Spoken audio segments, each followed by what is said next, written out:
Audioshelf presents Dracula by Bram Stoker, 1897 edition, chapters 1 to 14. Chapter 1, Jonathan Harker's Journal. 3 May.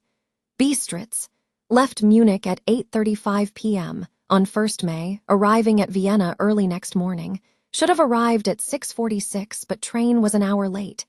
Budapest seems a wonderful place, from the glimpse which I got of it from the train and the little I could walk through the streets. I feared to go very far from the station, as we had arrived late and would start as near the correct time as possible. The impression I had was that we were leaving the west and entering the east, the most western of splendid bridges over the Danube, which is here of noble width and depth, took us among the traditions of Turkish rule. We left in pretty good time and came after nightfall to Klausenburg. Here I stopped for the night at the Hotel Royal. I had for dinner, or rather supper, a chicken done up some way with red pepper, which was very good but thirsty. Mem, get recipe for Mina. I asked the waiter, and he said it was called paprika Hendel, and that, as it was a national dish, I should be able to get it anywhere along the Carpathians. I found my smattering of German very useful here. Indeed, I don't know how I should be able to get on without it. Having had some time at my disposal when in London, I had visited the British Museum and made search among the books and maps in the library regarding Transylvania.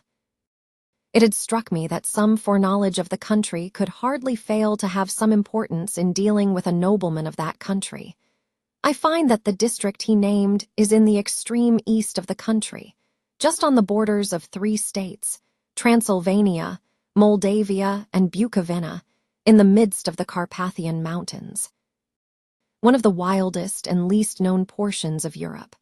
I was not able to light on any map or work giving the exact locality of the castle Dracula, as there are no maps of this country as yet to compare with our own Ordnance Survey maps.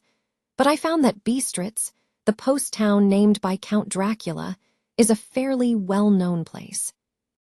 I shall enter here some of my notes, as they may refresh my memory when I talk over my travels with Mina. In the population of Transylvania, there are 4 distinct nationalities: Saxons in the south, and mixed with them the Wallachs, who are the descendants of the Dacians, Magyars in the west, and Shiklis in the east and north. I am going among the latter, who claim to be descended from Attila and the Huns. This may be so, for when the Magyars conquered the country in the 11th century, they found the Huns settled in it. I read that every known superstition in the world is gathered into the horseshoe of the Carpathians, as if it were the center of some sort of imaginative whirlpool. If so, my stay may be very interesting. Mem, I must ask the Count all about them. I did not sleep well, though my bed was comfortable enough, for I had all sorts of queer dreams. There was a dog howling all night under my window, which may have had something to do with it, or it may have been the paprika, for I had to drink up all the water in my carafe and was still thirsty. Towards morning I slept and was wakened by the continuous knocking at my door, so I guess I must have been sleeping soundly then. I had for breakfast more paprika, and a sort of porridge of maize flour which they said was mammaliga, and eggplant stuffed with forcemeat, a very excellent dish, which they call impletata. Mem, get recipe for this also. I had to hurry breakfast, for the train started a little before 8, or rather it ought to have done so, for after rushing to the station at 7:30, I had to sit in the carriage for more than an hour before we began to move. It seems to me that the further east you go, the more unpunctual are the trains. What ought they to be in China? All day long, we seemed to dawdle through a country which was full of beauty of every kind. Sometimes we saw little towns or castles on the top of steep hills, such as we see in old missals. Sometimes we ran by rivers and streams which seemed from the wide, stony margin on each side of them to be subject to great floods. It takes a lot of water and running strong to sweep the outside edge of a river clear. At every station there were groups of people, sometimes crowds and in all sorts of attire. Some of them were just like the peasants at home or those I saw coming through France and Germany, with short jackets and round hats and homemade trousers, but others were very picturesque. The women looked pretty, except when you got near them, but they were very clumsy about the waist. They had all full white sleeves of some kind or other, and most of them had big belts with a lot of strips of something fluttering from them like the dresses in a ballet, but of course there were petticoats under them.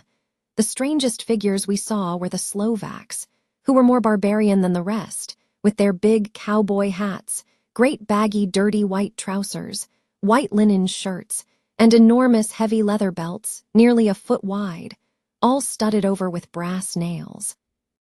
They wore high boots, with their trousers tucked into them, and had long black hair and heavy black mustaches.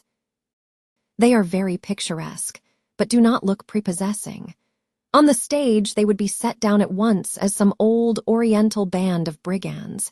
They are, however, I am told, very harmless and rather wanting in natural self-assertion. It was on the dark side of twilight when we got to Bistritz, which is a very interesting old place.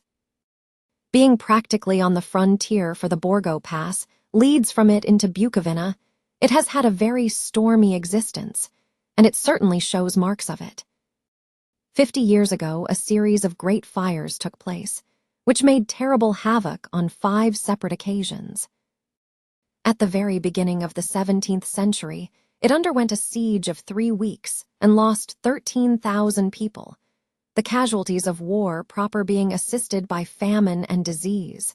Count Dracula had directed me to go to the Golden Krone Hotel, which I found, to my great delight, to be thoroughly old-fashioned. For of course I wanted to see all I could of the ways of the country. I was evidently expected, for when I got near the door, I faced a cheery-looking elderly woman in the usual peasant dress white undergarment, with a long double apron, front and back, of colored stuff fitting almost too tight for modesty. When I came close, she bowed and said, "The Herr Englishman?" "Yes," I said, "Jonathan Harker." She smiled and gave some message to an elderly man in white shirt sleeves who had followed her to the door. He went, but immediately returned with a letter. "My friend, welcome to the Carpathians. I am anxiously expecting you. Sleep well tonight. At 3 tomorrow the diligence will start for Bukovina. A place on it is kept for you. At the Borgo Pass my carriage will await you and will bring you to me. I trust that your journey from London has been a happy one, and that you will enjoy your stay in my beautiful land. Your friend, Dracula." 4 May, I found that my landlord had got a letter from the Count, directing him to secure the best place on the coach for me, but on making inquiries as to details he seemed somewhat reticent, and pretended that he could not understand my German. This could not be true, because up to then he had understood it perfectly. At least, he answered my questions exactly as if he did. He and his wife, the old lady who had received me, looked at each other in a frightened sort of way. He mumbled out that the money had been sent in a letter, and that was all he knew. When I asked him if he knew Count Dracula, and could tell me anything of his castle, both he and his wife crossed themselves, and, saying that they knew nothing at all, simply refused to speak further. It was so near the time of starting that I had no time to ask anyone else, for it was all very mysterious and not by any means comforting. Just before I was leaving, the old lady came up to my room and said in a hysterical way, "Must you go? Oh, young Herr, must you go?"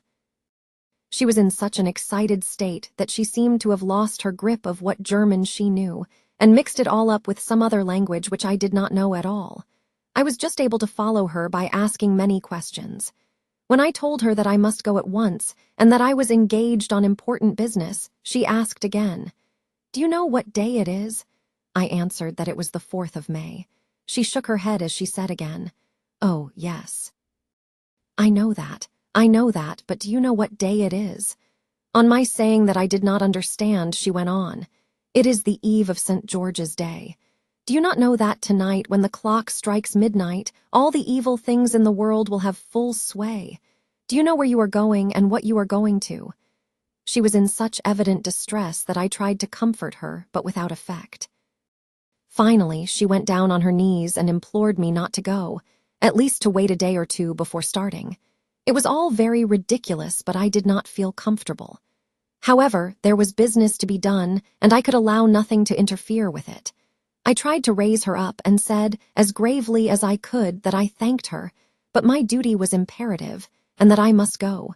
She then rose and dried her eyes, and taking a crucifix from her neck, offered it to me. I did not know what to do, for, as an English churchman, I have been taught to regard such things as in some measure idolatrous, and yet it seemed so ungracious to refuse an old lady meaning so well and in such a state of mind. She saw, I suppose, the doubt in my face, for she put the rosary round my neck and said, "For your mother's sake," and went out of the room. I am writing up this part of the diary whilst I am waiting for the coach, which is, of course, late. And the crucifix is still round my neck. Whether it is the old lady's fear, or the many ghostly traditions of this place, or the crucifix itself, I do not know, but I am not feeling nearly as easy in my mind as usual. If this book should ever reach Mina before I do, let it bring my goodbye. Here comes the coach. 5 May. The castle. The grey of the morning has passed, and the sun is high over the distant horizon, which seems jagged, whether with trees or hills I know not, for it is so far off that big things and little are mixed. I am not sleepy, and as I am not to be called till I awake, naturally I write till sleep comes. There are many odd things to put down, and lest who reads them may fancy that I dined too well before I left Bistritz. Let me put down my dinner exactly. I dined on what they called robber steak, bits of bacon, onion, and beef, seasoned with red pepper and strung on sticks, and roasted over the fire in simple style of the London cat's meat. The wine was golden meaty-ish, which produces a queer sting on the tongue, which is, however, not disagreeable. I had only a couple of glasses of this and nothing else. When I got on the coach, the driver had not taken his seat, and I saw him talking to the landlady. They were evidently talking of me, for every now and then they looked at me, and some of the people who were sitting on the bench outside the door came and listened, and then looked at me, most of them pityingly. I could hear a lot of words often repeated, queer words, for there were many nationalities in the crowd, so I quietly got my polyglot dictionary from my bag and looked them out. I must say they were not cheering to me, for amongst them were Ordog, Satan, Pakal, Hell, Stregowica, witch, Vralak, and VL Koslak both mean the same thing, one being Slovak and the other Servian for something that is either werewolf or vampire. Mem, I must ask the Count about these superstitions. When we started, the crowd round the inn door, which had by this time swelled to a considerable size, all made the sign of the cross and pointed 2 fingers towards me, with some difficulty. I got a fellow passenger to tell me what they meant. He would not answer at first, but on learning that I was English, he explained that it was a charm or guard against the evil eye. This was not very pleasant for me, just starting for an unknown place to meet an unknown man. But everyone seemed so kind-hearted, and so sorrowful, and so sympathetic that I could not but be touched. I shall never forget the last glimpse which I had of the inn yard and its crowd of picturesque figures, all crossing themselves, as they stood round the wide archway, with its background of rich foliage of oleander and orange trees in green tubs clustered in the center of the yard. Then our driver, whose wide linen drawers covered the whole front of the box seat. Gotza, they call them, cracked his big whip over his 4 small horses, which ran abreast, and we set off on our journey. I soon lost sight and recollection of ghostly fears in the beauty of the scene as we drove along, although had I known the language, or rather languages, which my fellow passengers were speaking, I might not have been able to throw them off so easily. Before us lay a green sloping land full of forests and woods, with here and there steep hills, crowned with clumps of trees or with farmhouses, the blank gable end to the road. There was everywhere a bewildering mass of fruit blossom apple, plum, pear, cherry, and as we drove by I could see the green grass under the trees spangled with the fallen petals. In and out amongst these green hills of what they call here the Middle Land ran the road, losing itself as it swept round the grassy curve, or was shut out by the straggling ends of pine woods, which here and there ran down the hillsides like tongues of flame. The road was rugged, but still we seemed to fly over it with a feverish haste. I could not understand then what the haste meant, but the driver was evidently bent on losing no time in reaching Borgo Prund. I was told that this road is in summertime excellent, but that it had not yet been put in order after the winter snows. In this respect, it is different from the general run of roads in the Carpathians, for it is an old tradition that they are not to be kept in too good order. Of old, the hospodars would not repair them, lest the Turks should think that they were preparing to bring in foreign troops, and so hasten the war which was always really at loading point. Beyond the green, swelling hills of the Middle Land rose mighty slopes of forest up to the lofty steeps of the Carpathians themselves. Right and left of us they towered, with the afternoon sun falling full upon them and bringing out all the glorious colors of this beautiful range, deep blue and purple in the shadows of the peaks, green and brown where grass and rock mingled, and an endless perspective of jagged rock and pointed crags, till these were themselves lost in the distance, where the snowy peaks rose grandly. Here and there seemed mighty rifts in the mountains, through which, as the sun began to sink, we saw now and again the white gleam of falling water. One of my companions touched my arm as we swept round the base of a hill and opened up the lofty, snow-covered peak of a mountain, which seemed, as we wound on our serpentine way, to be right before us. Look! Isin Shek, God's seat, and he crossed himself reverently, as we wound on our endless way and the sun sank lower and lower behind us, the shadows of the evening began to creep round us. This was emphasized by the fact that the snowy mountain top still held the sunset and seemed to glow out with a delicate cool pink.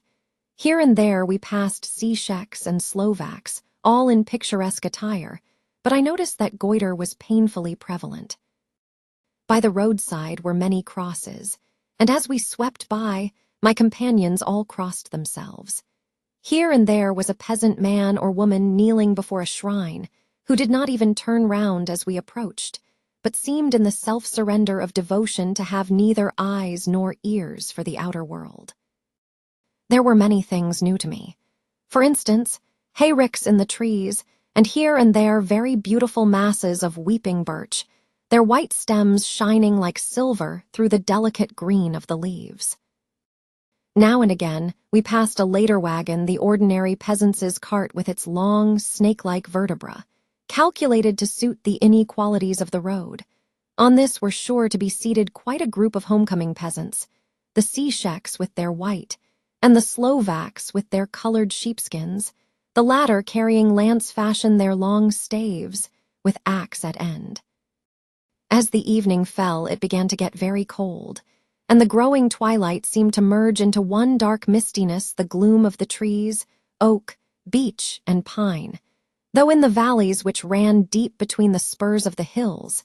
As we ascended through the pass, the dark firs stood out here and there against the background of latelying snow.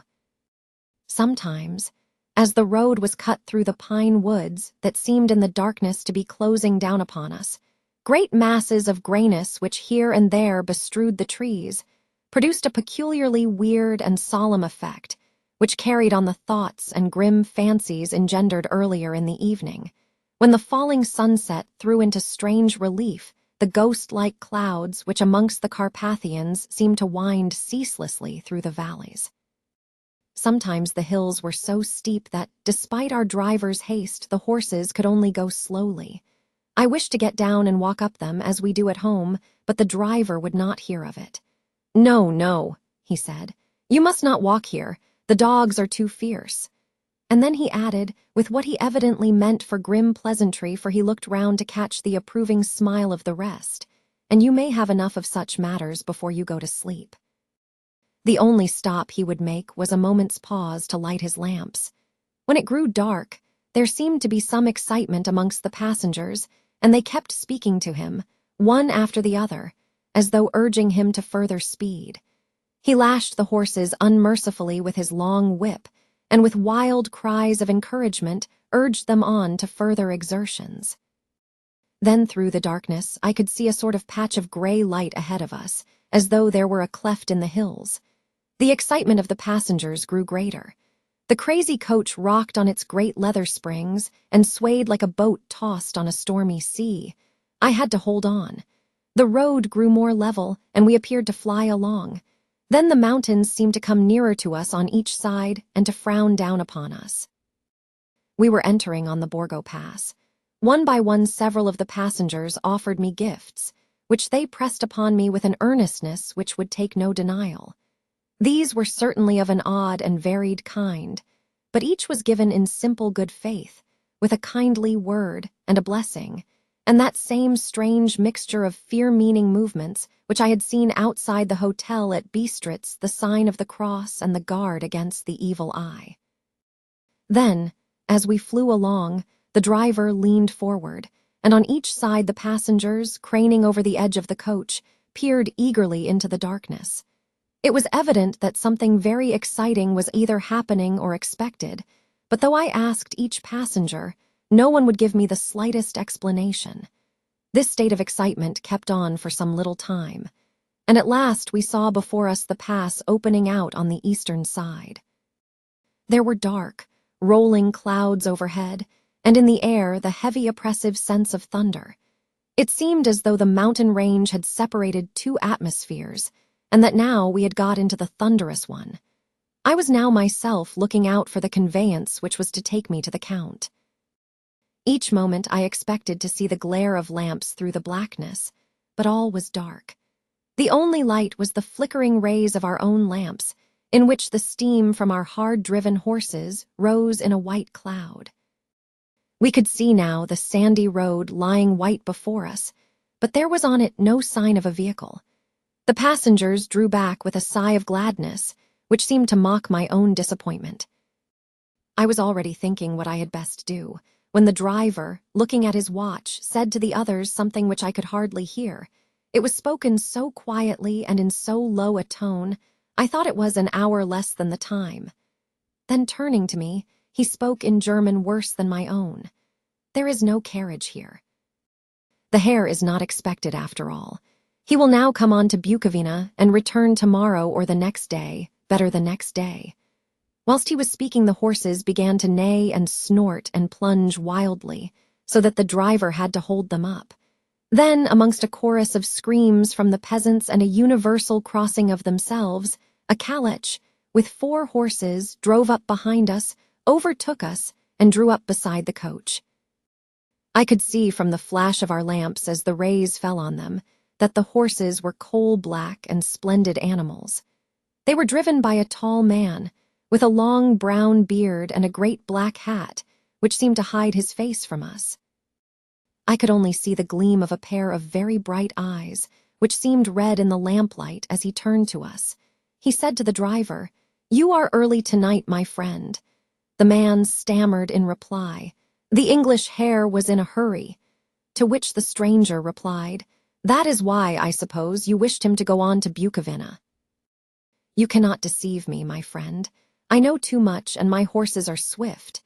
As he spoke, he smiled, and the lamplight fell on a hard-looking mouth with very red lips and sharp-looking teeth, as white as ivory. One of my companions whispered to another the line from Burger's Lenore, "Den die Toten reiten schnell." For the dead travel fast. The strange driver evidently heard the words, for he looked up with a gleaming smile. The passenger turned his face away, at the same time putting out his 2 fingers and crossing himself. "Give me the Herr's luggage," said the driver, and with exceeding alacrity my bags were handed out and put in the calèche. Then I descended from the side of the coach, as the calèche was close alongside, the driver helping me with a hand which caught my arm in a grip of steel. His strength must have been prodigious. Without a word he shook his reins, the horses turned, and we swept into the darkness of the pass. As I looked back, I saw the steam from the horses of the coach by the light of the lamps, and projected against it the figures of my late companions crossing themselves. Then the driver cracked his whip and called to his horses, and off they swept on their way to Bukovina. As they sank into the darkness, I felt a strange chill and a lonely feeling come over me. But a cloak was thrown over my shoulders and a rug across my knees, and the driver said in excellent German, "The night is chill, mein Herr, and my master the Count bade me take all care of you. There is a flask of Slivovitz, the plum brandy of the country, underneath the seat if you should require it." I did not take any, but it was a comfort to know it was there all the same. I felt a little strangely, and not a little frightened. I think had there been any alternative, I should have taken it, instead of prosecuting that unknown night journey. The carriage went at a hard pace straight along, then we made a complete turn and went along another straight road. It seemed to me that we were simply going over and over the same ground again, and so I took note of some salient point and found that this was so. I would have liked to have asked the driver what this all meant, but I really feared to do so, for I thought that, placed as I was, any protest would have had no effect in case there had been an intention to delay. By and by, however, as I was curious to know how time was passing, I struck a match and by its flame looked at my watch. It was within a few minutes of midnight. This gave me a sort of shock, for I suppose the general superstition about midnight was increased by my recent experiences. I waited with a sick feeling of suspense. Then a dog began to howl somewhere in a farmhouse far down the road, a long, agonized wailing, as if from fear. The sound was taken up by another dog, and then another and another, till, borne on the wind which now sighed softly through the pass, a wild howling began, which seemed to come from all over the country, as far as the imagination could grasp it through the gloom of the night.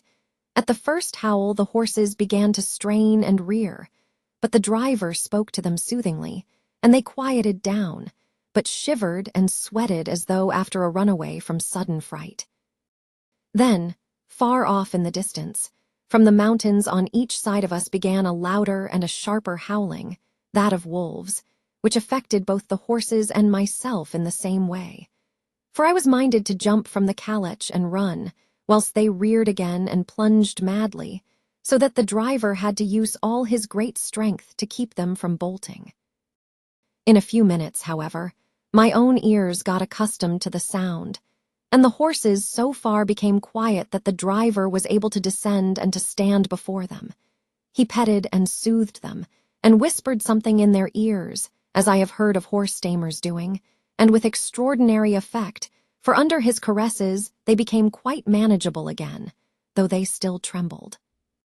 The driver again took his seat, and shaking his reins, started off at a great pace.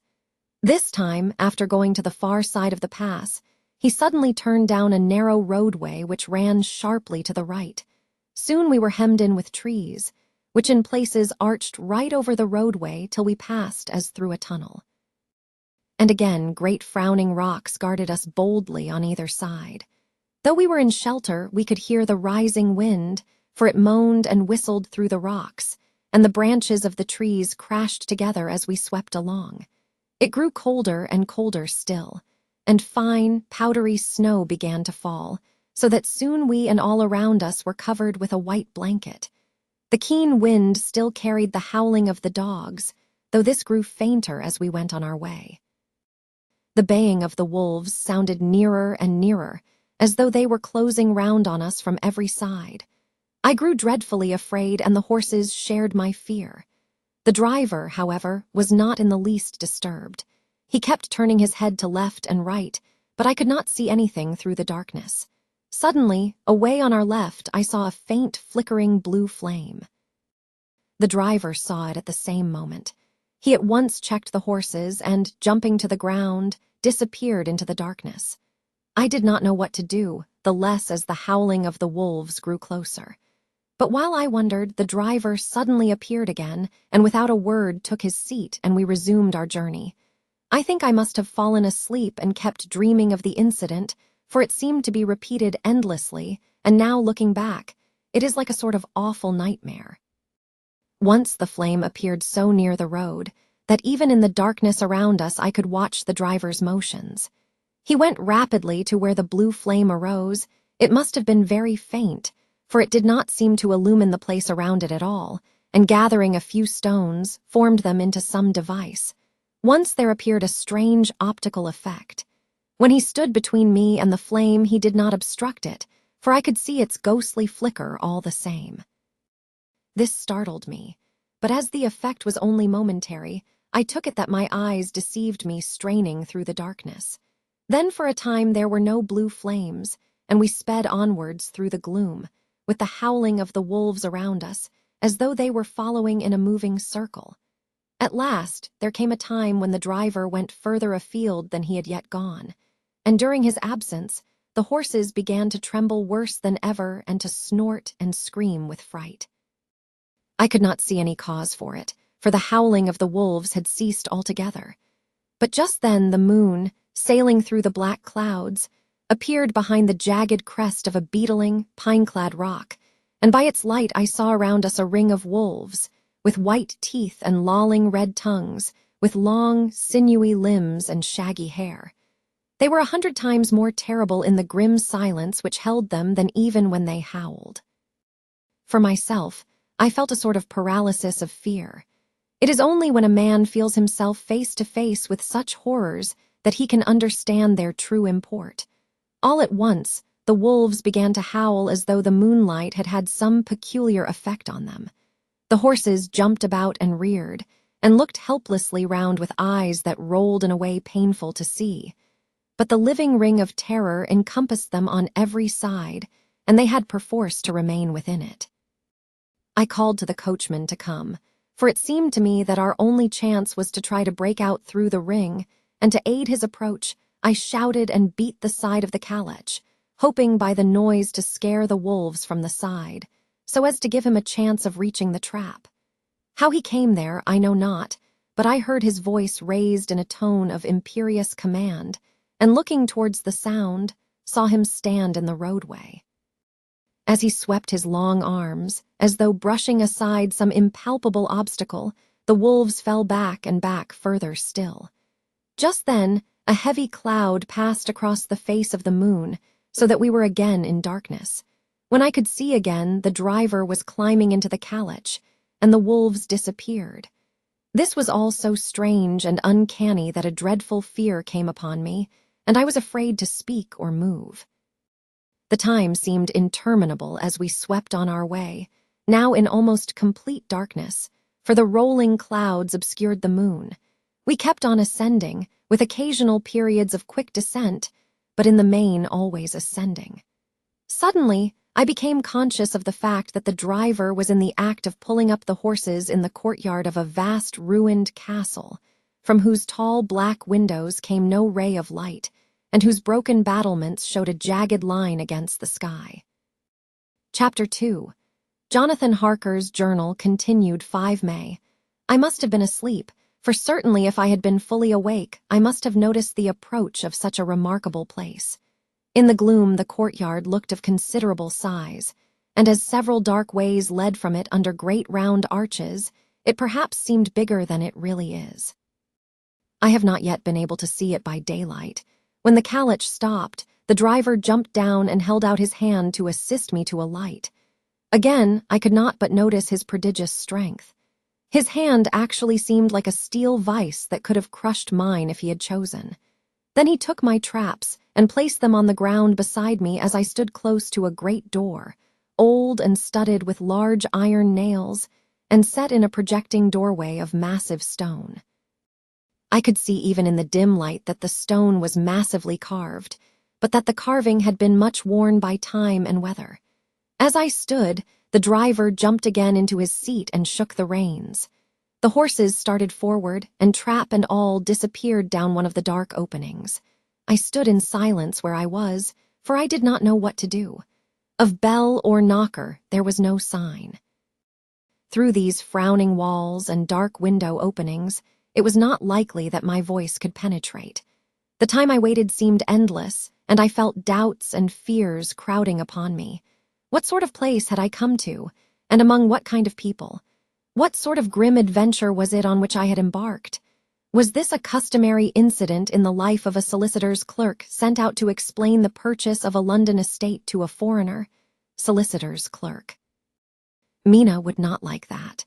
Solicitor, for just before leaving London I got word that my examination was successful and I am now a full-blown solicitor. I began to rub my eyes and pinch myself to see if I were awake. It all seemed like a horrible nightmare to me, and I expected that I should suddenly awake and find myself at home, with the dawn struggling in through the windows, as I had now and again felt in the morning after a day of overwork. But my flesh answered the pinching test, and my eyes were not to be deceived. I was indeed awake and among the Carpathians. All I could do now was to be patient and to wait the coming of morning. Just as I had come to this conclusion, I heard a heavy step approaching behind the great door, and saw through the chinks the gleam of a coming light. Then there was the sound of rattling chains and the clanking of massive bolts drawn back. A key was turned with the loud, grating noise of long disuse, and the great door swung back. Within stood a tall old man, clean-shaven save for a long white mustache, and clad in black from head to foot, without a single speck of color about him anywhere. He held in his hand an antique silver lamp, in which the flame burned without a chimney or globe of any kind, throwing long, quivering shadows as it flickered in the draught of the open door. The old man motioned me in with his right hand with a courtly gesture, saying in excellent English, but with a strange intonation, "Welcome to my house. Enter freely and of your own free will." He made no motion of stepping to meet me, but stood like a statue, as though his gesture of welcome had fixed him into stone. The instant, however, that I had stepped over the threshold, he moved impulsively forward, and holding out his hand grasped mine with a strength which made me wince, an effect which was not lessened by the fact that it seemed cold as ice, more like the hand of a dead than a living man. Again he said, "Welcome to my house. Enter freely. Go safely and leave something of the happiness you bring."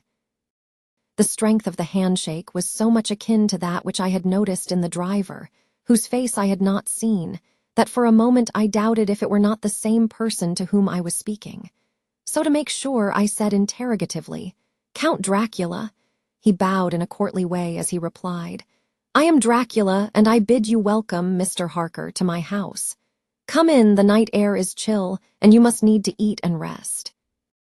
As he was speaking, he put the lamp on a bracket on the wall, and stepping out, took my luggage. He had carried it in before I could forestall him. I protested, but he insisted. "Nay, sir, you are my guest. It is late, and my people are not available. Let me see to your comfort myself."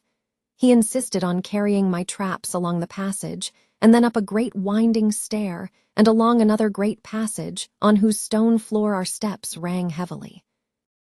At the end of this, he threw open a heavy door, and I rejoiced to see within a well-lit room in which a table was spread for supper, and on whose mighty hearth a great fire of logs, freshly replenished, flamed and flared.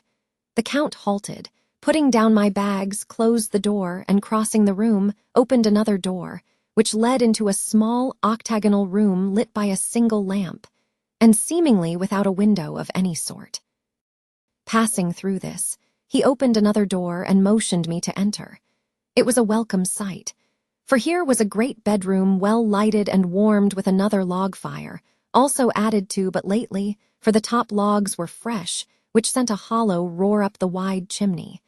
The Count himself left my luggage inside and withdrew, saying before he closed the door, "You will need, after your journey, to refresh yourself by making your toilet.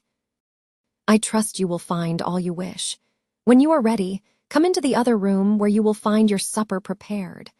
The light and warmth and the Count's courteous welcome seemed to have dissipated all my doubts and fears. Having then reached my normal state, I discovered that I was half famished with hunger. So making a hasty toilet, I went into the other room. I found supper already laid out. My host, who stood on one side of the great fireplace, leaning against the stonework, made a graceful wave of his hand to the table and said, "I pray you be seated and sup how you please. You will, I trust, "Excuse me that I do not join you, but I have dined already, and I do not sup." I handed to him the sealed letter which Mr. Hawkins had entrusted to me. He opened it and read it gravely. Then, with a charming smile, he handed it to me to read. One passage of it, at least, gave me a thrill of pleasure. "I must regret that an attack of gout, from which malady I am a constant sufferer, forbids absolutely any traveling on my part for some time to come. But I am happy to say I can send a sufficient substitute, one in whom I have every possible confidence. He is a young man, full of energy and talent in his own way, and of a very faithful disposition. He is discreet and silent, and has grown into manhood in my service. He shall be ready to attend on you when you will during his stay, and shall take your instructions in all matters." The Count himself came forward and took off the cover of a dish, and I fell to at once on an excellent roast chicken. This, with some cheese and a salad and a bottle of old Take, of which I had 2 glasses, was my supper. During the time I was eating it, the Count asked me many questions as to my journey, and I told him by degrees all I had experienced. By this time I had finished my supper, and by my host's desire had drawn up a chair by the fire and begun to smoke a cigar which he offered me, at the same time excusing himself that he did not smoke. I had now an opportunity of observing him, and found him of a very marked physiognomy. His face was a very strong, aquiline, with high bridge of the thin nose and peculiarly arched nostrils, with lofty domed forehead, and hair growing scantily round the temples but profusely elsewhere. His eyebrows were very massive, almost meeting over the nose, and with bushy hair that seemed to curl in its own profusion. The mouth, so far as I could see it under the heavy moustache, was fixed and rather cruel-looking, with peculiarly sharp white teeth. These protruded over the lips, whose remarkable ruddiness showed astonishing vitality in a man of his years. For the rest, his ears were pale and at the tops extremely pointed. The chin was broad and strong, and the cheeks firm though thin. The general effect was one of extraordinary pallor. Hitherto I had noticed the backs of his hands as they lay on his knees in the firelight, and they had seemed rather white and fine. But seeing them now close to me, I could not but notice that they were rather coarse, broad, with squat fingers. Strange to say, there were hairs in the center of the palm. The nails were long and fine, and cut to a sharp point. As the Count leaned over me and his hands touched me, I could not repress a shudder. It may have been that his breath was rank, but a horrible feeling of nausea came over me, which, do what I would, I could not conceal. The Count, evidently noticing it, drew back, and with a grim sort of smile, which showed more than he had yet done his protuberant teeth, sat himself down again on his own side of the fireplace. We were both silent for a while, and as I looked towards the window I saw the first dim streak of the coming dawn. There seemed a strange stillness over everything, but as I listened, I heard as if from down below in the valley the howling of many wolves. The Count's eyes gleamed, and he said, "Listen to them, the children of the night, what music they make." Seeing, I suppose, some expression in my face strange to him, he added, "Ah, sir, you dwellers in the city cannot enter into the feelings of the hunter." Then he rose and said, "But you must be tired. Your bedroom is all ready, and tomorrow you shall sleep as late as you will. I have to be away till the afternoon, so sleep well and dream well." With a courteous bow, he opened for me himself the door to the octagonal room, and I entered my bedroom. I am all in a sea of wonders. I doubt, I fear, I think strange things which I dare not confess to my own soul. God keep me, if only for the sake of those dear to me. 7 May. It is again early morning, but I have rested and enjoyed the last 24 hours.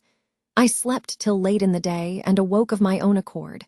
When I had dressed myself, I went into the room where we had supped and found a cold breakfast laid out, with coffee kept hot by the pot being placed on the hearth.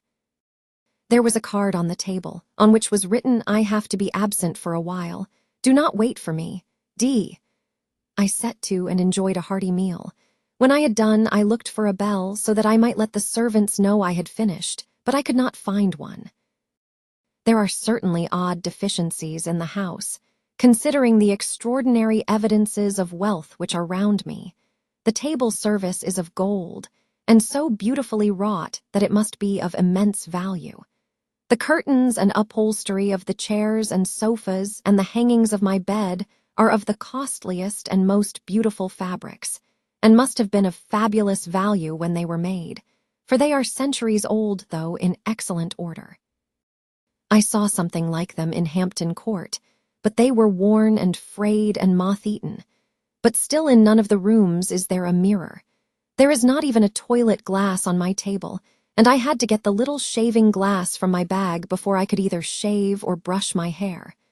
I have not yet seen a servant anywhere, or heard a sound near the castle except the howling of wolves. Some time after I had finished my meal, I do not know whether to call it breakfast or dinner, for it was between 5 and 6 o'clock when I had it. I looked about for something to read, for I did not like to go about the castle until I had asked the Count's permission. There was absolutely nothing in the room, book, newspaper, or even writing materials, so I opened another door in the room and found a sort of library. The door opposite mine I tried, but found locked. In the library I found, to my great delight, a vast number of English books, whole shelves full of them, and bound volumes of magazines and newspapers. A table in the center was littered with English magazines and newspapers, though none of them were of very recent date. The books were of the most varied kind: history, geography, politics, political economy, botany, geology, law, all relating to England and English life and customs and manners. There were even such books of reference as the London Directory, the Red and Blue Books, Whitaker's Almanac, the Army and Navy lists, and it somehow gladdened my heart to see it, the law list. Whilst I was looking at the books, the door opened, and the Count entered. He saluted me in a hearty way and hoped that I had had a good night's rest. Then he went on.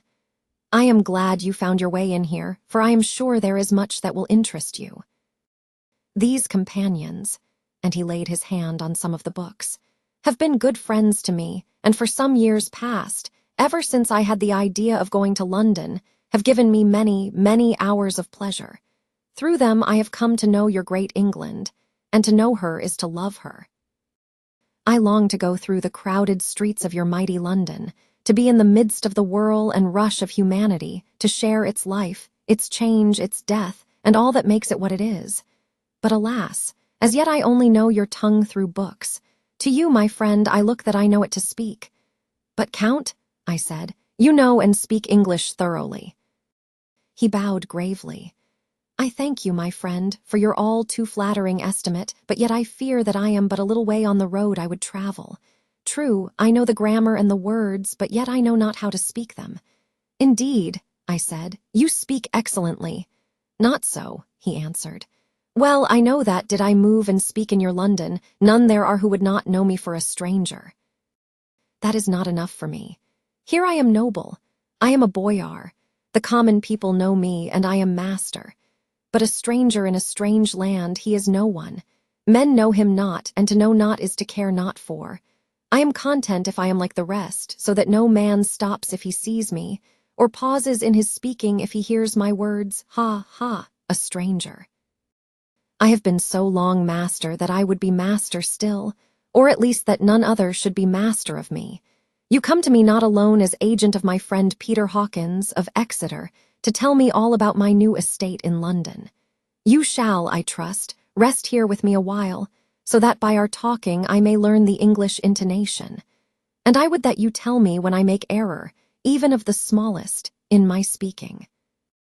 I am sorry that I had to be away so long today, but you will, I know, forgive one who has so many important affairs in hand." Of course I said all I could about being willing, and asked if I might come into that room when I chose. He answered, "Yes, certainly," and added, "You may go anywhere you wish in the castle except where the doors are locked, where of course you will not wish to go. There is reason that all things are as they are, and did you see with my eyes and know with my knowledge, you would perhaps better understand." I said I was sure of this, and then he went on.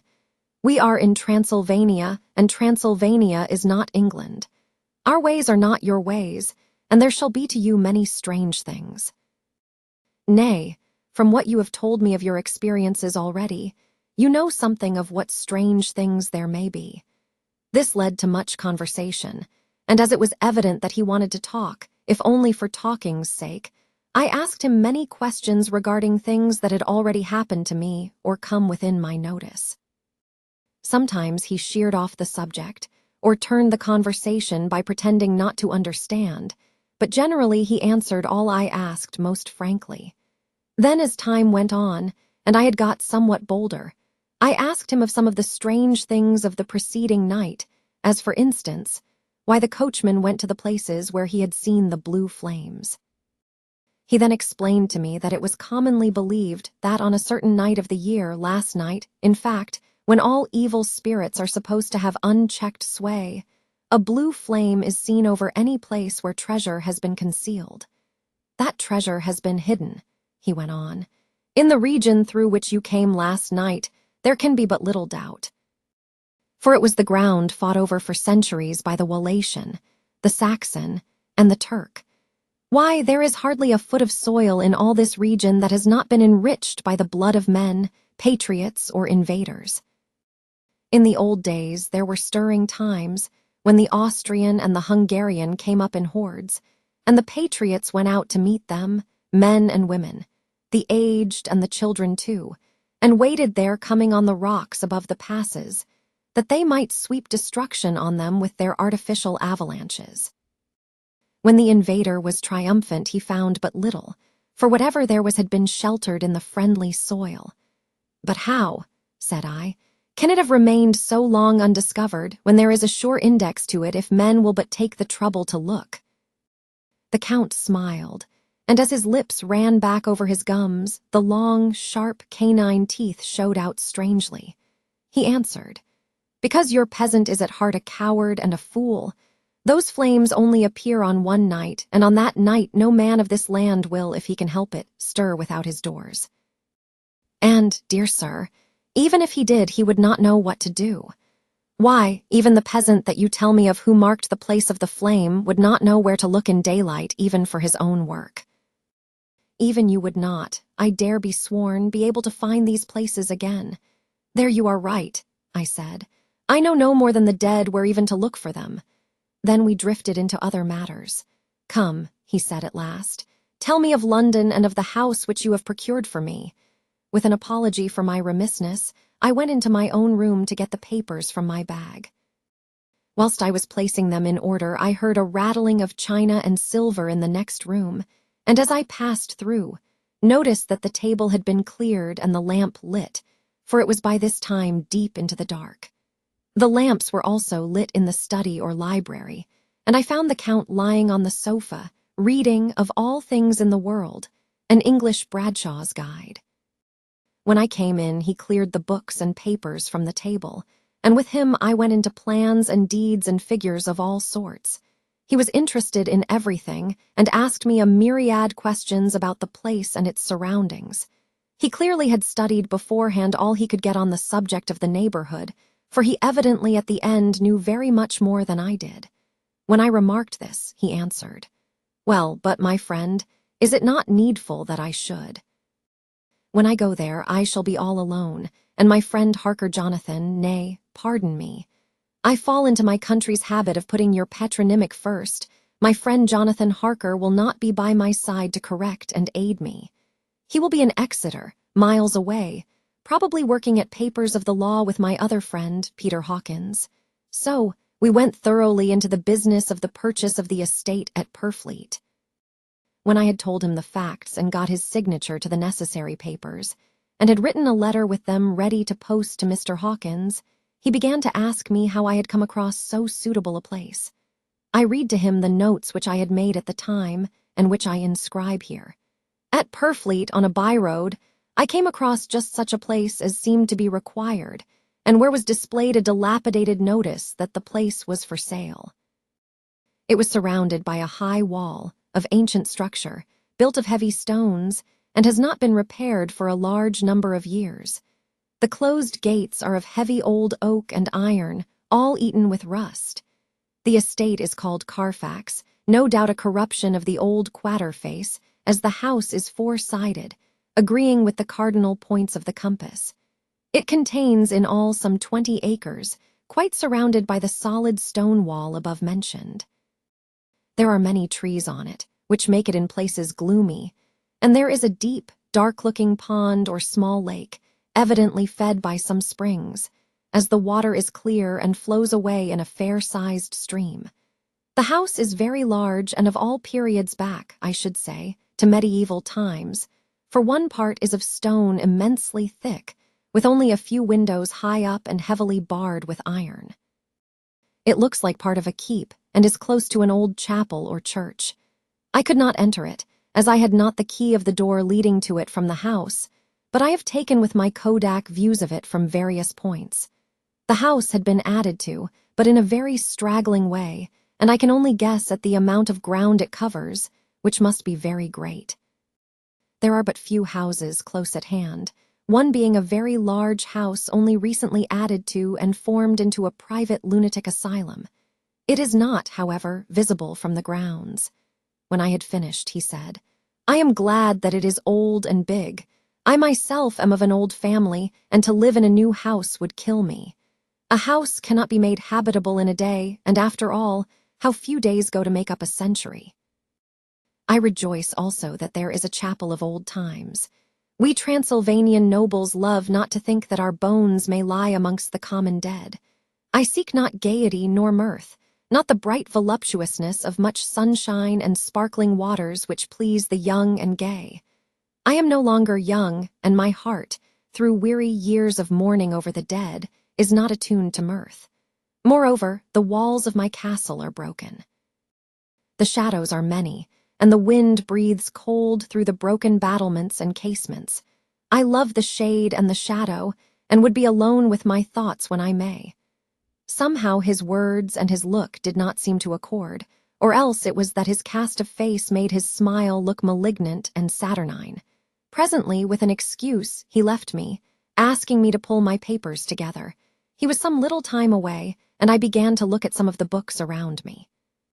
One was an atlas, which I found opened naturally to England, as if that map had been much used.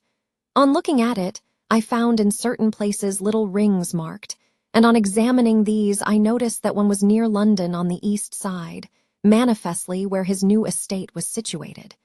The other two were Exeter and Whitby on the Yorkshire coast. It was the better part of an hour when the Count returned. "Aha," he said, "still at your books. Good.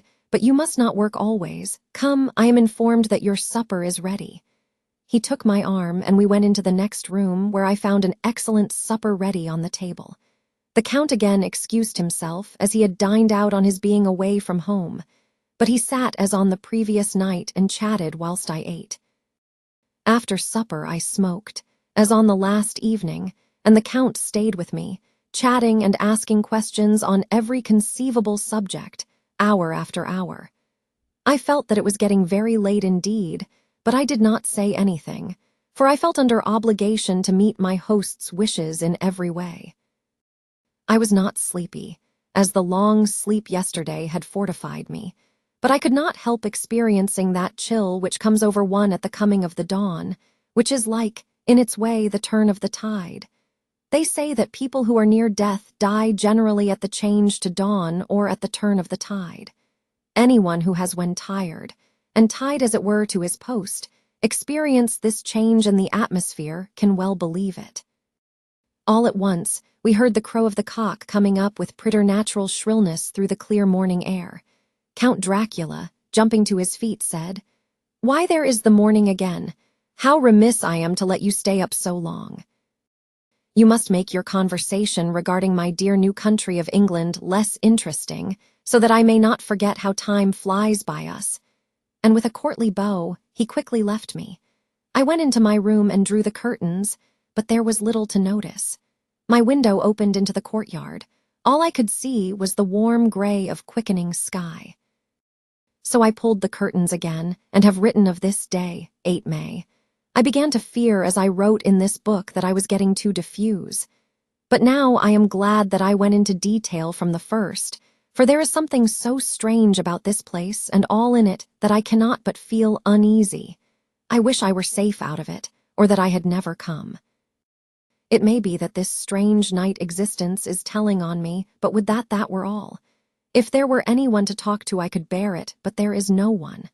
I have only the Count to speak with, and I fear I am myself the only living soul within the place. Let me be prosaic so far as facts can be. It will help me to bear up, and imagination must not run riot with me. If it does, I am lost. Let me say at once how I stand, or seem to. I only slept a few hours when I went to bed, and feeling that I could not sleep any more, got up. I had hung my shaving glass by the window and was just beginning to shave. Suddenly, I felt a hand on my shoulder and heard the Count's voice saying to me, "Good morning." I started, for it amazed me that I had not seen him, since the reflection of the glass covered the whole room behind me. In starting, I had cut myself slightly, but did not notice it at the moment. Having answered the Count's salutation, I turned to the glass again to see how I had been mistaken. This time there could be no error, for the man was close to me and I could see him over my shoulder, but there was no reflection of him in the mirror. The whole room behind me was displayed, but there was no sign of a man in it, except myself. This was startling, and coming on the top of so many strange things, was beginning to increase that vague feeling of uneasiness which I always have when the Count is near. But at the instant, I saw that the cut had bled a little, and the blood was trickling over my chin. I laid down the razor, turning as I did so half round to look for some sticking plaster. When the Count saw my face, his eyes blazed with a sort of demoniac fury, and he suddenly made a grab at my throat. I drew away, and his hand touched the string of beads which held the crucifix. It made an instant change in him, for the fury passed so quickly that I could hardly believe that it was ever there. "Take care," he said. "Take care how you cut yourself. It is more dangerous than you think in this country." Then, seizing the shaving glass, he went on, "And this is the wretched thing that has done the mischief. It is a foul bauble of man's vanity. Away with it." And opening the window with one wrench of his terrible hand, he flung out the glass, which was shattered into 1,000 pieces on the stones of the courtyard far below. Then he withdrew without a word.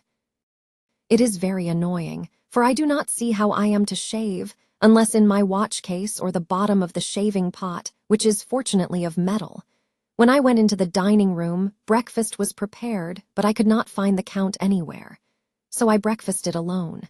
It is strange that as yet I have not seen the Count eat or drink. He must be a very peculiar man. After breakfast, I did a little exploring in the castle. I went out on the stairs and found a room looking towards the south. The view was magnificent, and from where I stood there was every opportunity of seeing it. The castle is on the very edge of a terrific precipice. A stone falling from the window would fall 1,000 feet without touching anything. As far as the eye can reach is a sea of green treetops, with occasionally a deep rift where there is a chasm. Here and there are silver threads where the rivers wind in deep gorges through the forests. But I am not in heart to describe beauty, for when I had seen the view I explored further. Doors, doors, doors everywhere, and all locked and bolted. In no place save from the windows in the castle walls is there an available exit. The castle is a veritable prison, and I am a prisoner. Chapter 3. Jonathan Harker's journal continued. When I found that I was a prisoner, a sort of wild feeling came over me. I rushed up and down the stairs, trying every door and peering out of every window I could find. But after a little, the conviction of my helplessness overpowered all other feelings. When I look back after a few hours, I think I must have been mad for the time, for I behaved much as a rat does in a trap.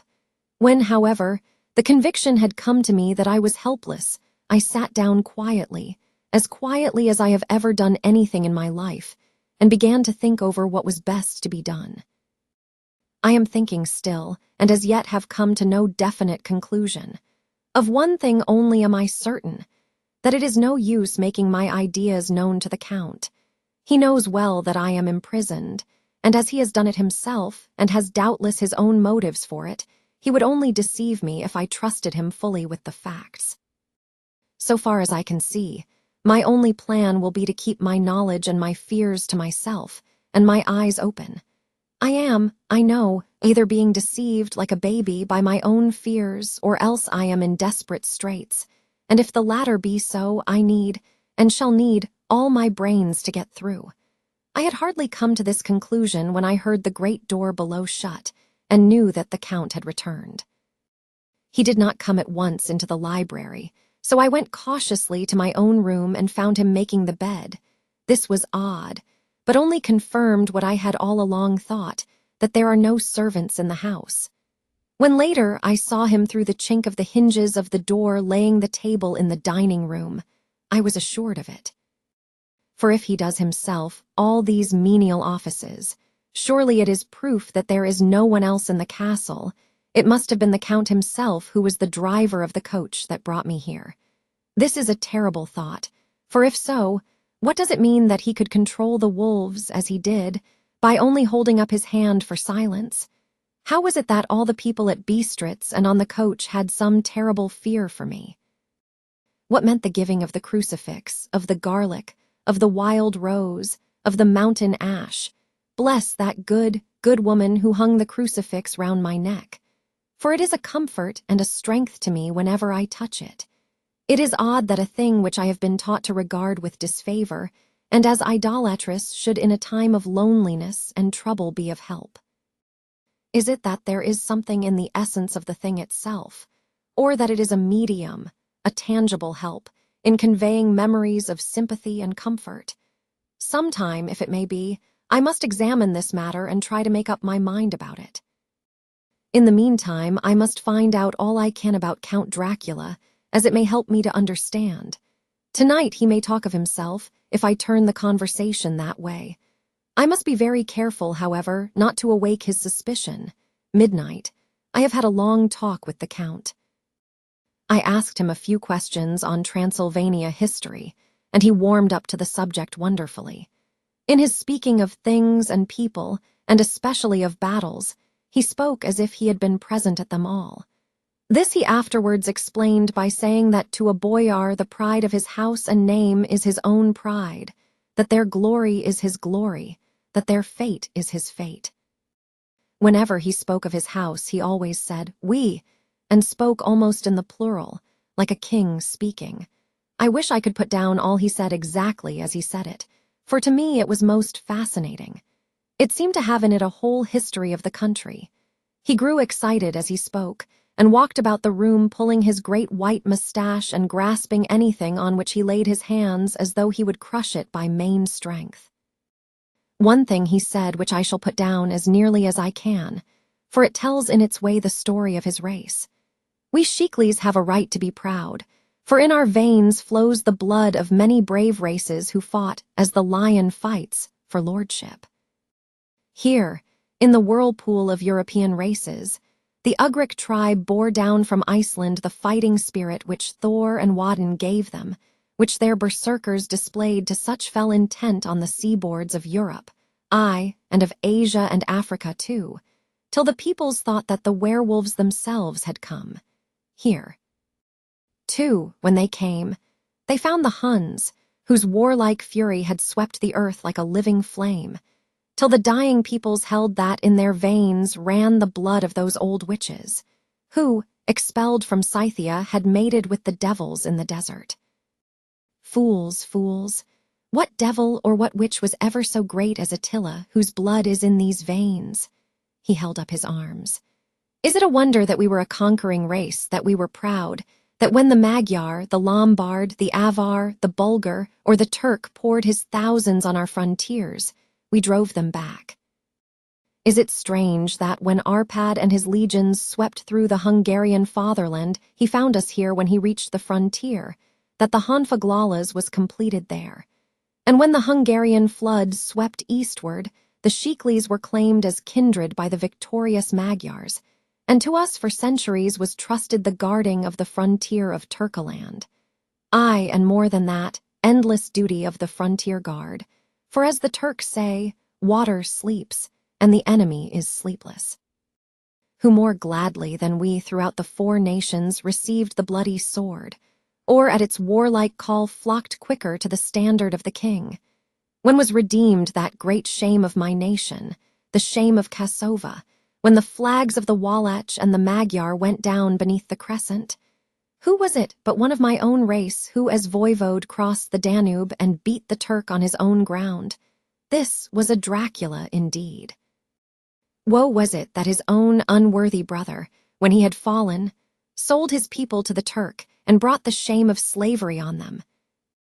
Was it not this Dracula, indeed, who inspired that other of his race who in a later age again and again brought his forces over the great river into Turkoland, who, when he was beaten back, came again, and again, though he had to come alone from the bloody field where his troops were being slaughtered, since he knew that he alone could ultimately triumph?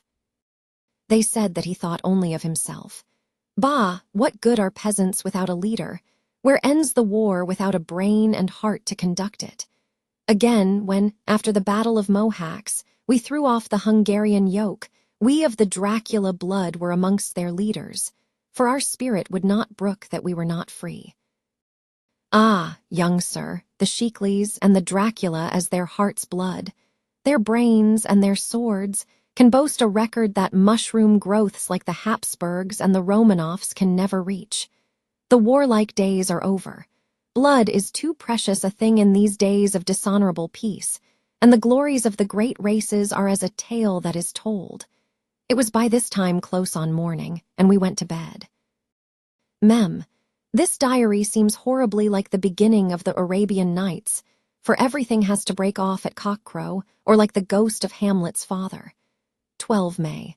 Let me begin with facts, bare, meager facts, verified by books and figures, and of which there can be no doubt. I must not confuse them with experiences which will have to rest on my own observation or my memory of them. Last evening, when the Count came from his room, he began by asking me questions on legal matters and on the doing of certain kinds of business. I had spent the day wearily over books, and, simply to keep my mind occupied, went over some of the matters I had been examined in at Lincoln's Inn. There was a certain method in the Count's inquiries, so I shall try to put them down in sequence. The knowledge may somehow or sometime be useful to me. First, he asked if a man in England might have 2 solicitors or more. I told him he might have a dozen if he wished, but that it would not be wise to have more than 1 solicitor engaged in one transaction, as only one could act at a time, and that to change would be certain to militate against his interest. He seemed thoroughly to understand, and went on to ask if there would be any practical difficulty in having one man to attend, say, to banking, and another to look after shipping, in case local help were needed in a place far from the home of the banking solicitor. I asked to explain more fully, so that I might not by any chance mislead him, so he said, I shall illustrate. Your friend and mine, Mr. Peter Hawkins, from under the shadow of your beautiful cathedral at Exeter, which is far from London, buys for me through your good self my place at London. Good. Now here let me say frankly, lest you should think it strange that I have sought the services of one so far off from London instead of someone resident there, that my motive was that no local interest might be served save my wish only, and as one of London residents might, perhaps, have some purpose of himself or friend to serve, I went thus afield to seek my agent, whose labors should be only to my interest. Now, suppose I, who have much of affairs, wish to ship goods, say, to Newcastle or Durham or Harwich or Dover, might it not be that it could with more ease be done by consigning to one in these ports? I answered that certainly it would be most easy, but that we solicitors had a system of agency one for the other, so that local work could be done locally on instruction from any solicitor, so that the client, simply placing himself in the hands of one man, could have his wishes carried out by him without further trouble. But, said he, I could be at liberty to direct myself. Is it not so? Of course, I replied, and such is often done by men of business, who do not like the whole of their affairs to be known by any one person. Good, he said, and then went on to ask about the means of making consignments and the forms to be gone through, and of all sorts of difficulties which might arise, but by forethought could be guarded against.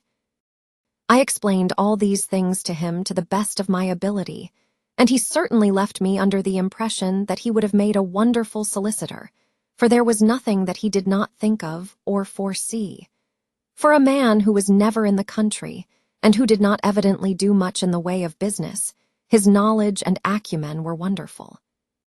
When he had satisfied himself on these points of which he had spoken, and I had verified all as well as I could by the books available, he suddenly stood up and said, "Have you written since your first letter to our friend Mr. Peter Hawkins, or to any other?" It was with some bitterness in my heart that I answered that I had not. That as yet I had not seen any opportunity of sending letters to anybody. "Then write now, my young friend," he said, laying a heavy hand on my shoulder. "Write to our friend and to any other and say, if it will please you, that you shall stay with me until a month from now. Do you wish me to stay so long?" I asked, for my heart grew cold at the thought. "I desire it much, nay, I will take no refusal. When your master, employer, what you will, engaged that someone should come on his behalf, it was understood that my needs only were to be consulted. I have not stinted. Is it not so? What could I do but bow acceptance? It was Mr. Hawkins' interest, not mine, and I had to think of him, not myself, and besides, while Count Dracula was speaking, there was that in his eyes and in his bearing which made me remember that I was a prisoner, and that if I wished it I could have no choice. The Count saw his victory in my bow, and his mastery in the trouble of my face, for he began at once to use them, but in his own smooth, resistless way. I pray you, my good young friend, that you will not discourse of things other than business in your letters. It will doubtless please your friends to know that you are well, and that you look forward to getting home to them. Is it not so?" As he spoke, he handed me 3 sheets of note paper and 3 envelopes. They were all of the thinnest foreign post, and looking at them, then at him, and noticing his quiet smile, with the sharp, canine teeth lying over the red underlip, I understood as well as if he had spoken that I should be more careful what I wrote, for he would be able to read it. So I determined to write only formal notes now, but to write fully to Mr. Hawkins in secret, and also to Mina, for to her I could write shorthand, which would puzzle the Count if he did see it. When I had written my 2 letters, I sat quiet, reading a book whilst the Count wrote several notes, referring as he wrote them to some books on his table. Then he took up my 2 and placed them with his own, and put by his writing materials, after which, the instant the door had closed behind him, I leaned over and looked at the letters, which were face down on the table. I felt no compunction in doing so, for, under the circumstances, I felt that I should protect myself in every way I could. One of the letters was directed to Samuel F. Billington, No. 7, The Crescent, Whitby, another to Herr Leutner, Varna. The third was to Coutts & Co., London, and the 4th to Herren Klopstock and Billruth, bankers, Budapest. The 2nd and 4th were unsealed. I was just about to look at them when I saw the door handle move. I sank back in my seat, having just had time to resume my book before the Count, holding still another letter in his hand, entered the room. He took up the letters on the table and stamped them carefully, and then turning to me said, "I trust you will forgive me, but I have much work to do in private this evening. You will, I hope, find all things as you wish." At the door he turned, and after a moment's pause said, "Let me advise you, my dear young friend, nay, let me warn you with all seriousness, that should you leave these rooms you will not by any chance go to sleep in any other part of the castle. It is old, and has many memories, and there are bad dreams for those who sleep unwisely. Be warned. Should sleep now or ever overcome you or be like to do, then haste to your own chamber or to these rooms, for your rest will then be safe. But if you be not careful in this respect, then—" He finished his speech in a gruesome way, for he motioned with his hands as if he were washing them. I quite understood. My only doubt was as to whether any dream could be more terrible than the unnatural, horrible net of gloom and mystery which seemed closing around me. Later. I endorse the last words written, but this time there is no doubt in question. I shall not fear to sleep in any place where he is not. I have placed the crucifix over the head of my bed. I imagine that my rest is thus freer from dreams, and there it shall remain. When he left me, I went to my room. After a little while, not hearing any sound, I came out and went up the stone stair to where I could look out towards the south. There was some sense of freedom in the vast expanse, inaccessible though it was to me, as compared with the narrow darkness of the courtyard. Looking out on this, I felt that I was indeed in prison, and I seemed to want a breath of fresh air, though it were of the night. I am beginning to feel this nocturnal existence tell on me. It is destroying my nerve.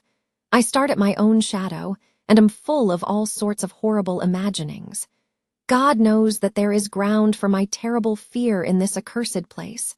I looked out over the beautiful expanse, bathed in soft yellow moonlight till it was almost as light as day. In the soft light, the distant hills became melted, and the shadows in the valleys and gorges of velvety blackness. The mere beauty seemed to cheer me. There was peace and comfort in every breath I drew. As I leaned from the window, my eye was caught by something moving a story below me, and somewhat to my left, where I imagined, from the order of the rooms, that the windows of the Count's own room would look out. The window at which I stood was tall and deep, stone-mullioned, and though weather-worn, was still complete. But it was evidently many a day since the case had been there. I drew back behind the stonework and looked carefully out. What I saw was the Count's head coming out from the window. I did not see the face, but I knew the man by the neck and the movement of his back and arms. In any case, I could not mistake the hands which I had had so many opportunities of studying. I was at first interested and somewhat amused, for it is wonderful how small a matter will interest and amuse a man when he is a prisoner. But my very feelings changed to repulsion and terror when I saw the whole man slowly emerge from the window and begin to crawl down the castle wall over the dreadful abyss, face down with his cloak spreading out around him like great wings. At first I could not believe my eyes. I thought it was some trick of the moonlight, some weird effect of shadow, but I kept looking, and it could be no delusion. I saw the fingers and toes grasp the corners of the stones worn clear of the mortar by the stress of years, and by thus using every projection and inequality move downwards with considerable speed, just as a lizard moves along a wall. What manner of man is this, or what manner of creature? Is it in the semblance of man? I feel the dread of this horrible place overpowering me. I am in fear, in awful fear, and there is no escape for me. I am encompassed about with terrors that I dare not think of. 15 May. Once more I have seen the Count go out in his lizard fashion. He moved downwards in a sidelong way, some 100 feet down and a good deal to the left. He vanished into some hole or window. When his head had disappeared, I leaned out to try and see more, but without avail. The distance was too great to allow a proper angle of sight. I knew he had left the castle now, and thought to use the opportunity to explore more than I had dared to do as yet. I went back to the room and, taking a lamp, tried all the doors. They were all locked, as I had expected, and the locks were comparatively new. But I went down the stone stairs to the hall where I had entered originally. I found I could pull back the bolts easily enough and unhook the great chains. But the door was locked, and the key was gone.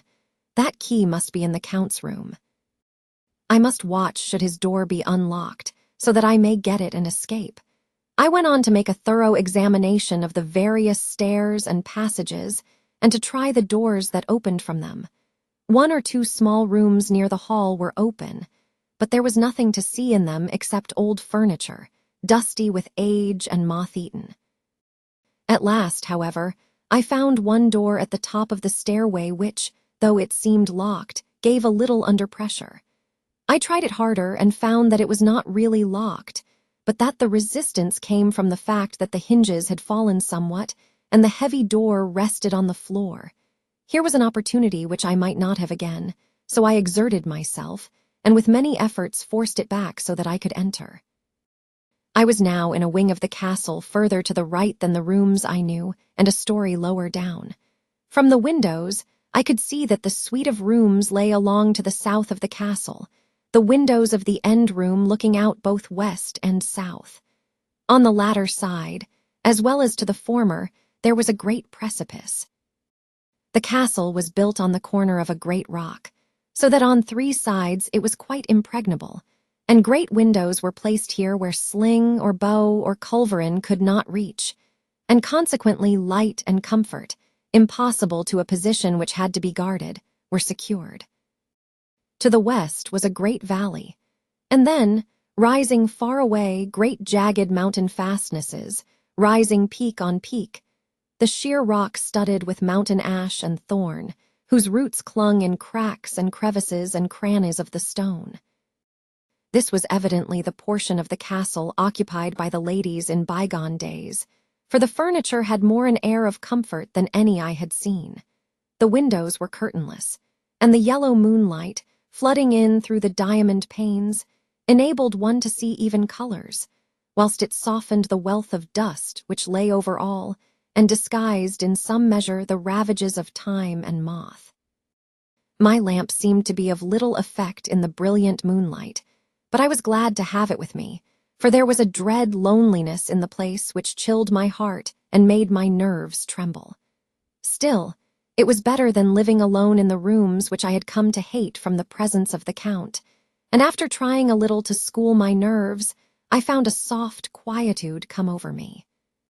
Here I am, sitting at a little oak table where in old times possibly some fair lady sat to pen, with much thought and many blushes, her ill-spelt love letter, and writing in my diary in shorthand all that has happened since I closed it last. It is the 19th century up to date with a vengeance. And yet, unless my senses deceive me, the old centuries had and have powers of their own which mere modernity cannot kill. Later, the morning of 16 May, God preserve my sanity, for to this I am reduced.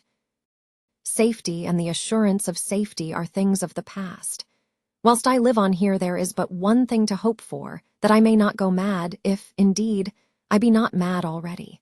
If I be sane, then surely it is maddening to think that of all the foul things that lurk in this hateful place, the Count is the least dreadful to me, that to him alone I can look for safety, even though this be only whilst I can serve his purpose.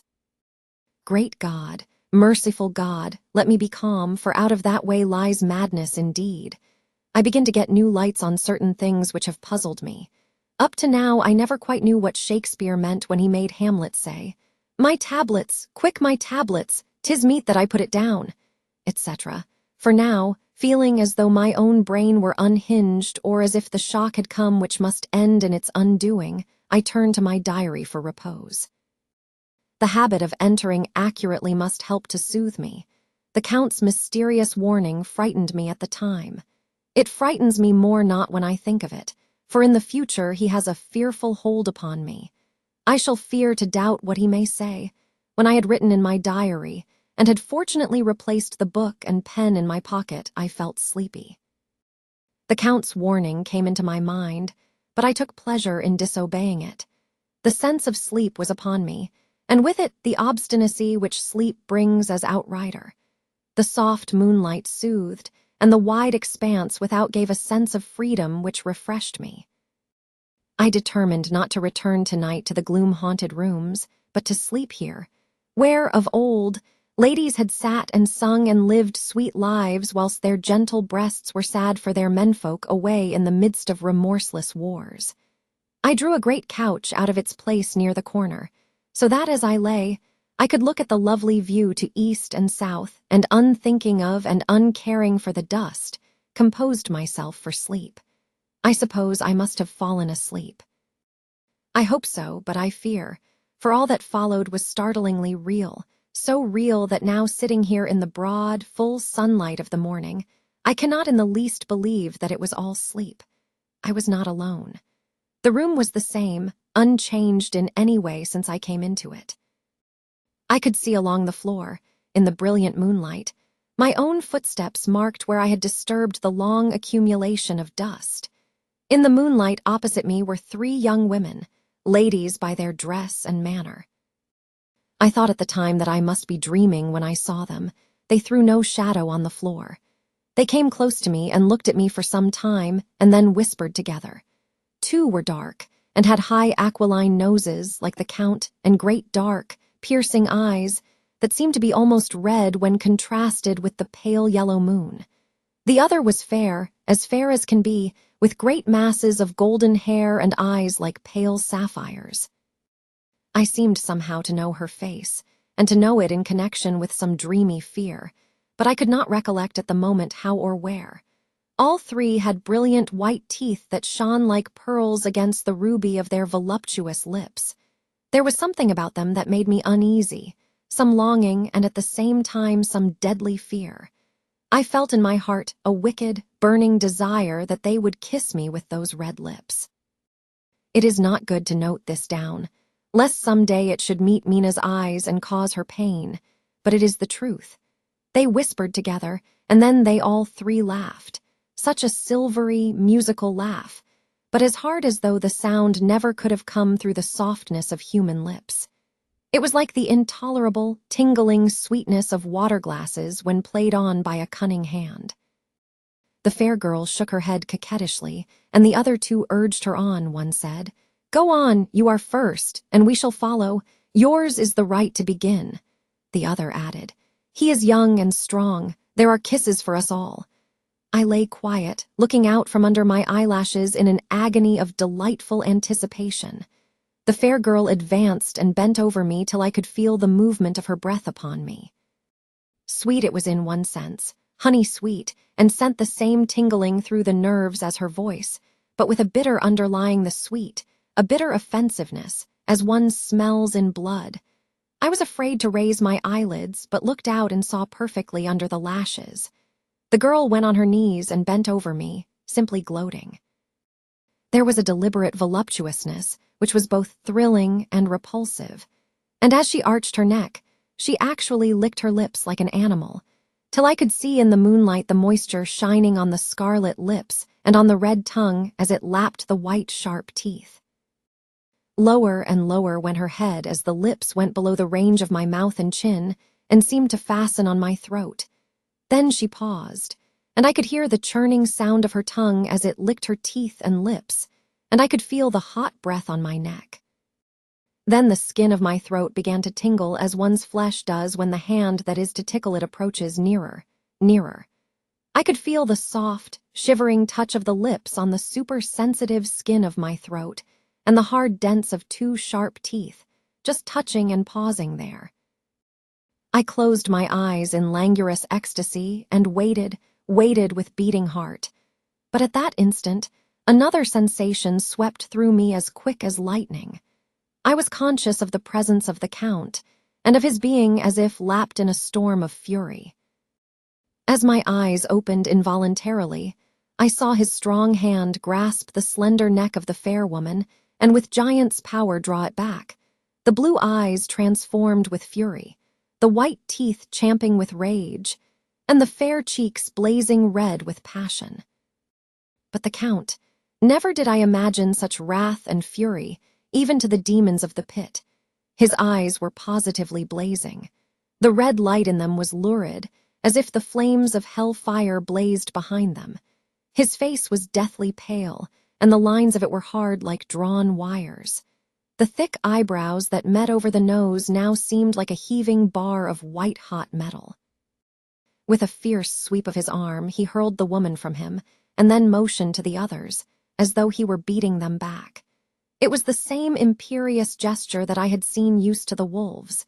In a voice which, though low and almost in a whisper, seemed to cut through the air and then ring in the room, he said, "How dare you touch him, any of you? How dare you cast eyes on him when I had forbidden it? Back, I tell you all. This man belongs to me. Beware how you meddle with him, or you'll have to deal with me." The fair girl, with a laugh of ribald coquetry, turned to answer him. "You yourself never loved. You never love." On this the other women joined, and such a mirthless, hard, soulless laughter rang through the room that it almost made me faint to hear. It seemed like the pleasure of fiends, Then the Count turned after looking at my face attentively and said in a soft whisper, "Yes, I too can love. You yourselves can tell it from the past. Is it not so? Well, now I promise you that when I am done with him, you shall kiss him at your will. Now go, go, I must awaken him, for there is work to be done." "Are we to have nothing tonight?" said one of them with a low laugh, as she pointed to the bag which he had thrown upon the floor and which moved as though there were some living thing within it. For answer, he nodded his head. One of the women jumped forward and opened it. If my ears did not deceive me, there was a gasp and a low wail, as of a half-smothered child. The women closed round, whilst I was aghast with horror. But as I looked, they disappeared, and with them the dreadful bag. There was no door near them, and they could not have passed me without my noticing. They simply seemed to fade into the rays of the moonlight and pass out through the window, for I could see outside the dim, shadowy forms for a moment before they entirely faded away. Then the horror overcame me, and I sank down unconscious. Chapter 4. Jonathan Harker's journal continued. I awoke in my own bed. If it be that I had not dreamt, the Count must have carried me here. I tried to satisfy myself on the subject, but could not arrive at any unquestionable result. To be sure, there were certain small evidences, such as that my clothes were folded and laid by in a manner which was not my habit. My watch was still unwound, and I am rigorously accustomed to wind it the last thing before going to bed, and many such details. But these things are no proof, for they may have been evidences that my mind was not as usual, and for some cause or another I had certainly been much upset. I must watch for proof. Of one thing I am glad. If it was that the Count carried me here and undressed me, he must have been hurried in his task, for my pockets are intact. I am sure this diary would have been a mystery to him which he would not have brooked. He would have taken or destroyed it. As I look round this room, although it has been to me so full of fear, it is now a sort of sanctuary, for nothing can be more dreadful than those awful women who are waiting to suck my blood. 18 May. I have been down to look at that room again in daylight, for I must know the truth. When I got to the doorway at the top of the stairs, I found it closed. It had been so forcibly driven against the jamb that part of the woodwork was splintered. I could see that the bolt of the lock had not been shot, but the door is fastened from the inside. I fear it was no dream and must act on this surmise. 19 May. I am surely in the toils. Last night, the Count asked me in the suavest tones to write 3 letters, one saying that my work here was nearly done, and that I should start for home within a few days, another that I was starting on the next morning from the time of the letter, and the third that I had left the castle and arrived at Bistritz. I would fain have rebelled, but felt that in the present state of things, it would be madness to quarrel openly with the Count whilst I am so absolutely in his power, and to refuse would be to excite his suspicion and to arouse his anger. He knows that I know too much, and that I must not live, lest I be dangerous to him. My only chance is to prolong my opportunities. Something may occur which will give me a chance to escape.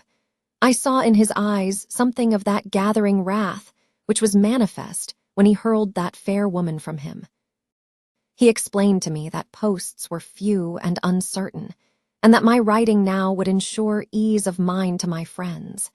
And he assured me with so much impressiveness that he would countermand the later letters, which would be held over at Bistritz until due time in case chance would admit of my prolonging my stay, that to oppose him would have been to create new suspicion.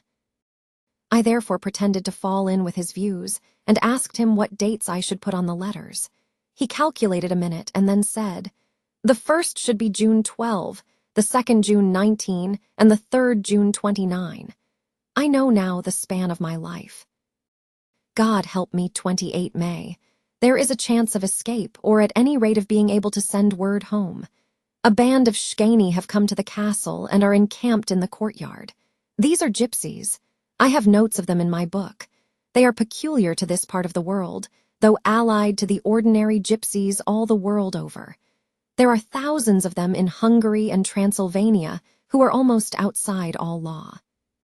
They attach themselves as a rule to some great noble or boyar and call themselves by his name.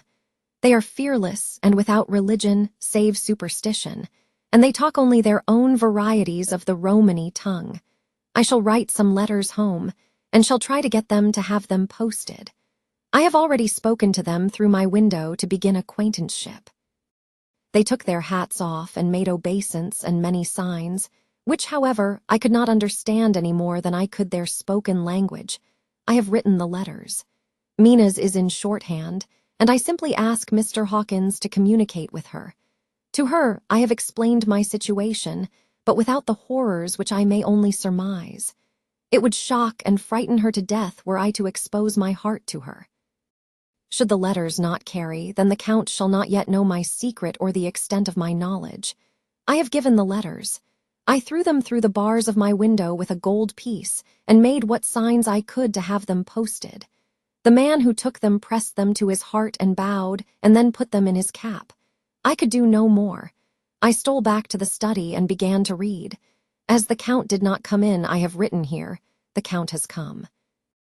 He sat down beside me, and said in his smoothest voice as he opened 2 letters, "The Shkini has given me these, of which, though I know not whence they come, I shall, of course, take care." See, he must have looked at it. One is from you and to my friend Peter Hawkins. The other, here he caught sight of the strange symbols as he opened the envelope, and the dark look came into his face and his eyes blazed wickedly. The other is a vile thing, an outrage upon friendship and hospitality. It is not signed. Well, so it cannot matter to us. And he calmly held letter and envelope in the flame of the lamp till they were consumed. Then he went on. "The letter to Hawkins that I shall, of course, send on, since it is yours. Your letters are sacred to me. Your pardon, my friend, that unknowingly I did break the seal. Will you not cover it again?" He held out the letter to me, and with a courteous bow handed me a clean envelope. I could only redirect it and hand it to him in silence. When he went out of the room, I could hear the key turn softly. A minute later, I went over and tried it, and the door was locked.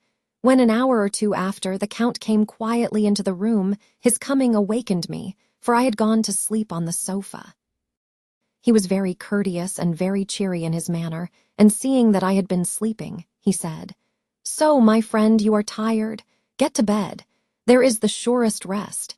I may not have the pleasure of talk tonight, since there are many labors to me, but you will sleep, I pray." I passed to my room and went to bed, and, strange to say, slept without dreaming. Despair has its own calms. 31 May. This morning when I woke, I thought I would provide myself with some papers and envelopes from my bag and keep them in my pocket, so that I might write in case I should get an opportunity. But again a surprise, again a shock. Every scrap of paper was gone, and with it all my notes, my memoranda, relating to railways and travel, my letter of credit. In fact, all that might be useful to me were I once outside the castle. I sat and pondered a while, and then some thought occurred to me, and I made search of my portmanteau and in the wardrobe where I had placed my clothes. The suit in which I had traveled was gone, and also my overcoat and rug. I could find no trace of them anywhere. This looked like some new scheme of villainy. 17 June. This morning, as I was sitting on the edge of my bed cudgelling my brains, I heard without a crackling of whips and pounding and scraping of horses feet up the rocky path beyond the courtyard.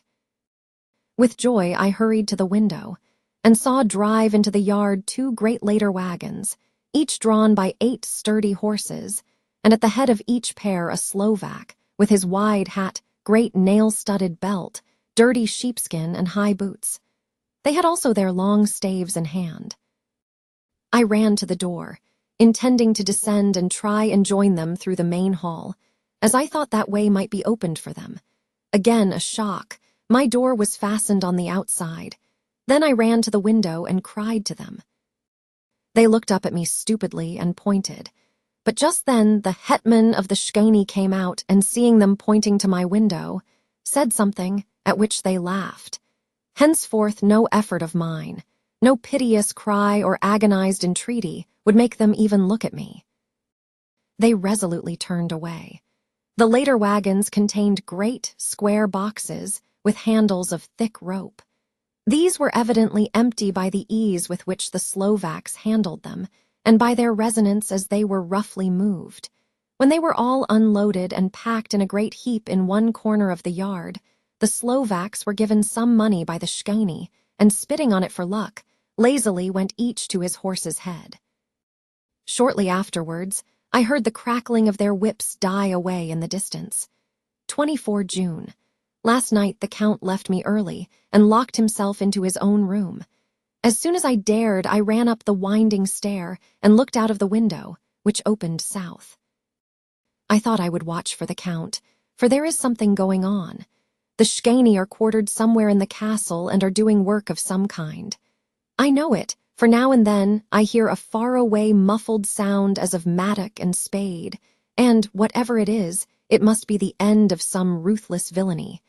I had been at the window somewhat less than half an hour when I saw something coming out of the Count's window. I drew back and watched carefully and saw the whole man emerge.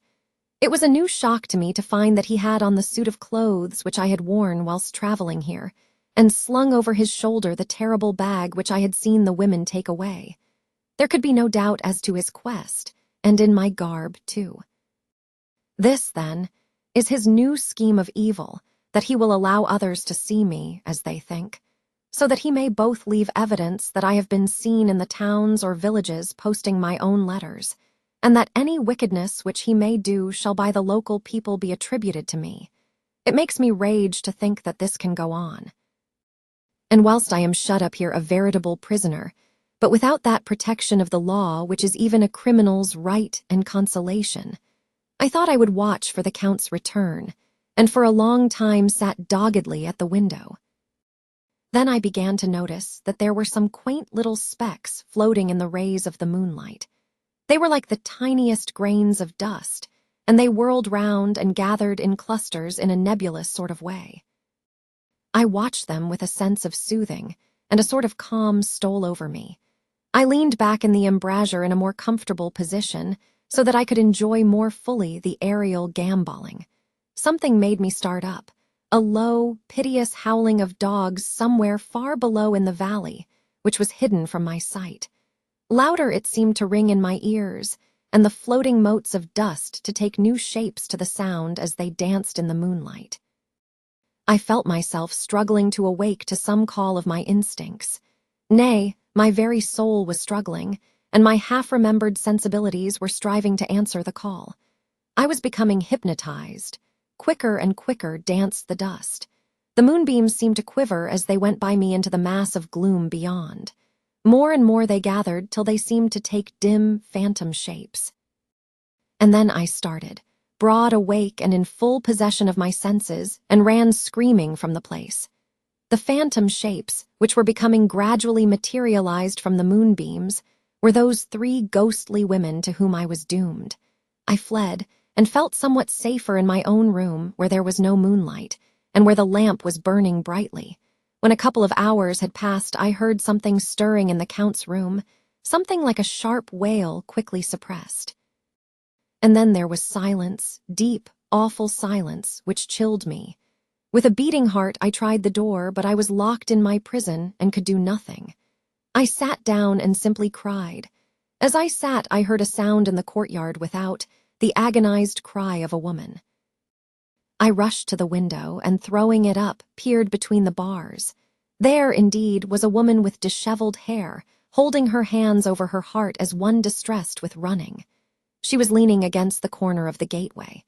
When she saw my face at the window, she threw herself forward and shouted in a voice laden with menace, "Monster, give me my child!" She threw herself on her knees and, raising up her hands, cried the same words in tones which wrung my heart. Then she tore her hair and beat her breast, and abandoned herself to all the violences of extravagant emotion. Finally, she threw herself forward, and though I could not see her, I could hear the beating of her naked hands against the door. Somewhere high overhead, probably on the tower, I heard the voice of the Count calling in his harsh, metallic whisper. His call seemed to be answered from far and wide by the howling of wolves. Before many minutes had passed, a pack of them poured, like a pent-up dam when liberated, through the wide entrance into the courtyard. There was no cry from the woman, and the howling of the wolves was but short. Before long they streamed away singly, licking their lips. I could not pity her, for I knew now what had become of her child, and she was better dead. What shall I do? What can I do? How can I escape from this dreadful thing of night, gloom, and fear? 25 June. No man knows till he has suffered from the night how sweet and dear to his heart, and I the morning can be. When the sun grew so high this morning that it struck the top of the great gateway opposite my window, the high spot which it touched seemed to me as if the dove from the ark had lighted there. My fear fell from me as if it had been a vaporous garment which dissolved in the warmth. I must take action of some sort whilst the courage of the day is upon me. Last night, one of my post-dated letters went to post, the first of that fatal series which is to blot out the very traces of my existence from the earth. Let me not think of it. Action. It has always been at night time that I have been molested or threatened, or in some way in danger or in fear. I have not yet seen the Count in the daylight. Can it be that he sleeps when others wake, that he may be awake whilst they sleep? If I could only get into his room. But there is no possible way. The door is always locked, no way for me. Yes, there is a way if one dares to take it. Where his body has gone, why may not another body go? I have seen him myself crawl from his window. Why should not I imitate him and go in by his window? The chances are desperate, but my need is more desperate still. I shall risk it. At the worst, it can only be death, and a man's death is not a calf's, and the dreaded hereafter may still be open to me. God help me in my task. Goodbye, Mina, if I fail. Goodbye, my faithful friend and second father. Goodbye, all and last of all, Mina. Same day later. I have made the effort, and God helping me, have come safely back to this room. I must put down every detail in order. I went whilst my courage was fresh straight to the window on the south side, and at once got outside on this side. The stones are big and roughly cut, and the mortar has by process of time been washed away between them. I took off my boots and ventured out on the desperate way. I looked down once, so as to make sure that a sudden glimpse of the awful depth would not overcome me, but after that kept my eyes away from it. I know pretty well the direction and distance of the Count's window, and made for it as well as I could, having regard to the opportunities available. I did not feel dizzy. I suppose I was too excited, and the time seemed ridiculously short till I found myself standing on the window sill and trying to raise up the sash.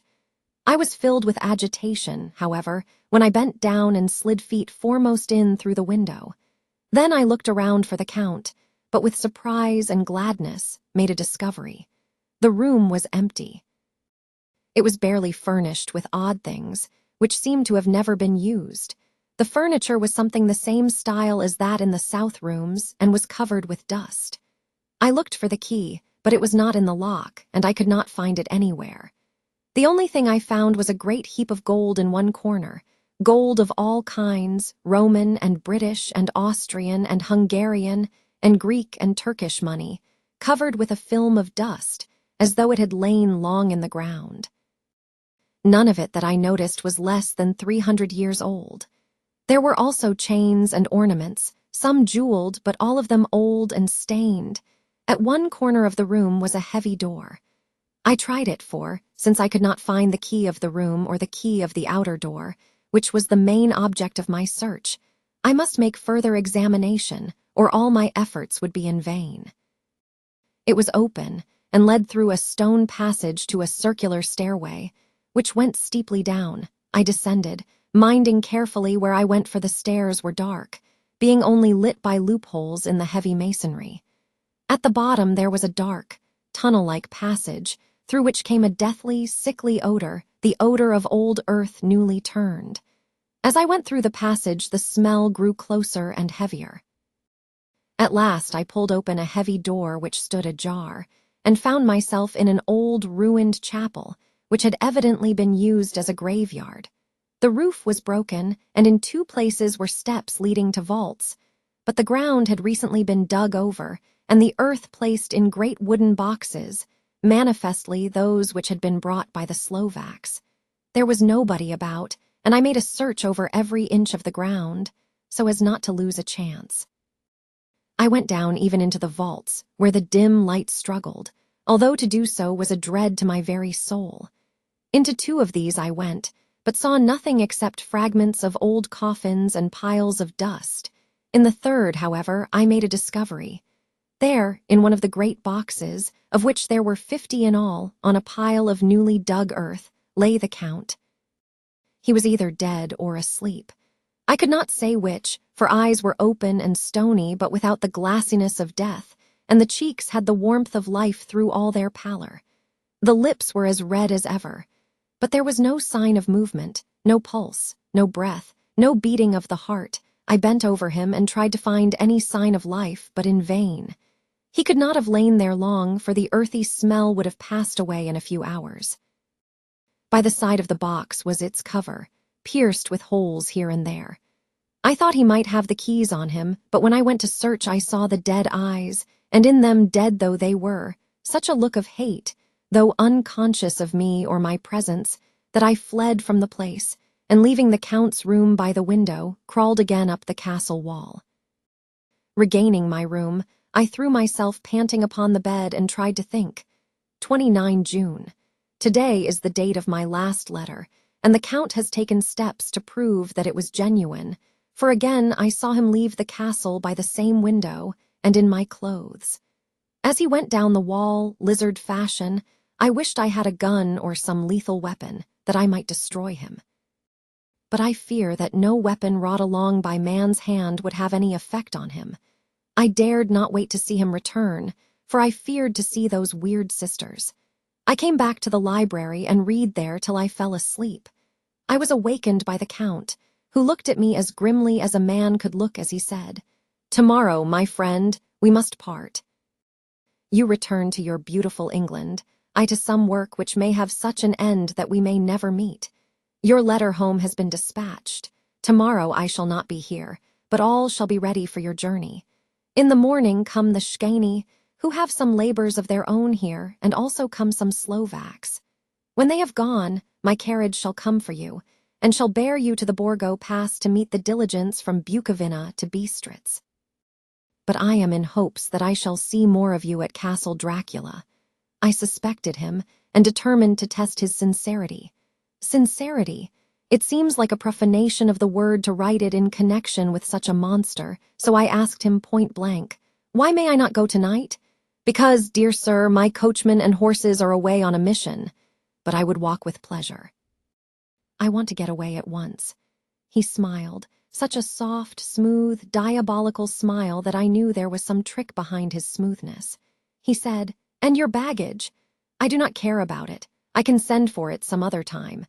The Count stood up and said with a sweet courtesy which made me rub my eyes, it seemed so real, "You English have a saying which is close to my heart, for its spirit is that which rules our boyars, welcome the coming, speed the parting guest. Come with me, my dear young friend. Not an hour shall you wait in my house against your will, though sad am I at your going, and that you so suddenly desire it. Come." With a stately gravity, he, with the lamp, preceded me down the stairs and along the hall. Suddenly he stopped. "Hark!" Close at hand came the howling of many wolves. It was almost as if the sound sprang up at the rising of his hand, just as the music of a great orchestra seems to leap under the baton of the conductor. After a pause of a moment, he proceeded, in his stately way, to the door, drew back the ponderous bolts, unhooked the heavy chains, and began to draw it open. To my intense astonishment, I saw that it was unlocked. Suspiciously, I looked all round but could see no key of any kind. As the door began to open, the howling of the wolves without grew louder and angrier. Their red jaws, with champing teeth, and their blunt-clawed feet as they leaped, came in through the opening door. I knew then that to struggle at the moment against the Count was useless. With such allies as these at his command, I could do nothing. But still the door continued slowly to open, and only the Count's body stood in the gap. Suddenly it struck me that this might be the moment and means of my doom. I was to be given to the wolves, and at my own instigation. There was a diabolical wickedness in the idea great enough for the Count, and as the last chance I cried out, "Shut the door! I shall wait till morning." And I covered my face with my hands to hide my tears of bitter disappointment. With one sweep of his powerful arm, the Count threw the door shut, and the great bolts clanged and echoed through the hall as they shot back into their places. In silence, we returned to the library, and after a minute or two I went to my own room. The last I saw of Count Dracula was his kissing his hand to me, with a red light of triumph in his eyes, and with a smile that Judas in hell might be proud of. When I was in my room and about to lie down, I thought I heard a whispering at my door. I went to it softly and listened. Unless my ears deceived me, I heard the voice of the Count. Back to your own place. Your time is not yet come. Wait, have patience. Tonight is mine, tomorrow night is yours." There was a low, sweet ripple of laughter, and in a rage I threw open the door and saw without the 3 terrible women licking their lips. As I appeared, they all joined in a horrible laugh and ran away. I came back to my room and threw myself on my knees. It is then so near the end. Tomorrow, Lord, help me and those to whom I am dear, 30 June. These may be the last words I ever write in this diary. I slept till just before the dawn, and when I woke threw myself on my knees, for I determined that if death came he should find me ready.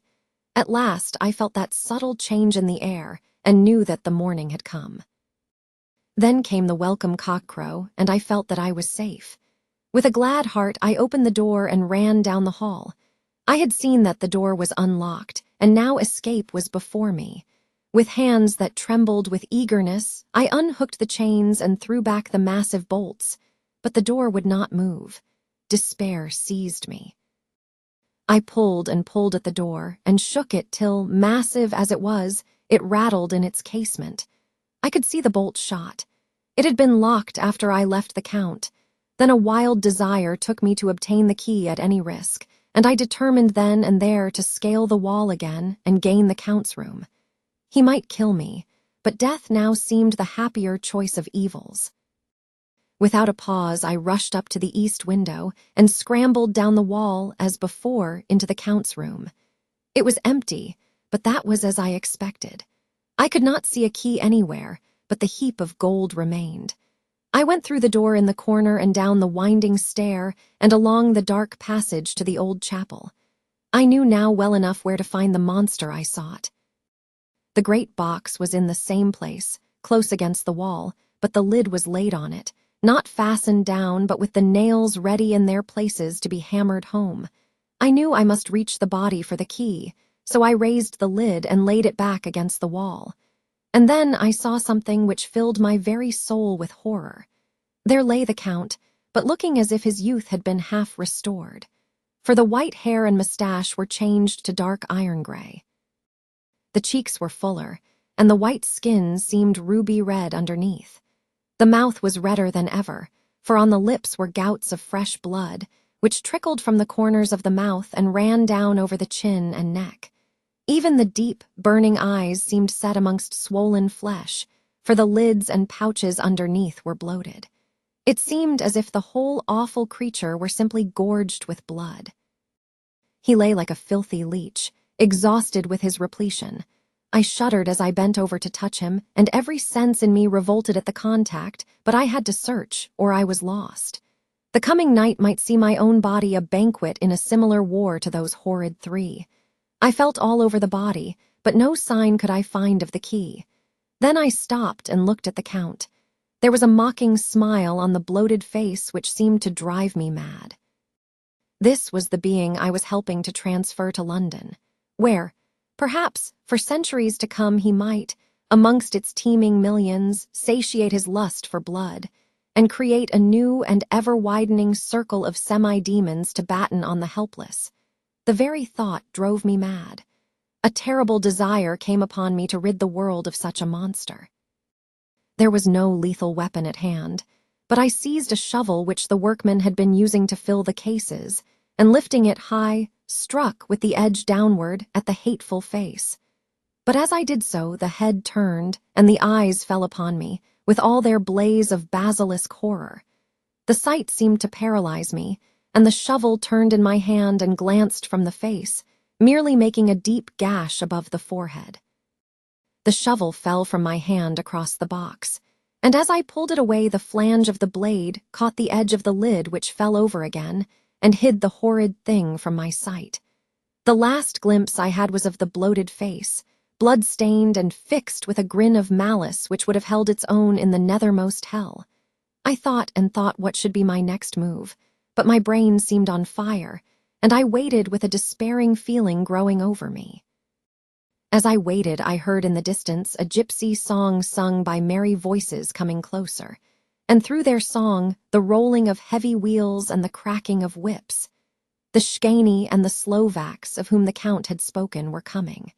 With a last look around and at the box which contained the vile body, I ran from the place and gained the Count's room, determined to rush out at the moment the door should be opened. With strained ears, I listened, and heard downstairs the grinding of the key in the great lock and the falling back of the heavy door. There must have been some other means of entry, or someone had a key for one of the locked doors. Then there came the sound of many feet tramping and dying away in some passage which sent up a clanging echo. I turned to run down again towards the vault, where I might find the new entrance, but at the moment there seemed to come a violent puff of wind, and the door to the winding stair blew to with a shock that set the dust from the lintels flying. When I ran to push it open, I found that it was hopelessly fast. I was again a prisoner, and the net of doom was closing round me more closely. As I write, there is in the passage below a sound of many tramping feet and the crash of weights being set down heavily, doubtless the boxes, with their freight of earth. There was a sound of hammering. It is the box being nailed down. Now I can hear the heavy feet tramping again along the hall, with many other idle feet coming behind them. The door is shut, the chains rattle. There is a grinding of the key in the lock. I can hear the key withdrawn, then another door opens and shuts. I hear the creaking of lock and bolt. Hark! In the courtyard and down the rocky way the roll of heavy wheels, the crack of whips, and the chorus of the Shkani as they pass into the distance. I am alone in the castle with those horrible women. Faugh! Mina is a woman, and there is naught in common. They are devils of the pit. I shall not remain alone with them. I shall try to scale the castle wall farther than I have yet attempted. I shall take some of the gold with me, lest I want it later. I may find a way from this dreadful place, and then a way for home, a way to the quickest and nearest train, away from the cursed spot, from this cursed land, where the devil and his children still walk with earthly feet. At least God's mercy is better than that of those monsters, and the precipice is steep and high. At its foot a man may sleep as a man. Goodbye, all. Mina. Chapter 5. Letter from Miss Mina Murray to Miss Lucy Westenra, 9 May. My dearest Lucy, forgive my long delay in writing, but I have been simply overwhelmed with work. The life of an assistant schoolmistress is sometimes trying. I am longing to be with you, and by the sea, where we can talk together freely and build our castles in the air. I have been working very hard lately, because I want to keep up with Jonathan's studies, and I have been practicing shorthand very assiduously. When we are married, I shall be able to be useful to Jonathan, and if I can stenograph well enough, I can take down what he wants to say in this way and write it out for him on the typewriter, at which also I am practicing very hard. He and I sometimes write letters in shorthand, and he is keeping a stenographic journal of his travels abroad. When I am with you, I shall keep a diary in the same way. I don't mean one of those 2 pages to the week with Sunday squeezed in a corner diaries, but a sort of journal which I can write in whenever I feel inclined. I do not suppose there will be much of interest to other people, but it is not intended for them. I may show it to Jonathan some day if there is in it anything worth sharing, but it is really an exercise book. I shall try to do what I see lady journalists do, interviewing and writing descriptions and trying to remember conversations. I am told that, with a little practice, One can remember all that goes on or that one hears said during a day. However, we shall see. I will tell you of my little plans when we meet. I have just had a few hurried lines from Jonathan from Transylvania. He is well, and will be returning in about a week. I am longing to hear all his news. It must be nice to see strange countries. I wonder if Jonathan and I, shall ever see them together. There is the 10 o'clock bell ringing. Goodbye. Your loving Mina. Tell me all the news when you write. You have not told me anything for a long time. I hear rumors, and especially of a tall, handsome, curly-haired man. Letter. Lucy Westenra to Mina Murray, 17, Chatham Street, Wednesday. My dearest Mina, I must say you tax me very unfairly with being a bad correspondent. I wrote you twice since we parted, and your last letter was only your second. Besides, I have nothing to tell you. There is really nothing to interest you. Town is very pleasant just now, and we go a great deal to picture galleries and for walks and rides in the park. As to the tall, curly-haired man, I suppose it was the one who was with me at the last pop. Someone has evidently been telling tales. That was Mr. HOLMWOOD. He often comes to see us, and he and Mamma get on very well together. They have so many things to talk about in common. We met some time ago a man that would just do for you, if you were not already engaged to Jonathan. He is an excellent party, being handsome, well off, and of good birth. He is a doctor and really clever. Just fancy. He is only ninnied 20, and he has an immense lunatic asylum all under his own care. Mr. HOLMWOOD introduced him to me, and he called here to see us and often comes now. I think he is one of the most resolute men I ever saw, and yet the most calm. He seems absolutely imperturbable. I can fancy what a wonderful power he must have over his patients. He has a curious habit of looking one straight in the face, as if trying to read one's thoughts. He tries this on very much with me, but I flatter myself he has got a tough nut to crack. I know that from my glass. You ever try to read your own face? I do, and I can tell you it is not a bad study and gives you more trouble than you can well fancy if you have never tried it. He says that I afford him a curious psychological study, and I humbly think I do. I do not, as you know, take sufficient interest in dress to be able to describe the new fashions. Dress is a bore. That is slang again, but never mind. Arthur says that every day. There, it is all out, Mina. We have told all our secrets to each other since we were children. We have slept together and eaten together and laughed and cried together, and now, though I have spoken, I would like to speak more.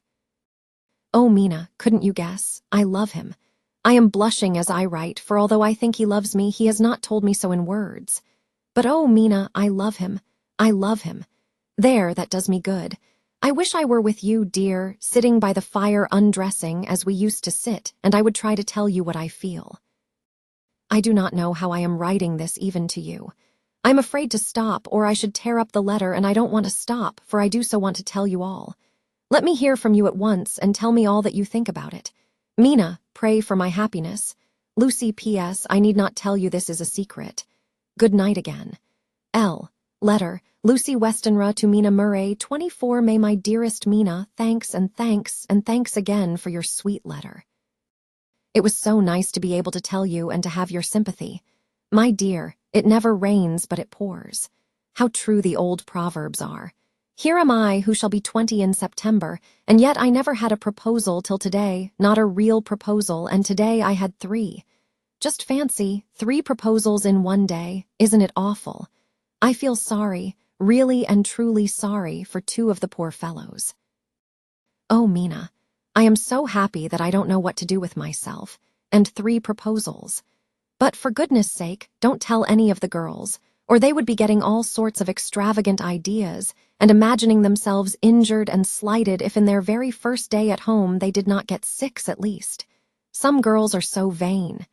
You and I, Mina dear, who are engaged and are going to settle down soon soberly into old married women, can despise vanity. Well, I must tell you about the 3, but you must keep it a secret, dear, from everyone except, of course, Jonathan. You will tell him because I would, if I were in your place, certainly tell Arthur. A woman ought to tell her husband everything. Don't you think so, dear? And I must be fair. Men like women, certainly their wives, to be quite as fair as they are. And women, I am afraid, are not always quite as fair as they should be. Well, my dear, number one came just before lunch. I told you of him, Doctor. John Seward, the lunatic asylum man with the strong jaw and the good forehead. He was very cool outwardly, but was nervous all the same. He had evidently been schooling himself as to all sorts of little things, and remembered them, but he almost managed to sit down on his silk hat, which men don't generally do when they are cool. And then, when he wanted to appear at ease, he kept playing with a lancet in a way that made me nearly scream. He spoke to me, Mina, very straightforwardly. He told me how dear I was to him, though he had known me so little, and what his life would be with me to help and cheer him. He was going to tell me how unhappy he would be if I did not care for him, but when he saw me cry, he said he was a brute and would not add to my present trouble. Then he broke off and asked if I could love him in time, and when I shook my head his hands trembled, and then with some hesitation he asked me if I cared already for anyone else. He put it very nicely, saying that he did not want to wring my confidence from me, but only to know, because if a woman's heart was free, a man might have hope. And then, Mina, I felt a sort of duty to tell him that there was someone. I only told him that much, and then he stood up, and he looked very strong and very grave as he took both my hands in his and said he hoped I would be happy, and that if I ever wanted a friend I must count him one of my best. Oh, Mina dear, I can't help crying, and you must excuse this letter being all blotted.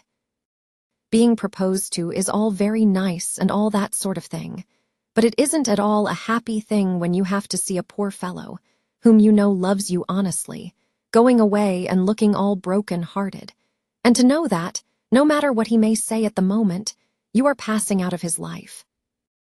My dear, I must stop here at present. I feel so miserable, though I am so happy. Evening. Arthur has just gone, and I feel in better spirits than when I left off, so I can go on telling you about the day. Well, my dear, number 2 came after lunch. He is such a nice fellow, an American from Texas, and he looks so young and so fresh that it seems almost impossible that he has been to so many places and has such adventures. I sympathize with poor Desdemona when she had such a stream poured in her ear, even by a black man. I suppose that we women are such cowards that we think a man will save us from fears, and we marry him. I know now what I would do if I were a man and wanted to make a girl love me. No, I don't, for there was Mr. Morris telling us his stories, and Arthur never told any, and yet, my dear, I am somewhat previous. Mr. Quincy P. Morris found me alone. It seems that a man always does find a girl alone. No, he doesn't. For Arthur tried twice to make a chance, and I helping him all I could. I am not ashamed to say it now. I must tell you beforehand that Mr. Morris doesn't always speak slang. That is to say, he never does so to strangers or before them, for he is really well educated and has exquisite manners, but he found out that it amused me to hear him talk American slang, and whenever I was present, and there was no one to be shocked, he said such funny things. I am afraid, my dear, he has to invent it all, for it fits exactly into whatever else he has to say. But this is a way slang has. I do not know myself if I shall ever speak slang. I do not know if Arthur likes it, as I have never heard him use any as yet. Well, Mr. Morris sat down beside me and looked as happy and jolly as he could, but I could see all the same that he was very nervous. He took my hand in his, and said ever so sweetly, "Miss Lucy, I know I ain't good enough to regulate the fixins of your little shoes, but I guess if you wait till you find a man that is you will go join them 7 young women with the lamps when you quit. Won't you just hitch up alongside of me, and let us go down the long road together, driving in double harness?" Well, he did look so good-humored and so jolly that it didn't seem half so hard to refuse him as it did poor Dr. Seward. So I said, as lightly as I could, that I did not know anything of hitching, and that I wasn't broken to harness at all yet. Then he said that he had spoken in a light manner, and he hoped that if he had made a mistake in doing so on so grave, so momentous an occasion for him, I would forgive him. He really did look serious when he was saying it, and I couldn't help feeling a sort of exultation that he was number 2 in one day. And then, my dear, before I could say a word, he began pouring out a perfect torrent of love-making, laying his very heart and soul at my feet. He looked so earnest over it that I shall never again think that a man must be playful always, and never earnest, because he is merry at times. I suppose he saw something in my face which checked him, for he suddenly stopped, and said with a sort of manly fervor that I could have loved him for if I had been free. "Lucy, you are an honest-hearted girl, I know. I should not be here speaking to you as I am now if I did not believe you clean grit, right through to the very depths of your soul. Tell me, like one good fellow to another, is there anyone else that you care for? And if there is, I'll never trouble you a hair's breadth again, but will be, if you will let me, a very faithful friend. My dear Mina, why are men so noble when we women are so little worthy of them?" Here was I almost making fun of this great-hearted, true gentleman. I burst into tears, I'm afraid, my dear. You will think this a very sloppy letter in more ways than one, and I really felt very badly. Why can't they let a girl marry 3 men, or as many as want her, and save all this trouble? But this is heresy, and I must not say it. I'm glad to say that, though I was crying, I was able to look into Mr. Morris' brave eyes, and I told him out straight, yes, there is someone I love, though he has not told me yet that he even loves me.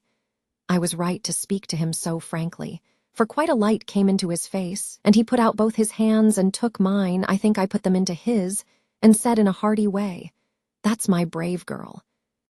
It's better worth being late for a chance of winning you than being in time for any other girl in the world. Don't cry, my dear. If it's for me, I'm a hard nut to crack, and I take it standing up. If that other fellow doesn't know his happiness, well, he'd better look for it soon, or he'll have to deal with me. Little girl, your honesty and pluck have made me a friend, and that's rarer than a lover. It's more selfish anyhow. My dear, I'm going to have a pretty lonely walk between this and Kingdom Come. Won't you give me one kiss? It'll be something to keep off the darkness now and then. You can, you know, if you like, for that other good fellow, or you could not love him, hasn't spoken yet. That quite won me, Mina, for it was brave and sweet of him, and noble too to a rival, wasn't it? And he's so sad, so I leant over and kissed him. He stood up with my 2 hands in his, and as he looked down into my face, "I am afraid I was blushing very much," he said. "Little girl, I hold your hand, and you've kissed me, and if these things don't make us friends, nothing ever will. Thank you for your sweet honesty to me, and goodbye." He wrung my hand, and taking up his hat, went straight out of the room without looking back, without a tear or a quiver or a pause, and I am crying like a baby. Oh, why must a man like that be made unhappy when there are lots of girls about who would worship the very ground he trod on? I know I would if I were free, only I don't want to be free. My dear, this quite upset me, and I feel I cannot write of happiness just at once after telling you of it, and I don't wish to tell of the number 3 until it can be all happy. Ever your loving, Lucy P.S. Oh, about number 3, I needn't tell you of number 3, need I, besides? It was all so confused. It seemed only a moment from his coming into the room till both his arms were round me, and he was kissing me. I am very, very happy, and I don't know what I have done to deserve it. I must only try in the future to show that I am not ungrateful to God for all his goodness to me in sending to me such a lover, such a husband, and such a friend. Goodbye, Dr. Seward's Diary, kept in phonograph, 25 May. Ebb tide in appetite today. Cannot eat, cannot rest, so diary instead. Since my rebuff of yesterday, I have a sort of empty feeling. Nothing in the world seems of sufficient importance to be worth the doing. As I knew that the only cure for this sort of thing was work, I went amongst the patients. I picked out one who has afforded me a study of much interest. He is so quaint that I am determined to understand him as well as I can. Today, I seem to get nearer than ever before to the heart of his mystery. I questioned him more fully than I had ever done, with a view to making myself master of the facts of his hallucination. In my manner of doing it there was, I now see, something of cruelty. I seem to wish to keep him to the point of his madness, a thing which I avoid with the patience as I would the mouth of hell. Mem. Under what circumstances would I not avoid the pit of hell? Omnier Rami Venalia sunt. Hell has its price.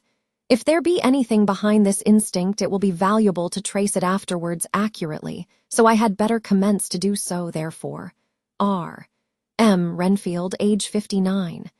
Sanguine temperament, great physical strength, morbidly excitable, periods of gloom, ending in some fixed idea which I cannot make out. I presume that the sanguine temperament itself and the disturbing influence end in a mentally accomplished finish. A possibly dangerous man, probably dangerous if unselfish. In selfish men, caution is as secure an armor for their foes as for themselves. What I think of on this point is, when self is the fixed point, the centripetal force is balanced with the centrifugal. When duty, a cause, etc., is the fixed point, the latter force is paramount, and only accident or a series of accidents can balance it. Letter, Quincy P. Morris to Hahn. Arthur HOLMWOOD, 25 May. My dear Art, we've told yarns by the campfire in the prairies and dressed one another's wounds after trying a landing at the Marquesas and drunk healths on the shore of Titicaca. There are more yarns to be told and other wounds to be healed and another health to be drunk. Won't you let this be at my campfire tomorrow night? I have no hesitation in asking you, as I know a certain lady is engaged to a certain dinner party, and that you are free. There will only be one other, our old pal at the Korea, Jack Seward. He's coming, too, and we both want to mingle our weeps over the wine cup, and to drink a health with all our hearts to the happiest man in all the wide world, who has won the noblest heart that God has made and best worth winning.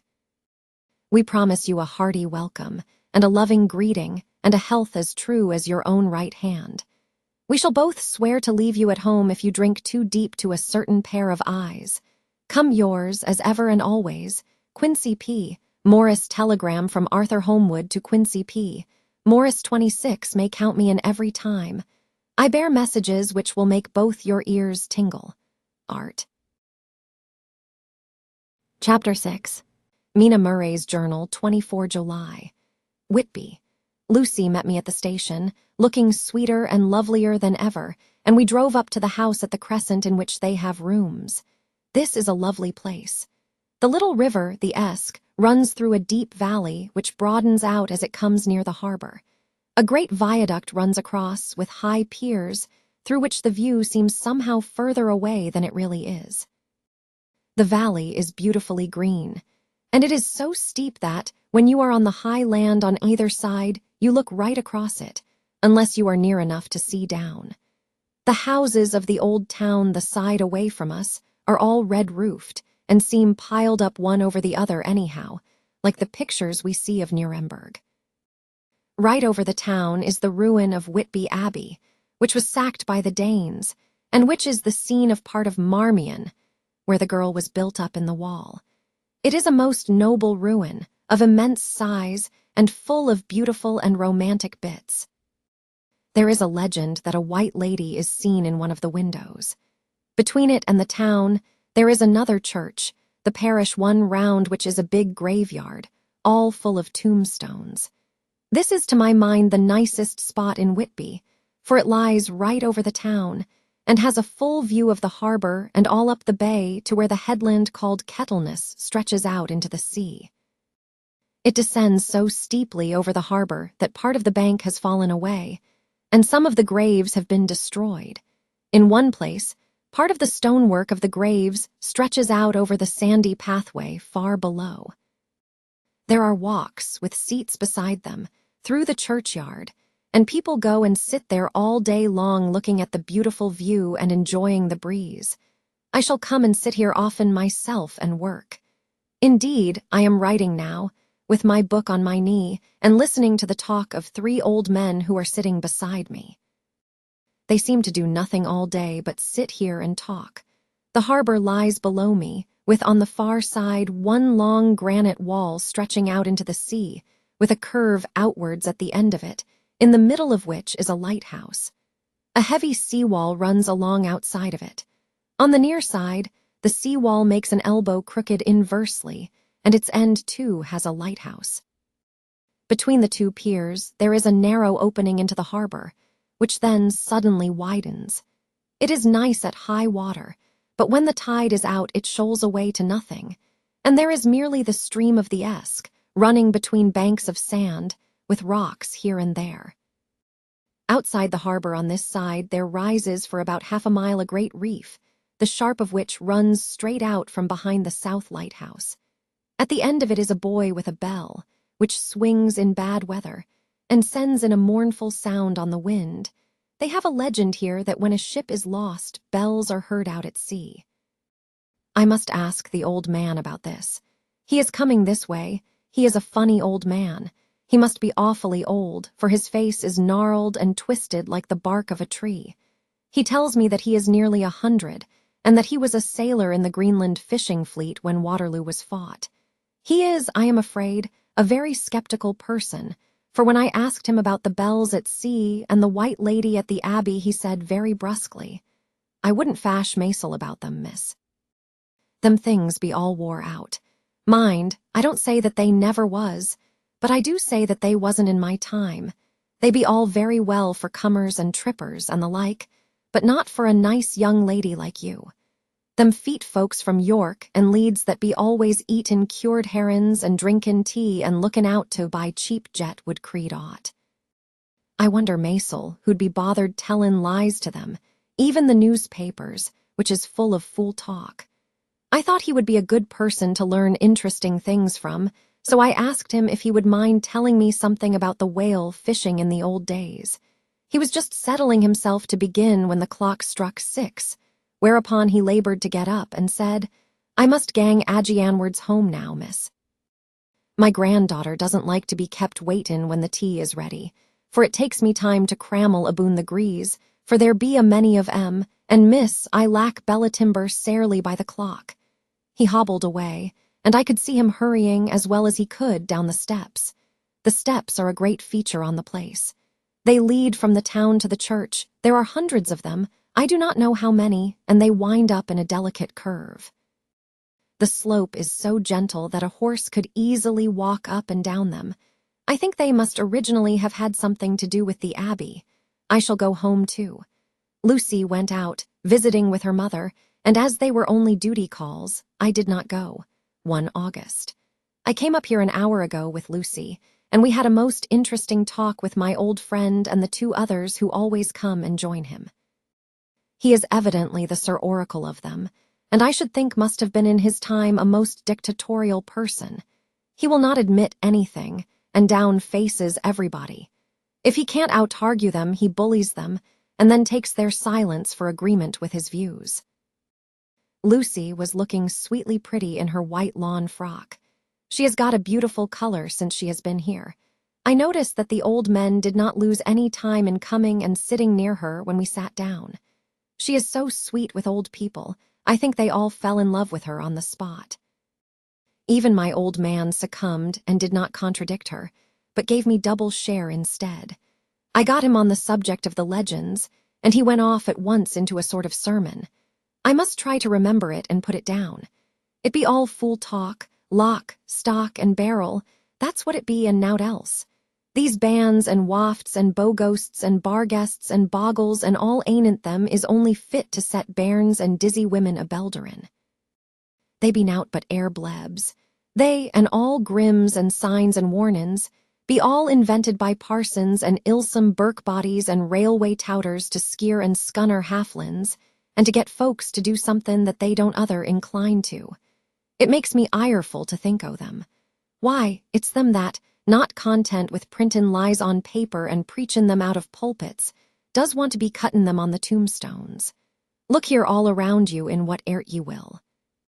All them steens, holdin' up their heads as well as they can out of their pride, is a cant, simply tumblin' down with the weight o' the lies wrote on them.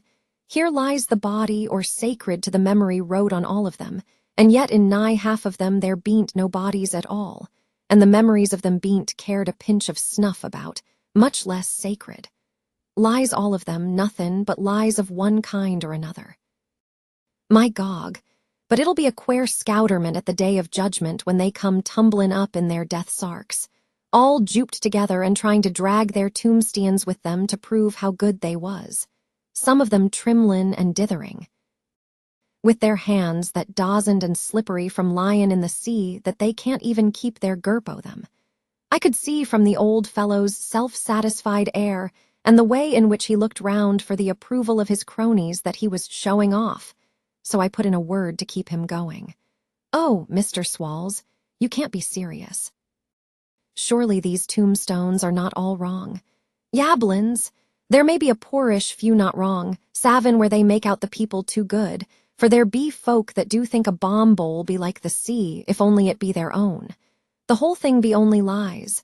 Now look you here, you come here a stranger, and you see this Kirkgarth." I nodded, for I thought it better to assent, though I did not quite understand his dialect. "I knew it had something to do with the church," he went on, "and you can sate that all these steens be a boon folk that be haped here, snod and snog." I assented again. "Then that be just where the lie comes in. Why, there be scores of these labeds that be tomb as old Dunn's baccabox on Friday night." He nudged one of his companions, and they all laughed. "And, my gog, how could they be otherwise? Look at that one, the aftest abaft the beer bank, read it." I went over and read, "Edward Spencelog, Master Mariner, murdered by pirates off the coast of Andres, April, 1854, age 30. When I came back, Mr. Swalls went on. Who brought him home, I wonder, to hap him here? "Murdered off the coast of Andres. And you consated his body lay under. Why, I could name ye a dozen whose bones lie in the Greenland seas above." He pointed northwards, "or where the currents may have drifted them. There be the steens around ye. Ye can, with your young eyes, read the small print of the lies from here.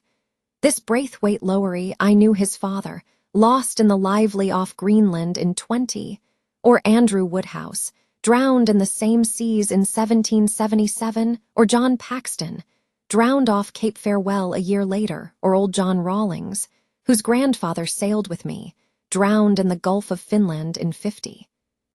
Do you think that all these men will have to make a rush to Whitby when the trumpet sounds? I have me antherems aboot it. I tell ye that when they got here they'd be jomlin and jostlin one another that way, that it 'ud be like a fight up on the ice in the old days, when we'd be at one another from daylight to dark, and trying to tie up our cuts by the aurora borealis." This was evidently local pleasantry, for the old man cackled over it, and his cronies joined in with gusto. "But," I said, "surely you are not quite correct, for you start on the assumption that all the poor people or their spirits will have to take their tombstones with them on the day of judgment. Do you think that will be really necessary? Well, what else be they tombstones for? Answer me that, miss. To please their relatives, I suppose. To please their relatives, you suppose." This he said with intense scorn. "How will it pleasure their relatives to know that lies is wrote over them, and that everybody in the place knows that they be lies?" He pointed to a stone at our feet, which had been laid down as a slab, on which the seat was rested, close to the edge of the cliff. "Read the lies on that through stone," he said. The letters were upside down to me from where I sat, but Lucy was more opposite to them, so she leant over and read. "Sacred to the memory of George Cannon, who died, in the hope of a glorious resurrection on July 29, 1873, falling from the rocks at Kettleness. This tomb was erected by his sorrowing mother to her dearly beloved son. He was the only son of his mother, and she was a widow. Really, Mr. Swalls, I don't see anything very funny in that." She spoke her comment very gravely and somewhat severely. "You don't see aught funny. Ha ha. But that's because ye don't gawm the sorrowin' mother was a hellcat that hated him because he was acred, a regular lamiter he was, and he hated her so that he committed suicide in order that she mightn't get an insurance she put on his life. He blew nigh the top of his head off with an old musket that they had for scarin' crows with. 'Twarn't for crows then, for it brought the clegs and the daups to him. That's the way he fell off the rocks. And as to hopes of a glorious resurrection, I've often heard him say Maisel that he hoped he'd go to hell, for his mother was so pious that she'd be sure to go to heaven, and he didn't want to addle where she was. Now isn't that Steen at any rate? He hammered it with his stick as he spoke. A pack of lies. And won't it make Gabriel keckle when Geordie comes pantin' ut the grease with the Tompstian balanced on his hump and asks to be took as evidence? I did not know what to say, but Lucy turned the conversation as she said, rising up, "Oh, why did you tell us of this? It is my favorite seat, and I cannot leave it, and now I find I must go on sitting over the grave of a suicide. That won't harm ye, my pretty, and it may make poor Geordie gladsome to have so trim a lass sittin' on his lap. That won't hurt ye. Why, I've sat here off and on for nigh 20 years past, and it hasn't done me no harm. Don't ye fash about them as lies under ye, or that dosen lie there either. It'll be time for ye to be getting scart when ye see the Tombstians all run away with, and the place as bare as a stubble field. There's the clock, and I must gang. My service to ye, ladies." And off he hobbled. Lucy and I sat a while, and it was all so beautiful before us that we took hands as we sat, and she told me all over again about Arthur and their coming marriage. That made me just a little heartsick, for I haven't heard from Jonathan for a whole month. The same day, I came up here alone, for I am very sad. There was no letter for me. I hope there cannot be anything the matter with Jonathan. The clock has just struck 9. I see the lights scattered all over the town, sometimes in rows where the streets are, and sometimes singly. They run right up the Esk and die away in the curve of the valley. To my left, the view is cut off by a black line of roof of the old house next to the abbey. The sheep and lambs are bleating in the fields away behind me, and there is a clatter of donkeys' hoofs up the paved road below. The band on the pier is playing a harsh waltz in good time, and further along the quay, there is a Salvation Army meeting in a back street. Neither of the bands hears the other, but up here I hear and see them both. I wonder where Jonathan is and if he is thinking of me. I wish he were here. Dr. SEWARD'S Diary, 5 June. The case of Renfield grows more interesting the more I get to understand the man. He has certain qualities very largely developed: selfishness, secrecy, and purpose. I wish I could get at what is the object of the latter. He seems to have some settled scheme of his own, but what it is I do not know. His redeeming quality is a love of animals, though, indeed, he has such curious turns in it that I sometimes imagine he is only abnormally cruel. His pets are of odd sorts. Just now his hobby is catching flies. He has at present such a quantity that I have had myself to expostulate. To my astonishment, he did not break out into a fury, as I expected, but took the matter in simple seriousness. He thought for a moment and then said, "May I have 3 days? I shall clear them away." Of course, I said that would do. I must watch him. 18 June. He has turned his mind now to spiders and has got several very big fellows in a box. He keeps feeding them his flies, and the number of the latter is becoming sensibly diminished, although he has used half his food in attracting more flies from outside to his room. 1 July. His spiders are now becoming as great a nuisance as his flies, and today I told him that he must get rid of them. He looked very sad at this, so I said that he must some of them, at all events. He cheerfully acquiesced in this, and I gave him the same time as before for reduction. He disgusted me much while with him, for when a horrid blowfly, bloated with some carrion food, buzzed into the room, he caught it, held it exultantly for a few moments between his finger and thumb, and before I knew what he was going to do, put it in his mouth and ate it. I scolded him for it, but he argued quietly that it was very good and very wholesome, that it was life, strong life, and gave life to him. This gave me an idea, or the rudiment of one. I must watch how he gets rid of his spiders. He has evidently some deep problem in his mind, for he keeps a little notebook in which he is always jotting down something. Whole pages of it are filled with masses of figures, generally single numbers added up in batches, and then the totals added in batches again, as though he were focusing some account, as the auditors put it. 8 July. There is a method in his madness, and the rudimentary idea in my mind is growing. It will be a whole idea soon, and then, oh, unconscious cerebration, you will have to give the wall to your conscious brother. I kept away from my friend for a few days. so that I might notice if there were any change. Things remain as they were, except that he has parted with some of his pets and got a new one. He has managed to get a sparrow and has already partially tamed it. His means of taming is simple, for already the spiders have diminished. Those that do remain, however, are well fed, for he still brings in the flies by tempting them with his food. 19 July, we are progressing. My friend has now a whole colony of sparrows, and his flies and spiders are almost obliterated. When I came in, he ran to me and said he wanted to ask me a great favor, a very, very great favor. And as he spoke, he fawned on me like a dog. I asked him what it was, and he said, with a sort of rapture in his voice and bearing, "A kitten, a nice, little, sleek, playful kitten that I can play with and teach and feed and feed and feed." I was not unprepared for this request, for I had noticed how his pets went on increasing in size and vivacity, but I did not care that his pretty family of tame sparrows should be wiped out in the same manner as the flies and spiders. So I said I would see about it, and asked him if he would not rather have a cat than a kitten. His eagerness betrayed him as he answered, "Oh, yes, I would like a cat." I only asked for a kitten lest you should refuse me a cat. No one would refuse me a kitten, would they? I shook my head and said that at present I feared it would not be possible, but that I would see about it.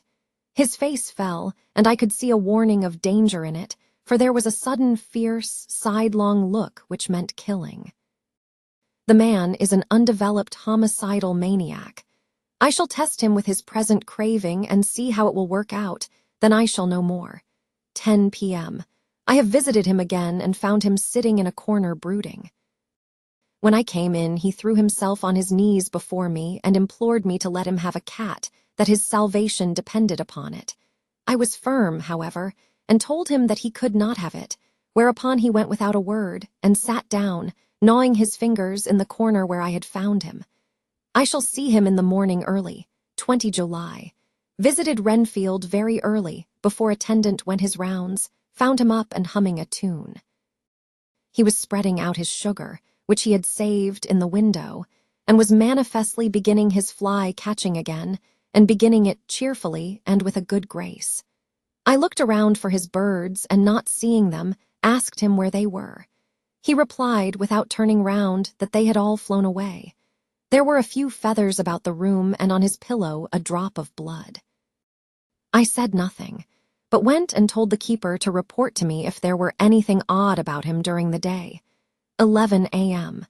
The attendant has just been to see me to say that Renfield has been very sick and has disgorged a whole lot of feathers.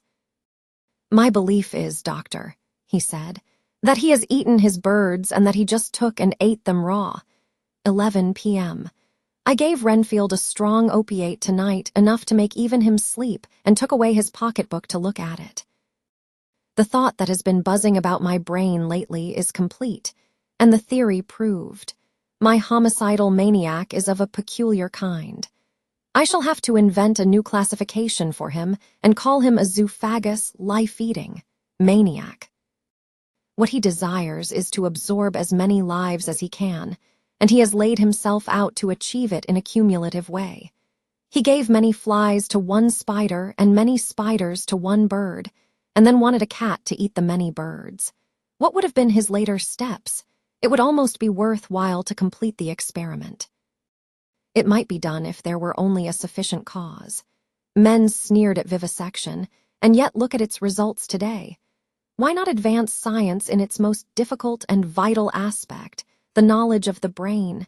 Had I even the secret of one such mind, did I hold the key to the fancy of even one lunatic, I might advance my own branch of science to a pitch compared with which Burden Sanderson's physiology or Ferrier's brain knowledge would be as nothing. If only there were a sufficient cause. I must not think too much of this, or I may be tempted.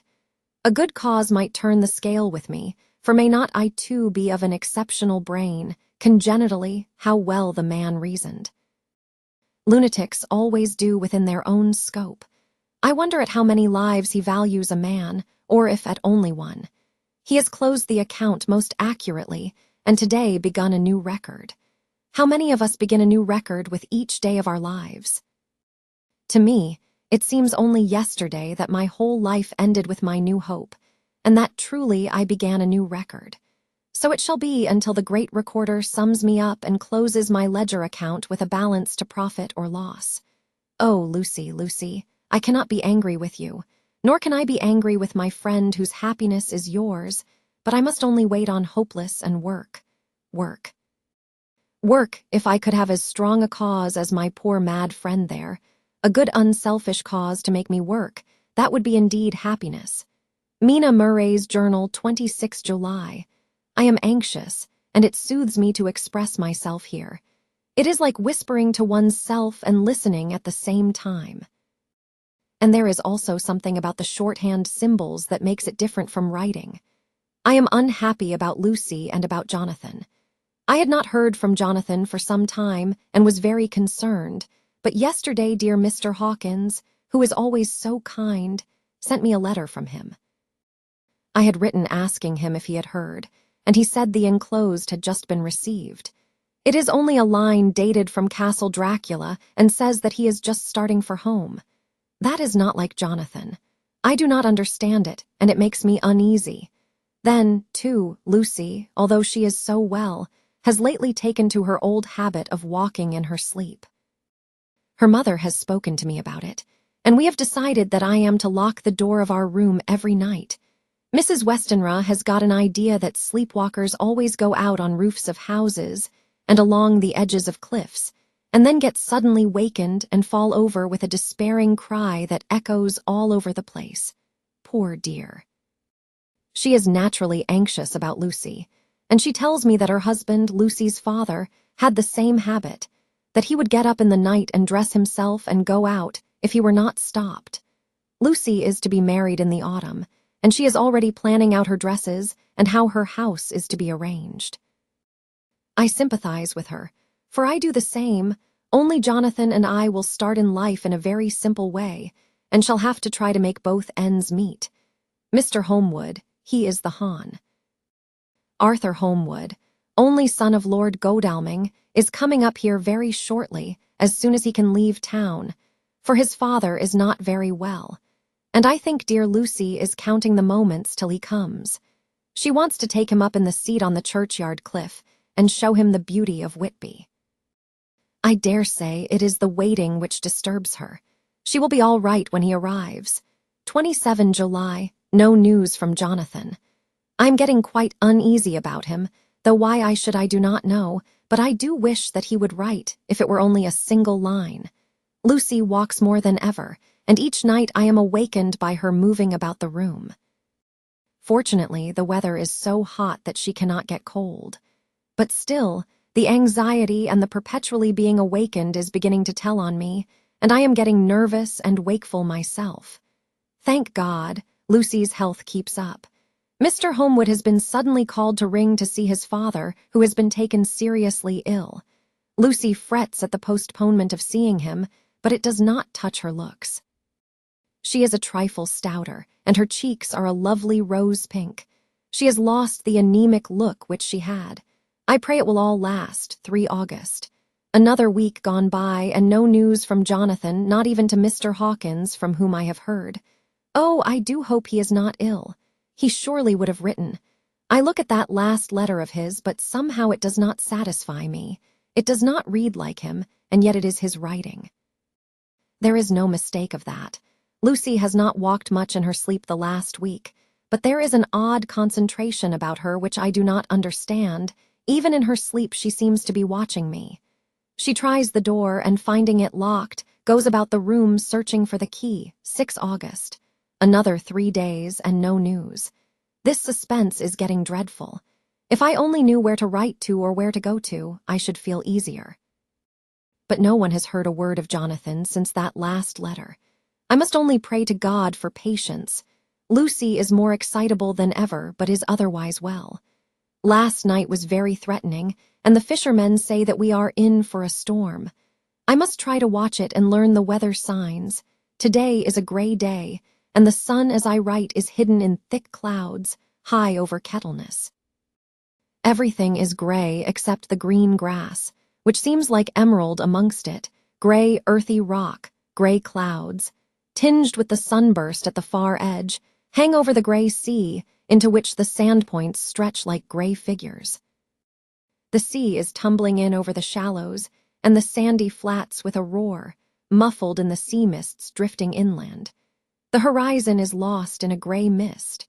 All vastness, the clouds are piled up like giant rocks, and there is a brool over the sea that sounds like some passage of doom. Dark figures are on the beach here and there, sometimes half shrouded in the mist, and seem men like trees walking. The fishing boats are racing for home, and rise and dip in the ground swell as they sweep into the harbor, bending to the scuppers. Here comes old Mr. Swalls. He is making straight for me, and I can see, by the way he lifts his hat, that he wants to talk. I have been quite touched by the change in the poor old man.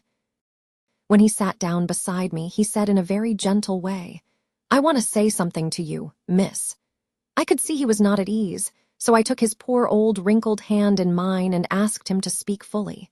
So he said, leaving his hand in mine, "I'm afraid, my dearie, that I must have shocked you by all the wicked things I've been sayin' about the dead, and such like, for weeks past, but I didn't mean them, and I want ye to remember that when I'm gone. We odd folks that be daffled, and with one foot abaft the crockhool, don't altogether like to think of it, and we don't want to feel scarred of it, and that's why I've took to mackin' light of it so that I'd cheer up my own heart a bit. But Lord love ye, miss, I ain't afraid of dyin', not a bit, only I don't want to die if I can help it. My time must be nigh at hand now, for I be odd, and 100 years is too much for any man to expect. And I'm so nigh it that the odd man is already whettin' his scythe. Ye see, I can't get out o' the habit of caffin' about it all at once. The chaffs will wag as they be used to. Some day soon the angel of death will sound his trumpet for me. But don't ye duel and greet, my dearie." For he saw that I was crying. If he should come this very night, I'd not refuse to answer his call. For life be, after all, only a waitin' for somethin' else than what we're doin', and death be all that we can rightly depend on. But I'm content, for it's common to me, my dearie, and common quick. It may be common while we be lookin' and wonderin'. Maybe it's in that wind out over the sea that's bringin' with it loss and wreck and sore distress and sad hearts.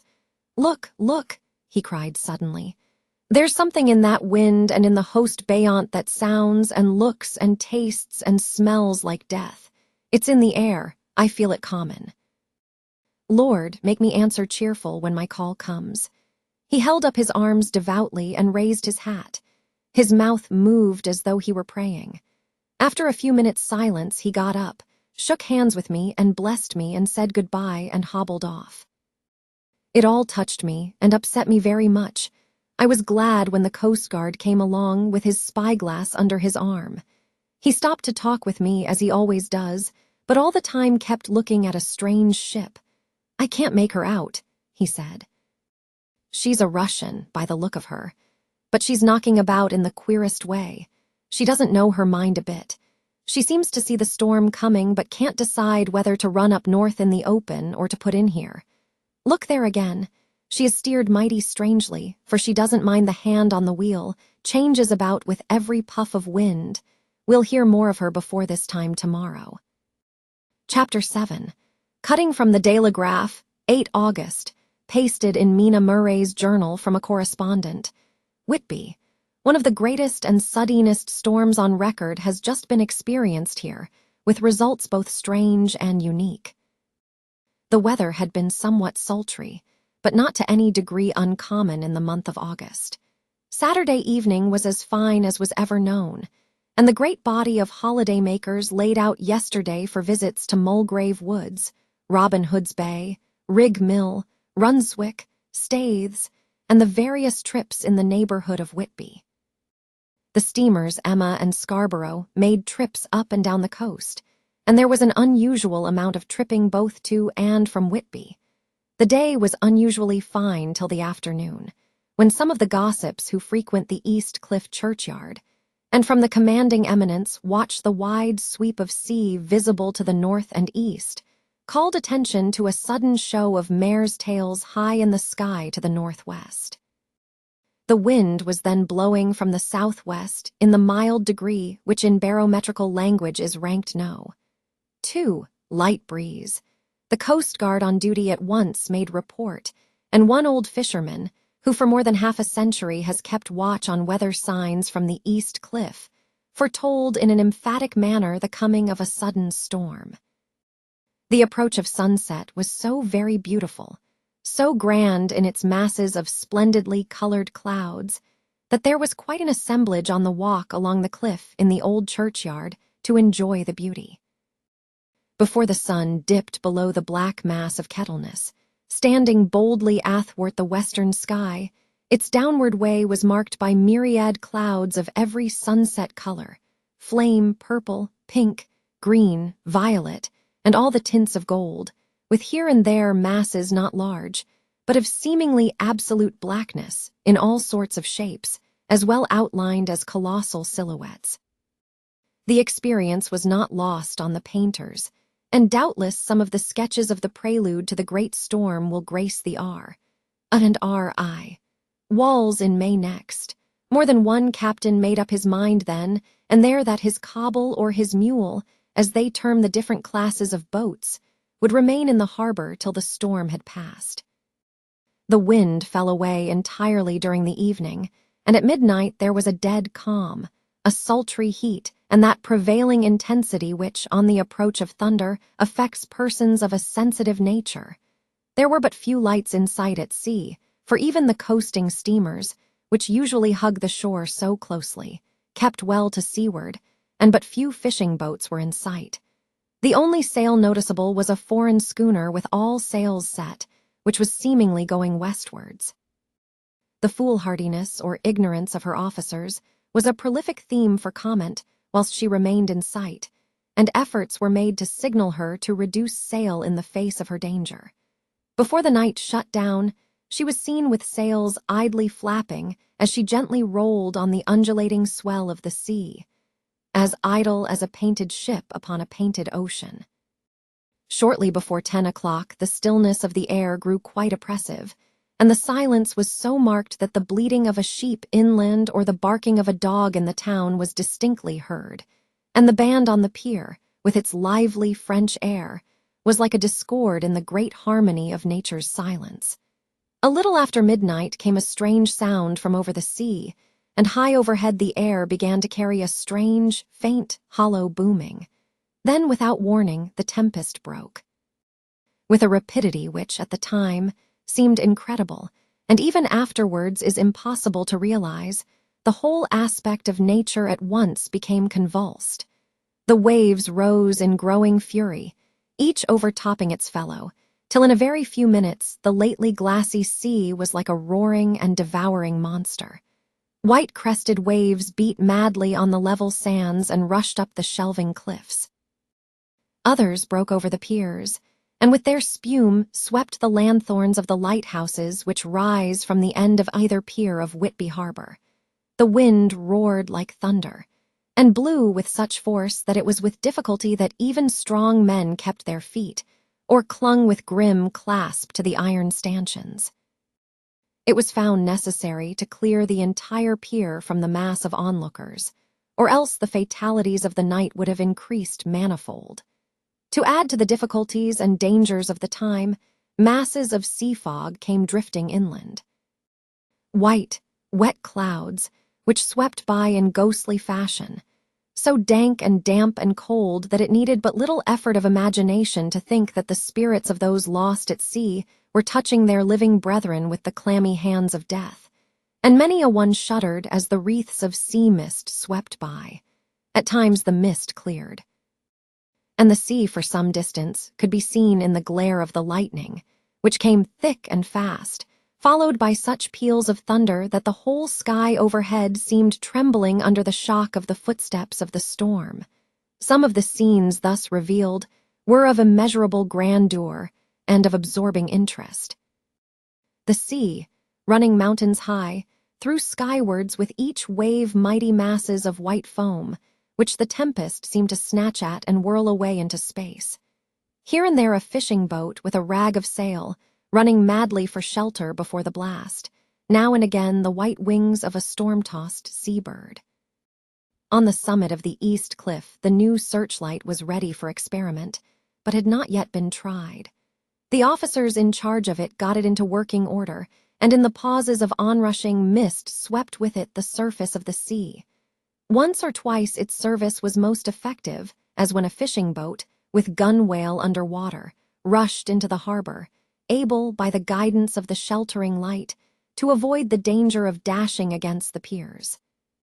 As each boat achieved the safety of the port, there was a shout of joy from the mass of people on the shore, a shout which for a moment seemed to cleave the gale and was then swept away in its rush. Before long, the searchlight discovered some distance away a schooner with all sails set, apparently the same vessel which had been noticed earlier in the evening. The wind had by this time backed to the east, and there was a shudder amongst the watchers on the cliff as they realized the terrible danger in which she now was. Between her and the port lay the great flat reef on which so many good ships have from time to time suffered, and with the wind blowing from its present quarter. It would be quite impossible that she should fetch the entrance of the harbor.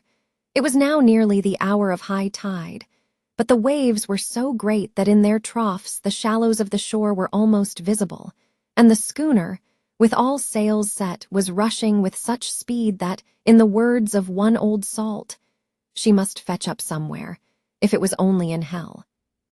Then came another rush of sea fog, greater than any hitherto, a mass of dank mist, which seemed to close on all things like a gray pall, and left available to men only the organ of hearing, for the roar of the tempest and the crash of the thunder, and the booming of the mighty billows came through the damp oblivion even louder than before. The rays of the searchlight were kept fixed on the harbor mouth across the east pier, where the shock was expected, and men waited breathless. The wind suddenly shifted to the northeast, and the remnant of the sea fog melted in the blast. And then, mirabile dictu between the piers, leaping from wave to wave as it rushed at headlong speed, swept the strange schooner before the blast, with all sails set, and gained the safety of the harbor. The searchlight followed her, and a shudder ran through all who saw her, for lashed to the helm was a corpse with drooping head, which swung horribly to and fro at each motion of the ship. No other form could be seen on the deck at all. A great awe came on all as they realized that the ship, as if by a miracle, had found the harbor, unsteered save by the hand of a dead man. However, all took place more quickly than it takes to write these words. The schooner paused not, but rushing across the harbor, pitched herself on that accumulation of sand and gravel washed by many tides and many storms into the southeast corner of the pier, jutting under the east cliff, known locally as Tate Hill Pier. There was of course a considerable concussion as the vessel drove up on the sand heap. Every spar, rope, and stay was strained, and some of the taffhammer came crashing down. But strangest of all, the very instant the shore was touched, an immense dog sprang up on deck from below, as if shot up by the concussion, and running forward, jumped from the bow on the sand, making straight for the steep cliff, where the churchyard hangs over the laneway to the east pier so steeply that some of the flat tombstones, Thrufstians or through stones, as they call them in Whitby vernacular, actually project over where the sustaining cliff has fallen away. It disappeared in the darkness, which seemed intensified just beyond the focus of the searchlight. It so happened that there was no one at the moment on Tate Hill Pier, as all those whose houses are in close proximity were either in bed or were out on the heights above. Thus the Coast Guard on duty on the eastern side of the harbor, who at once ran down to the little pier, was the first to climb aboard. The men working the searchlight, after scouring the entrance of the harbor without seeing anything, then turned the light on the derelict and kept it there. The Coast Guard ran aft, and when he came beside the wheel, bent over to examine it, and recoiled at once as though under some sudden emotion. This seemed to pique general curiosity, and quite a number of people began to run. It is a good way round from the West Cliff by the drawbridge to Tate Hill Pier, but your correspondent is a fairly good runner and came well ahead of the crowd. When I arrived, however, I found already assembled on the pier a crowd, whom the Coast Guard and police refused to allow to come on board. By the courtesy of the chief boatman, I was, as your correspondent, permitted to climb on deck, and was one of a small group who saw the dead seaman whilst actually lashed to the wheel. It was no wonder that the Coast Guard was surprised, or even awed, for not often can such a sight have been seen. The man was simply fastened by his hands, tied one over the other, to a spoke of the wheel. Between the inner hand and the wood was a crucifix, the set of beads on which it was fastened being around both wrists and wheel, and all kept fast by the binding cords. The poor fellow may have been seated at one time, but the flapping and buffeting of the sails had worked through the rudder of the wheel and had dragged him to and fro, so that the cords with which he was tied had cut the flesh to the bone. Accurate note was made of the state of things, and a doctor, Surgeon J. M. Caffin of 33 East Elliott Place, who came immediately after me, declared after making examination that the man must have been dead for quite 2 days.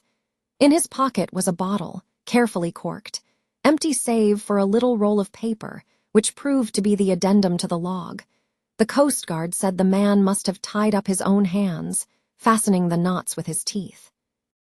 The fact that a Coast Guard was the first on board may save some complications later on, in the Admiralty Court, for Coast Guards cannot claim the salvage, which is the right of the first civilian entering on a derelict. Already, however, the legal tongues are wagging, and one young law student is loudly asserting that the rights of the owner are already completely sacrificed, his property being held in contravention of the statutes of Mortmain, since the tiller, as emblemship, if not proof, of delegated possession, is held in a dead hand.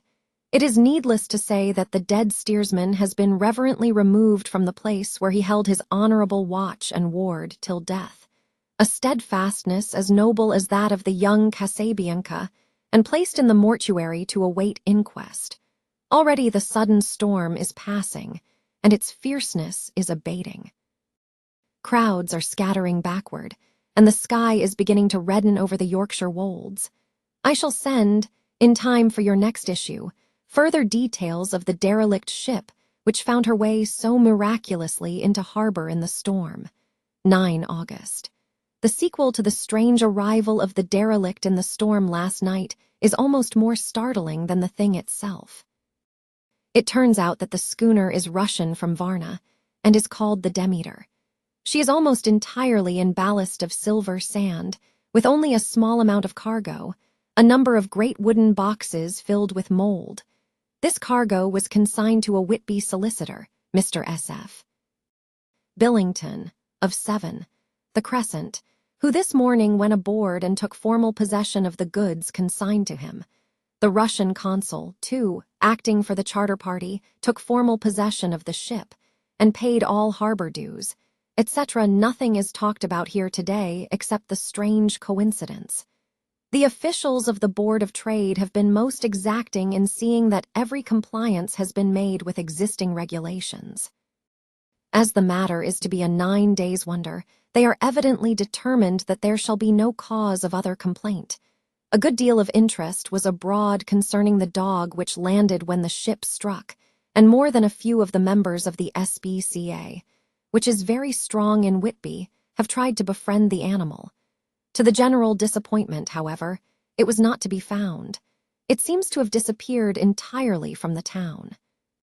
It may be that it was frightened and made its way on to the moors, where it is still hiding in terror. There are some who look with dread on such a possibility, lest later on it should in itself become a danger, for it is evidently a fierce brute. Early this morning, a large dog, a half-bred mastiff belonging to a coal merchant close to Tate Hill Pier, was found dead in the roadway opposite its master's yard. It had been fighting, and manifestly had had a savage opponent, for its throat was torn away, and its belly was slit open as if with a savage claw. Later, by the kindness of the Board of Trade inspector, I have been permitted to look over the logbook of the Demeter, which was in order up to within 3 days, but contained nothing of special interest except as to facts of missing men. The greatest interest, however, is with regard to the paper found in the bottle, which was today produced at the inquest. And a more strange narrative than the two between them unfold, it has not been my lot to come across. As there is no motive for concealment, I am permitted to use them, and accordingly send you a transcript, simply omitting technical details of seamanship and supercargo.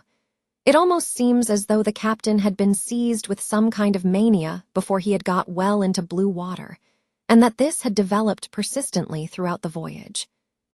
Of course, my statement must be taken cum grano, since I am writing from the dictation of a clerk of the Russian consul, who kindly translated for me, time being short. Log of the Demeter Varna to Whitby written 18 July. Things so strange happening that I shall keep accurate note henceforth till we land. On 6 July we finished taking in cargo, silver sand and boxes of earth. At noon set sail. East wind fresh. Crew 5 hands, 2 mates, cook and myself, captain. On 11 July at dawn entered Bosphorus. Boarded by Turkish customs officers. Bakshish, all correct, underway at 4 p.m. on 12 July through Dardanelles. More customs officers and flagboat of guarding squadron. Bakshish again. Work of officers thorough but quick, want us off soon. At dark passed into Archipelago, on 13 July past Cape Matapan.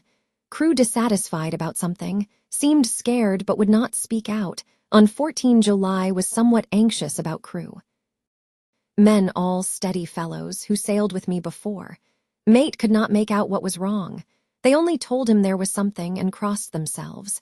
Mate lost temper with one of them that day and struck him. Expected fierce quarrel, but all was quiet. On 16 July, mate reported in the morning that one of the crew, Petrovsky, was missing. Could not account for it. Took larboard watch 8 bells last night, was relieved by Amramoff, but did not go to bunk.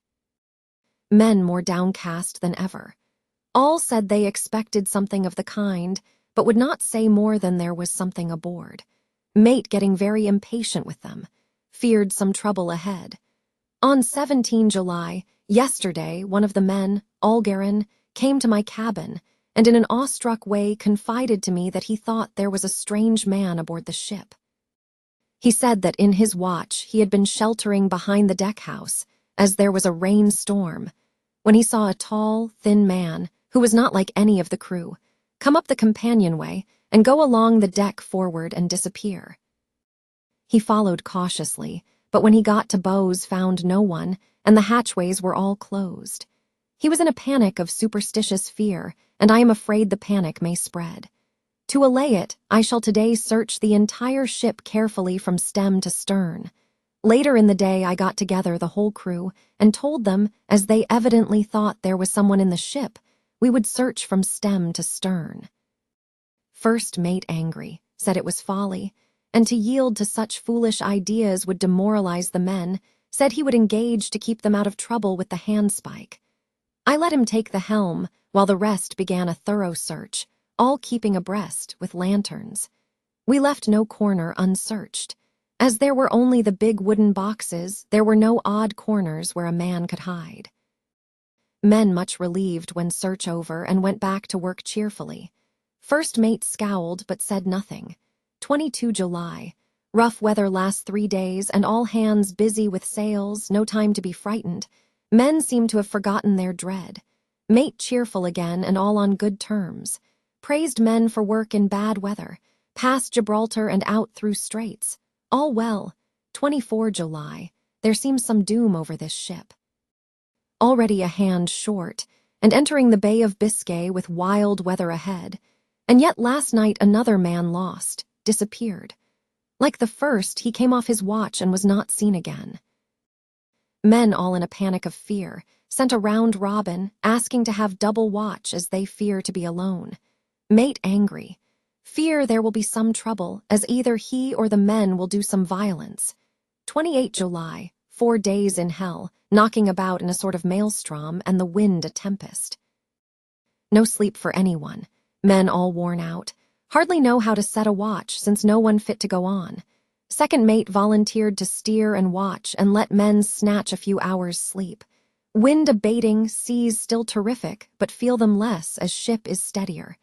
29 July, another tragedy. Had single watch tonight, as crew too tired to double. When morning watch came on deck, could find no one except steersman. Raised outcry, and all came on deck. Thorough search, but no one found. Are now without second mate and crew in a panic. Mate and I agreed to go armed henceforth and wait for any sign of cause. 30 July. Last night. Rejoiced we are nearing England. Weather fine, all sails set. Retired, worn out, slept soundly, awakened by mate telling me that both man of watch and steersman missing. Only self and mate and 2 hands left to work ship. 1 August. 2 days of fog, and not a sail sighted. Had hoped when in the English Channel to be able to signal for help or get in somewhere. Not having power to work sails, have to run before wind. Dare not lower, as could not raise them again. We seem to be drifting to some terrible doom. Mate now more demoralized than either of men. His stronger nature seems to have worked inwardly against himself. Men are beyond fear, working stolidly and patiently with minds made up to worst. They are Russian, he Romanian. 2 August, midnight. Woke up from few minutes' sleep by hearing a cry, seemingly outside my port. Could see nothing in fog. Rushed on deck and ran against mate. Tells me he heard cry and ran, but no sign of man on watch. 1 more gone. Lord, help us. Mate says we must be past Straits of Dover. As in a moment of fog lifting, he saw North Foreland, just as he heard the man cry out. If so, we are now off in the North Sea, and only God can guide us in the fog, which seems to move with us, and God seems to have deserted us. 3 August. At midnight, I went to relieve the man at the wheel, and when I got to it, found no one there. The wind was steady, and as we ran before it, there was no yawing. I dared not leave it, so shouted for the mate. After a few seconds, he rushed up on deck in his flannels. He looked wild-eyed and haggard, and I greatly fear his reason has given way. He came close to me and whispered hoarsely, with his mouth to my ear, as though fearing the very air might hear. "It is here. I know it now." On the watch last night I saw it, like a man, tall and thin and ghastly pale. It was in the bows and looking out. I crept behind it and gave it my knife, but the knife went through it, empty as the air. And as he spoke, he took the knife and drove it savagely into space. Then he went on, "But it is here, and I'll find it. It is in the hold, perhaps in one of those boxes. I'll unscrew them one by one and see. You work the helm." And with a warning look and his finger on his lip, he went below. There was springing up a choppy wind, and I could not leave the helm. I saw him come out on deck again with a tool chest and lantern and go down the forward hatchway. He is mad, stark, raving mad, and it's no use my trying to stop him. He can't hurt those big boxes. They are invoiced as clay, and to pull them about is as harmless a thing as he can do. So here I stay and mind the helm and write these notes. I can only trust in God and wait till the fog clears. Then, if I can't steer to any harbor with the wind that is, I shall cut down sails and lie by and signal for help. It is nearly all over now. Just as I was beginning to hope that the mate would come out calmer, for I heard him knocking away at something in the hold and work is good for him, there came up the hatchway a sudden, startled scream, which made my blood run cold. And up on the deck, he came as if shot from a gun, a raging madman, with his eyes rolling and his face convulsed with fear. "Save me, save me," he cried, and then looked round on the blanket of fog, his horror turned to despair, and in a steady voice he said, "You had better come too, Captain, before it is too late. He is there, I know the secret now. The sea will save me from him, and it is all that is left." Before I could say a word, or move forward to seize him, he sprang on the bulwark and deliberately threw himself into the sea. I suppose I know the secret too now. It was this madman who had got rid of the men one by one, and now he has followed them himself. God help me. How am I to account for all these horrors when I get to port? When I get to port, Will that ever be 4 August? Still fog which the sunrise cannot pierce. I know there is sunrise because I am a sailor. Why else I know not. I dared not go below. I dared not leave the helm, so here all night I stayed, and in the dimness of the night I saw it him. God forgive me, but the mate was right to jump overboard. It was better to die like a man, to die like a sailor in blue water. No man can object. But I am captain, and I must not leave my ship. But I shall baffle this fiend or monster, for I shall tie my hands to the wheel when my strength begins to fail, and along with them I shall tie that which it dare not touch. And then, come good wind or foul, I shall save my soul and my honor as a captain. I am growing weaker, and the night is coming on. If he can look me in the face again, I may not have time to act. If we are wrecked, mayhap this bottle may be found, and those who find it may understand. If not, well, then all men shall know that I have been true to my trust. God and the blessed Virgin and the saints help a poor ignorant soul trying to do his duty. Of course the verdict was an open one. There is no evidence to adduce, and whether or not the man himself committed the murders there is now none to say. The folk here hold almost universally that the captain is simply a hero, and he is to be given a public funeral. Already it is arranged that his body is to be taken with a train of boats up the Esk for a piece, and then brought back to Tate Hill Pier and up the Abbey steps, for he is to be buried in the churchyard on the cliff. The owners of more than 100 boats have already given in their names as wishing to follow him to the grave. No trace has ever been found of the great dog, at which there is much mourning, for, with public opinion in its present state, he would, I believe, be adopted by the town.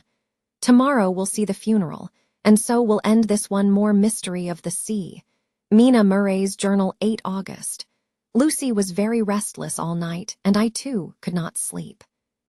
The storm was fearful, and as it boomed loudly among the chimney pots, it made me shudder. When a sharp puff came, it seemed to be like a distant gun. Strangely enough, Lucy did not wake, but she got up twice and dressed herself. Fortunately, each time I awoke in time and managed to undress her without waking her and got her back to bed.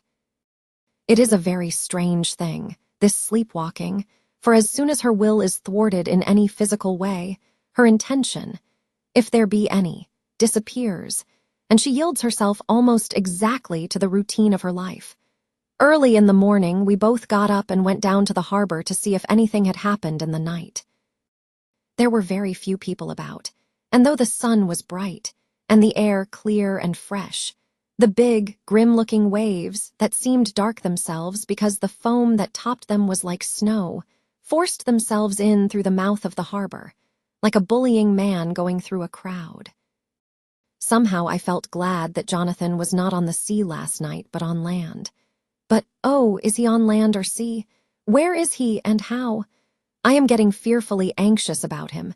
If I only knew what to do and could do anything. 10 August. The funeral of the poor sea captain today was most touching. Every boat in the harbor seemed to be there, and the coffin was carried by captains all the way from Tate Hill Pier up to the churchyard. Lucy came with me, and we went early to our old seat, whilst the cortege of boats went up the river to the viaduct and came down again. We had a lovely view and saw the procession nearly all the way. The poor fellow was laid to rest near our seat so that we stood on it when the time came and saw everything. Poor Lucy seemed much upset. She was restless and uneasy all the time, and I cannot but think that her dreaming at night is telling on her. She is quite odd in one thing. She will not admit to me that there is any cause for restlessness, or if there be, she does not understand it herself. There is an additional cause in that poor Mr. Swalls was found dead this morning on our seat, his neck being broken.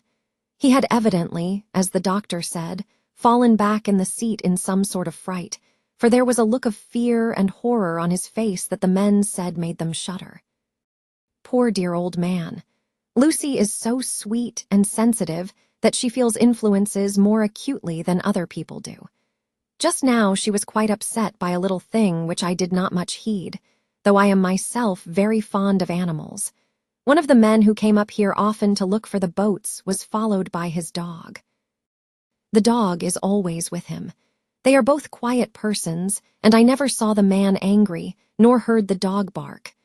During the service, the dog would not come to its master, who was on the seat with us, but kept a few yards off, barking and howling. Its master spoke to it gently, and then harshly, and then angrily. But it would neither come nor cease to make a noise. It was in a fury, with its eyes savage, and all its hair bristling out like a cat's tail when puss is on the war path. Finally, the man too got angry, and jumped down and kicked the dog, and then took it by the scruff of the neck and half dragged and half threw it on the tombstone on which the seat is fixed. The moment it touched the stone, the poor thing began to tremble.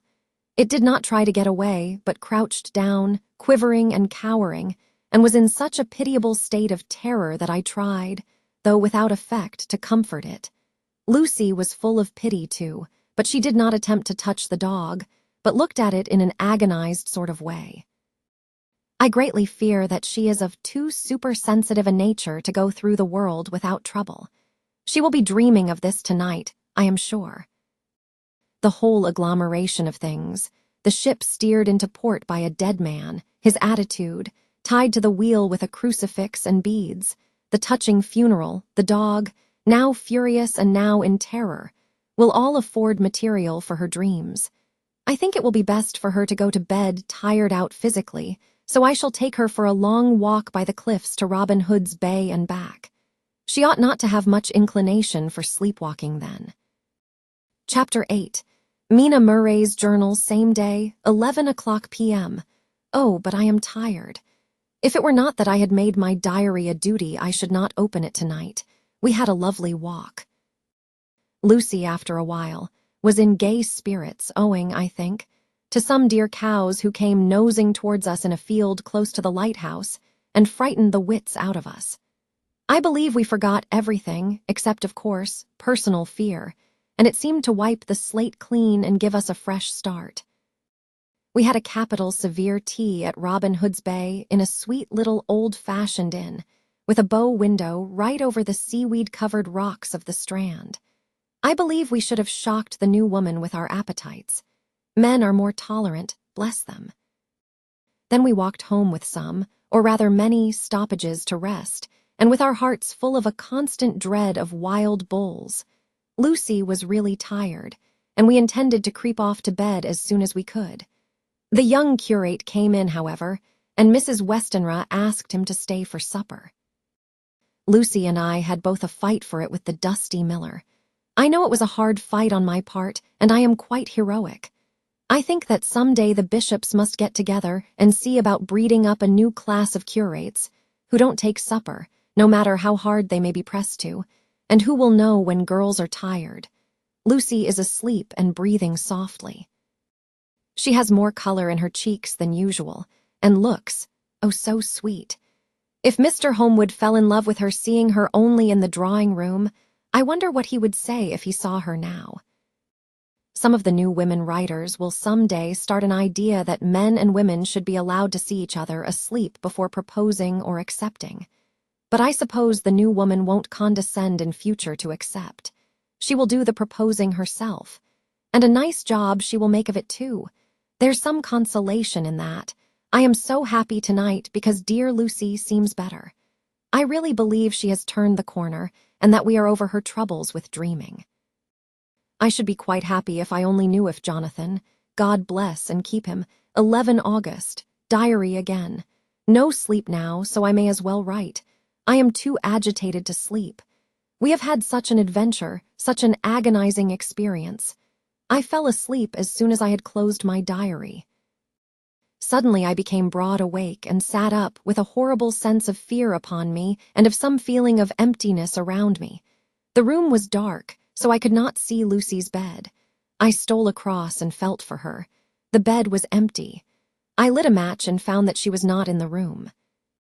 The door was shut, but not locked as I had left it. I feared to wake her mother, who has been more than usually ill lately, so threw on some clothes and got ready to look for her. As I was leaving the room, it struck me that the clothes she wore might give me some clue to her dreaming intention.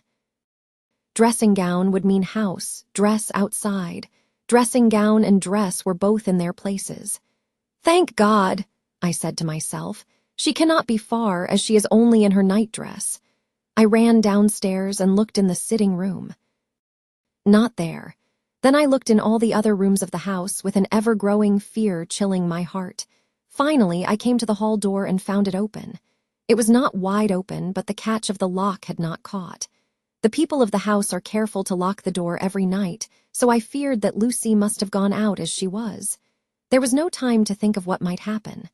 A vague, overmastering fear obscured all details. I took a big, heavy shawl and ran out. The clock was striking 1 as I was in the crescent, and there was not a soul in sight. I ran along the north terrace, but could see no sign of the white figure which I expected. At the edge of the west cliff above the pier, I looked across the harbor to the east cliff, in the hope or fear, I don't know which, of seeing Lucy in our favorite seat. There was a bright full moon, with heavy black, driving clouds, which threw the whole scene into a fleeting diorama of light and shade as they sailed across. For a moment or two I could see nothing, as the shadow of a cloud obscured St. Mary's Church and all around it. Then, as the cloud passed, I could see the ruins of the abbey coming into view, and as the edge of a narrow band of light as sharp as a sword cut moved along, the church and churchyard became gradually visible. Whatever my expectation was, it was not disappointed, for there, on our favorite seat, the silver light of the moon struck a half-reclining figure, snowy white. The coming of the cloud was too quick for me to see much, for shadow shut down on light almost immediately, but it seemed to me as though something dark stood behind the seat where the white figure shone, and bent over it. What it was, whether man or beast, I could not tell. I did not wait to catch another glance, but flew down the steep steps to the pier and along by the fish market to the bridge, which was the only way to reach the east cliff. The town seemed as dead, for not a soul did I see. I rejoiced that it was so, for I wanted no witness of poor Lucy's condition. The time and distance seemed endless, and my knees trembled and my breath came labored as I toiled up the endless steps to the abbey. I must have gone fast, and yet it seemed to me as if my feet were weighted with lead, and as though every joint in my body were rusty. When I got almost to the top, I could see the seat and the white figure, for I was now close enough to distinguish it even through the spells of shadow. There was undoubtedly something, long and black, bending over the half-reclining white figure. I called in fright, "Lucy! Lucy!" and something raised a head, and from where I was I could see a white face and red, gleaming eyes. Lucy did not answer, and I ran on to the entrance of the churchyard. As I entered, the church was between me and the seat, and for a minute or so I lost sight of her. When I came in view again, the cloud had passed, and the moonlight struck so brilliantly that I could see Lucy half reclining with her head lying over the back of the seat. She was quite alone, and there was not a sign of any living thing about. When I bent over her, I could see that she was still asleep. Her lips were parted, and she was breathing, not softly as usual with her, but in long, heavy gasps, as though striving to get her lungs full at every breath. As I came close, she put up her hand in her sleep and pulled the collar of her nightdress close around her, as though she felt the cold. I flung the warm shawl over her and drew the edges tight around her neck, for I dreaded lest she should get some deadly chill from the night air, unclad as she was. I feared to wake her all at once, so in order to have my hands free to help her, I fastened the shawl at her throat with a big safety pin. But I must have been clumsy in my anxiety and pinched or pricked her with it, for by and by, when her breathing became quieter, she put her hand to her throat again and moaned. When I had her carefully wrapped up, I put my shoes on her feet and then began very gently to wake her. At first she did not respond, but gradually she became more and more uneasy in her sleep, moaning and sighing occasionally.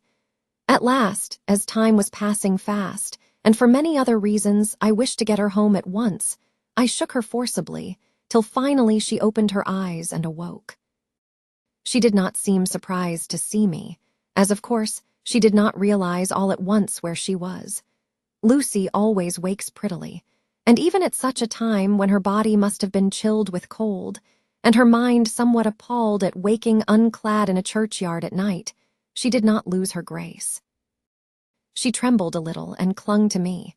When I told her to come at once with me home, she rose without a word, with the obedience of a child. As we passed along, the gravel hurt my feet, and Lucy noticed me wince. She stopped and wanted to insist upon my taking my shoes, but I would not. However, when we got to the pathway outside the crutchyard, where there was a puddle of water, remaining from the storm, I daubed my feet with mud, using each foot in turn on the other, so that as we went home, no one, in case we should meet anyone, should notice my bare feet. Fortune favored us, and we got home without meeting a soul. Once we saw a man, who seemed not quite sober, passing along a street in front of us.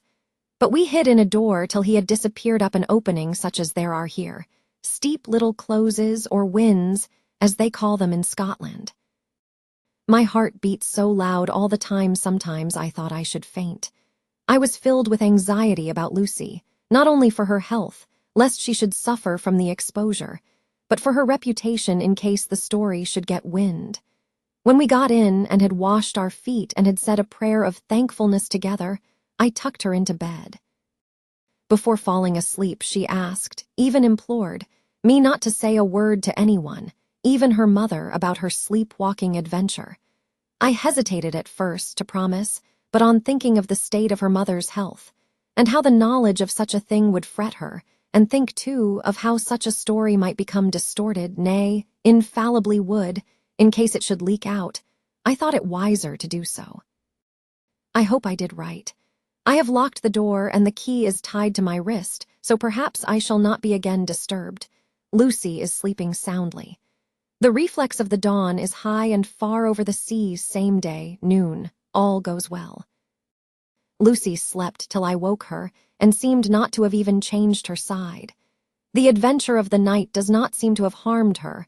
On the contrary, it has benefited her, for she looks better this morning than she has done for weeks. I was sorry to notice that my clumsiness with the safety pin hurt her. Indeed, it might have been serious, for the skin of her throat was pierced.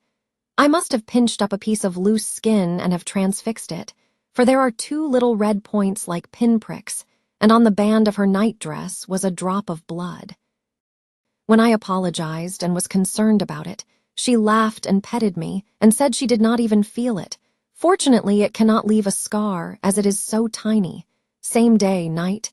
We passed a happy day. The air was clear and the sun bright, and there was a cool breeze. We took our lunch to Mulgrave Woods, Mrs. Westenra driving by the road and Lucy and I walking by the cliff path and joining her at the gate. I felt a little sad myself, for I could not but feel how absolutely happy it would have been had Jonathan been with me. But there, I must only be patient. In the evening we strolled in the casino terrace and heard some good music by Spower and Mackenzie and went to bed early.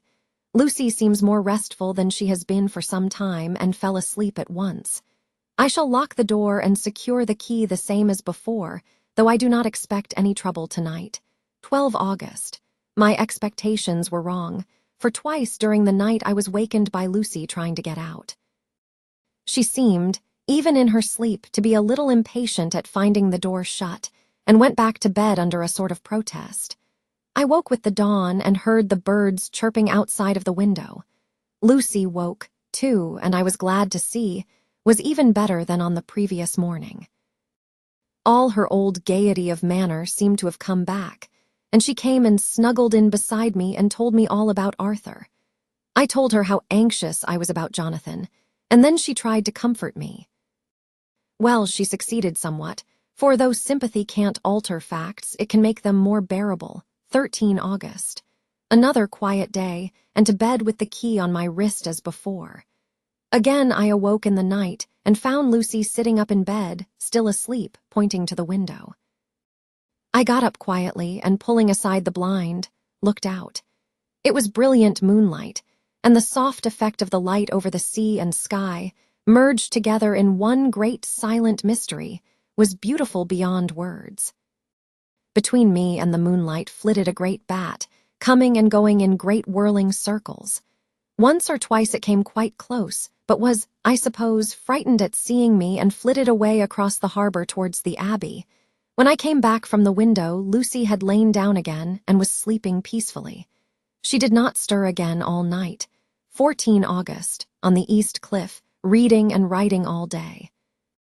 Lucy seems to have become as much in love with the spot as I am, and it is hard to get her away from it when it is time to come home for lunch or tea or dinner. This afternoon, she made a funny remark.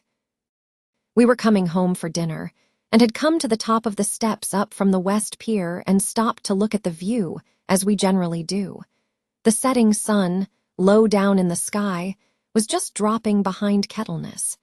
The red light was thrown over on the East Cliff and the old Abbey, and seemed to bathe everything in a beautiful rosy glow. We were silent for a while, and suddenly Lucy murmured as if to herself, "His red eyes again. They are just the same." It was such an odd expression, coming apropos of nothing, that it quite startled me. I slewed round a little, so as to see Lucy well without seeming to stare at her, and saw that she was in a half-dreamy state, with an odd look on her face that I could not quite make out, so I said nothing, but followed her eyes. She appeared to be looking over at our own seat, whereon was a dark figure seated alone. I was quite a little startled myself, for it seemed for an instant as if the stranger had great eyes like burning flames, but a second look dispelled the illusion. The red sunlight was shining on the windows of St. Mary's Church behind our seat, and as the sun dipped there was just sufficient change in the refraction and reflection to make it appear as if the light moved. I called Lucy's attention to the peculiar effect, and she became herself with a start, but she looked sad all the same. It may have been that she was thinking of that terrible night up there. We never refer to it, so I said nothing, and we went home to dinner. Lucy had a headache and went early to bed. I saw her asleep and went out for a little stroll myself. I walked along the cliffs to the westward and was full of sweet sadness, for I was thinking of Jonathan. When coming home, it was then bright moonlight, so bright that, though the front of our part of the crescent was in shadow, everything could be well seen. I threw a glance up at our window and saw Lucy's head leaning out. I opened my handkerchief and waved it. She did not notice or make any movement whatever.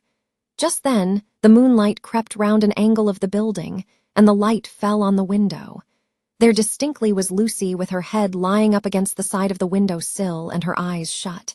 She was fast asleep, and by her, seated on the window sill, was something that looked like a good-sized bird. I was afraid she might get a chill, so I ran upstairs, but as I came into the room she was moving back to her bed, fast asleep and breathing heavily. She was holding her hand to her throat as though to protect it from the cold. I did not wake her, but tucked her up warmly. I have taken care that the door is locked and the window securely fastened. She looks so sweet as she sleeps, but she is paler than is her wont, and there is a drawn, haggard look under her eyes which I do not like. I fear she is fretting about something. I wish I could find out what it is. 15 August, rose later than usual. Lucy was languid and tired and slept on after we had been called. We had a happy surprise at breakfast. Arthur's father is better and wants the marriage to come off soon. Lucy is full of quiet joy, and her mother is glad and sorry at once. Later on in the day she told me the cause. She is grieved to lose Lucy as her very own, but she is rejoiced that she is soon to have someone to protect her. Poor dear, sweet lady. She confided to me that she has got her death warrant. She has not told Lucy and made me promise secrecy. Her doctor told her that within a few months at most she must die, for her heart is weakening. At any time, even now, a sudden shock would be almost sure to kill her. Ah, we were wise to keep from her the affair of the dreadful night of Lucy's sleepwalking. 17 August. No diary for 2 whole days. I have not had the heart to write. Some sort of shadowy pall seems to be coming over our happiness. No news from Jonathan, and Lucy seems to be growing weaker, whilst her mother's hours are numbering to a close. I do not understand Lucy's fading away as she is doing.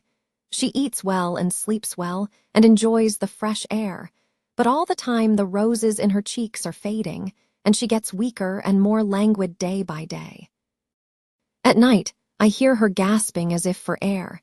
I keep the key of our door always fastened to my wrist at night, but she gets up and walks about the room and sits at the open window. Last night I found her leaning out when I woke up, and when I tried to wake her I could not. She was in a faint. When I managed to restore her, she was weak as water and cried silently between long, painful struggles for breath. When I asked her how she came to be at the window, she shook her head and turned away. I trust her feeling ill may not be from that unlucky prick of the safety pin. I looked at her throat just now as she lay asleep, and the tiny wounds seem not to have healed. They are still open and, if anything, larger than before, and the edges of them are faintly white. They are like little white dots with red centers. Unless they heal within a day or two, I shall insist on the doctor seeing about them. Letter, Samuel F. Billington and Son, Solicitors Whitby, 2 Messrs. Carter, Patterson & Co., London, 17 August. Dear Sirs, herewith please receive invoice of goods sent by Great Northern Railway. Same are to be delivered at Carfax, near Purfleet, immediately on receipt at goods station, King's Cross. The house is at present empty, but enclosed please find keys, all of which are labeled. You will please deposit the boxes, 50 in number, which form the consignment, in the partially ruined building forming part of the house and marked on rough diagrams enclosed. Your agent will easily recognize the locality, as it is the ancient chapel of the mansion. The goods leave by the train at 9:30 tonight and will be due at King's Cross at 4:30 tomorrow afternoon.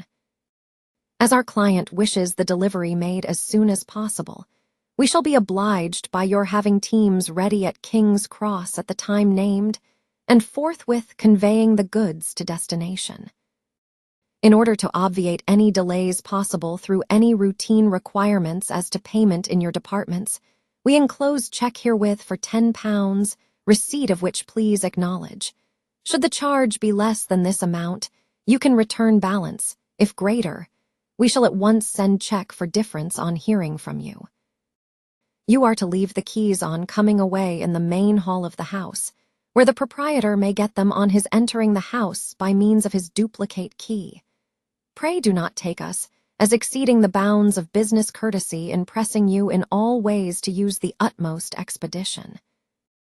We are, dear sirs, faithfully yours, Samuel F. Billington and Son letter, Messrs.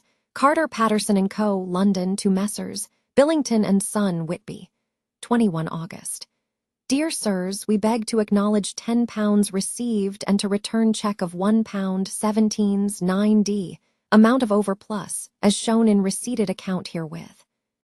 Goods are delivered in exact accordance with instructions, and keys left in parcel in main hall, as directed. We are, dear sirs, yours respectfully, Pro Carter, Patterson & Co. Mina Murray's Journal, 18 August. I am happy today and write sitting on the seat in the churchyard. Lucy is ever so much better. Last night she slept well all night and did not disturb me once. The roses seem coming back already to her cheeks, though she is still sadly pale and wan-looking. If she were in any way anemic, I could understand it, but she is not. She is in gay spirits and full of life and cheerfulness. All the morbid reticence seems to have passed from her, and she has just reminded me, as if I needed any reminding of that night and that it was here, on this very seat, I found her asleep. As she told me, she tapped playfully with the heel of her boot on the stone slab and said, "My poor little feet didn't make much noise then." I dare say poor old Mr. Swalls would have told me that it was because I didn't want to wake up Geordie. As she was in such a communicative humor, I asked her if she had dreamed at all that night. Before she answered, that sweet, puckered look came into her forehead, which Arthur, I call him Arthur from her habit, says he loves, and indeed, I don't wonder that he does. Then she went on in a half-dreaming kind of way, as if trying to recall it to herself. I didn't quite dream, but it all seemed to be real. I only wanted to be here in this spot.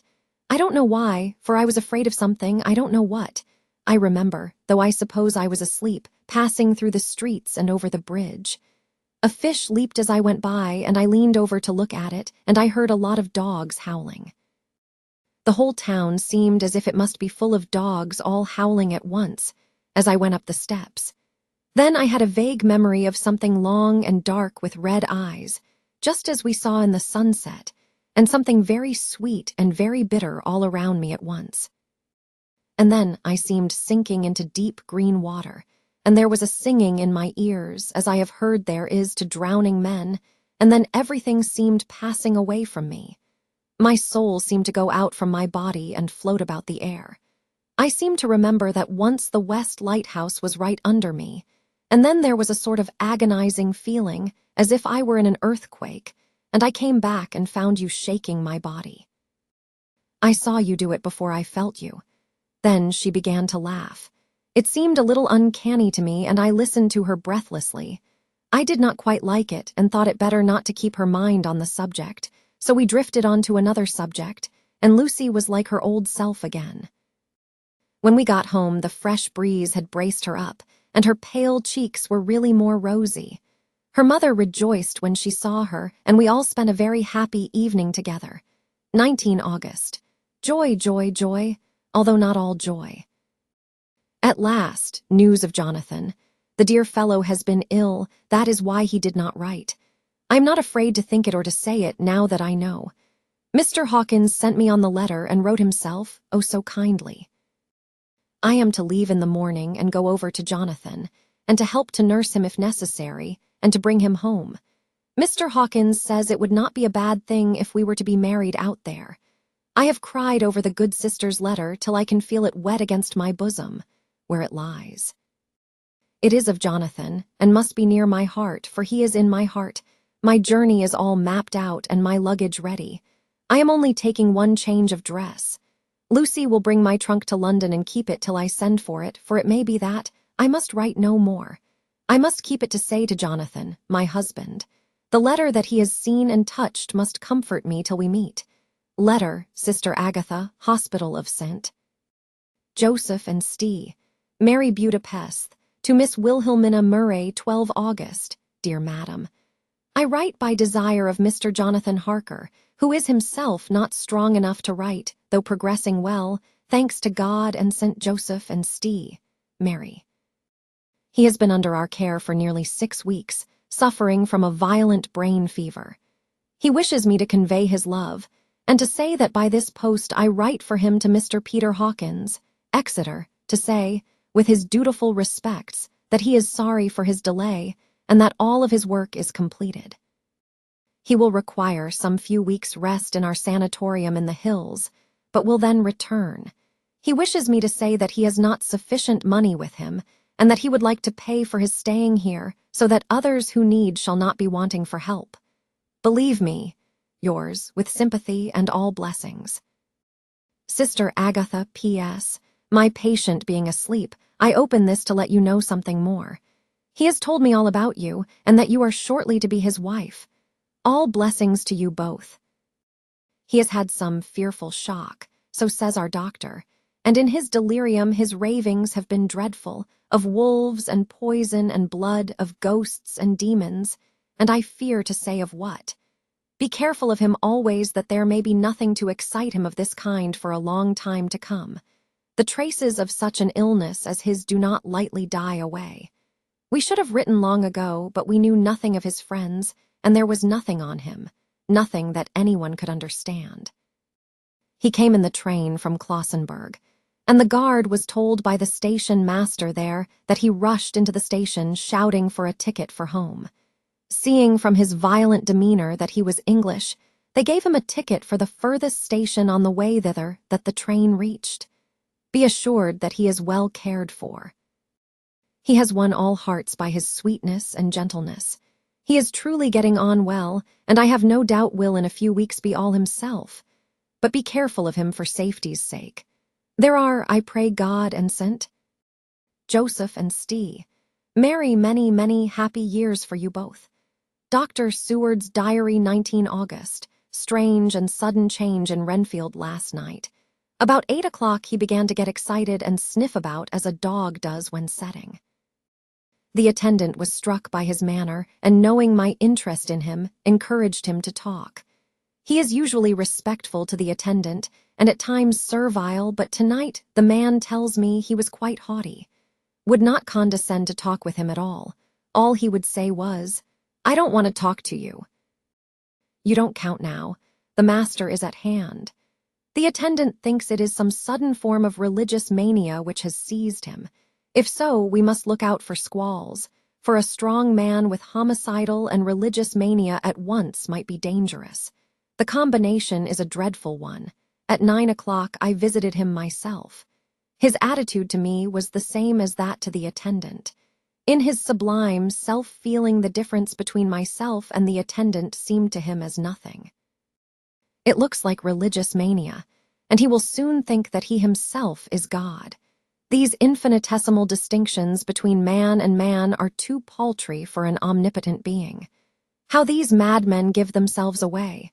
The real God taketh heed lest a sparrow fall. But the God created from human vanity sees no difference between an eagle and a sparrow. Oh, if men only knew! For half an hour or more, Renfield kept getting excited in greater and greater degree. I did not pretend to be watching him, but I kept strict observation all the same. All at once, that shifty look came into his eyes which we always see when a madman has seized an idea, and with it, the shifty movement of the head and back which asylum attendants come to know so well. He became quite quiet, and went and sat on the edge of his bed resignedly, and looked into space with lackluster eyes. I thought I would find out if his apathy were real or only assumed, and tried to lead him to talk of his pets, a theme which had never failed to excite his attention. At first he made no reply, but at length said testily, "Bother them all. I don't care a pin about them." "What?" I said. "You don't mean to tell me you don't care about spiders?" Spiders at present are his hobby, and the notebook is filling up with columns of small figures. To this he answered enigmatically, "The bride maidens rejoice the eyes that wait the coming of the bride. But when the bride draweth nigh, then the maidens shine not to the eyes that are filled." He would not explain himself, but remained obstinately seated on his bed all the time I remained with him. I am weary tonight and low in spirits. I cannot but think of Lucy and how different things might have been. If I don't sleep at once, chloral, the modern Morpheus, I must be careful not to let it grow into a habit. No, I shall take none tonight. I have thought of Lucy, and I shall not dishonor her by mixing the two. If need be, tonight shall be sleepless, later. Glad I made the resolution, gladder that I kept to it. I had lain tossing about and had heard the clock strike only twice, when the night watchman came to me, sent up from the ward to say that Renfield had escaped. I threw on my clothes and ran down at once. My patient is too dangerous a person to be roaming about. Those ideas of his might work out dangerously with strangers. The attendant was waiting for me. He said he had seen him not 10 minutes before, seemingly asleep in his bed, when he had looked through the observation trap in the door. His attention was called by the sound of the window being wrenched out. He ran back and saw his feet disappear through the window and had at once sent up for me. He was only in his night gear, and cannot be far off. The attendant thought it would be more useful to watch where he should go than to follow him, as he might lose sight of him whilst getting out of the building by the door. He is a bulky man and couldn't get through the window. I am thin, so with his aid I got out, but feet foremost, and as we were only a few feet above ground, landed unhurt. The attendant told me the patient had gone to the left and had taken a straight line, so I ran as quickly as I could. As I got through the belt of trees, I saw a white figure scale the high wall which separates our grounds from those of the deserted house. I ran back at once, told the watchman to get 3 or 4 men immediately and follow me into the grounds of Carfax, in case our friend might be dangerous. I got a ladder myself, and crossing the wall, dropped down on the other side. I could see Renfield's figure just disappearing behind the angle of the house, so I ran after him. On the far side of the house, I found him pressed close against the old iron-bound oak door of the chapel. He was talking, apparently to someone, but I was afraid to go near enough to hear what he was saying, lest I might frighten him, and he should run off. Chasing an errant swarm of bees is nothing to following a naked lunatic when the fit of escaping is upon him. After a few minutes, however, I could see that he did not take note of anything around him, and so ventured to draw nearer to him, the more so as my men had now crossed the wall and were closing him in. I heard him say, "I am here to do your bidding, master. I am your slave, and you will reward me, for I shall be faithful. I have worshipped you long and afar off. Now that you are near, I await your commands, and you will not pass me by, will you, dear master, in your distribution of good things?" He is a selfish old beggar anyhow. He thinks of the loaves and fishes even when he believes his is in a real presence. His manias make a startling combination. When we closed in on him, he fought like a tiger. He is immensely strong, for he was more like a wild beast than a man. I never saw a lunatic in such a paroxysm of rage before, and I hope I shall not again. It is a mercy that we have found out his strength and his danger in good time. With strength and determination like his, he might have done wild work before he was caged. He is safe now, at any rate. Jack Shepherd himself couldn't get free from the strait waistcoat that keeps him restrained, and he's chained to the wall in the padded room. His cries are at times awful, but the silences that follow are more deadly still, for he means murder in every turn and movement. Just now he spoke coherent words for the first time. "I shall be patient, master. It is coming, coming, coming." So I took the hint and came to. I was too excited to sleep, but this diary has quieted me, and I feel I shall get some sleep tonight. Chapter 9. Letter. Mina Harker to Lucy Westenra, Budapest, 24 August. My dearest Lucy, I know you will be anxious to hear all that has happened since we parted at the railway station at Whitby. Well, my dear, I got to Hull all right and caught the boat to Hamburg, and then the train on here. I feel that I can hardly recall anything of the journey, except that I knew I was coming to Jonathan, and that as I should have to do some nursing, I had better get all the sleep I could. I found my dear one, oh, so thin and pale and weak-looking. All the resolution has gone out of his dear eyes, and that quiet dignity which I told you was in his face has vanished.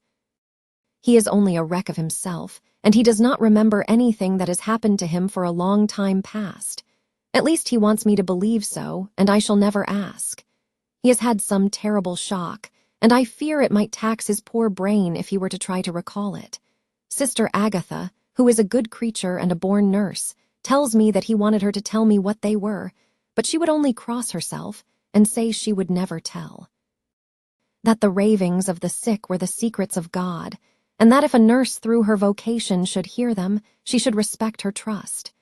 She is a sweet, good soul, and the next day, when she saw I was troubled, she opened up the subject my poor dear raved about, added, "I can tell you this much, my dear, that it was not about anything which he has done wrong himself, and you, as his wife-to-be, have no cause to be concerned.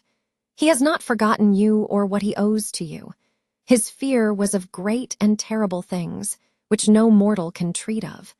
I do believe the dear soul thought I might be jealous lest my poor dear should have fallen in love with any other girl. The idea of my being jealous about Jonathan. And yet, my dear, let me whisper, I felt a thrill of joy through me when I knew that no other woman was a cause for trouble. I am now sitting by his bedside, where I can see his face while he sleeps.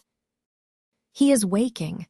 When he woke, he asked me for his coat, as he wanted to get something from the pocket. I asked Sister Agatha, and she brought all his things. I saw amongst them was his notebook, and was going to ask him to let me look at it, for I knew that I might find some clue to his trouble, but I suppose he must have seen my wish in my eyes, for he sent me over to the window, saying he wanted to be quite alone for a moment. Then he called me back. And he said to me very solemnly, "Wilhelmina." I knew then that he was in deadly earnest, for he has never called me by that name since he asked me to marry him, you know, dear, my ideas of the trust between husband and wife. There should be no secret, no concealment. I have had a great shock, and when I try to think of what it is I feel my head spin round, and I do not know if it was real of the dreaming of a madman. You know I had brain fever, and that is to be mad. The secret is here, and I do not want to know it. I want to take up my life here with our marriage. For my dear, we had decided to be married as soon as the formalities are complete. Are you willing, Wilhelmina, to share my ignorance? Here is the book. Take it and keep it, read it if you will, but never let me know unless, indeed, some solemn duty should come upon me to go back to the bitter hours, asleep or awake, sane or mad, recorded here. He fell back exhausted, and I put the book under his pillow and kissed him. I have asked Sister Agatha to beg the Superior to let our wedding be this afternoon, and am waiting her reply. She has come and told me that the chaplain of the English Mission Church has been sent for. We are to be married in an hour, or as soon after as Jonathan awakes. Lucy, the time has come and gone. I feel very solemn, but very, very happy. Jonathan woke a little after the hour, and all was ready, and he sat up in bed, propped up with pillows. He answered his "I will" firmly and strong. I could hardly speak. My heart was so full that even those words seemed to choke me. The dear sisters were so kind. Please, God, I shall never, never forget them, nor the grave and sweet responsibilities I have taken upon me. I must tell you of my wedding present. When the chaplain and the sisters had left me alone with my husband, oh, Lucy, it is the first time I have written the words "my husband left me alone with my husband." I took the book from under his pillow and wrapped it up in white paper and tied it with a little bit of pale blue ribbon which was round my neck and sealed it over the knot with sealing wax. And for my seal I used my wedding ring.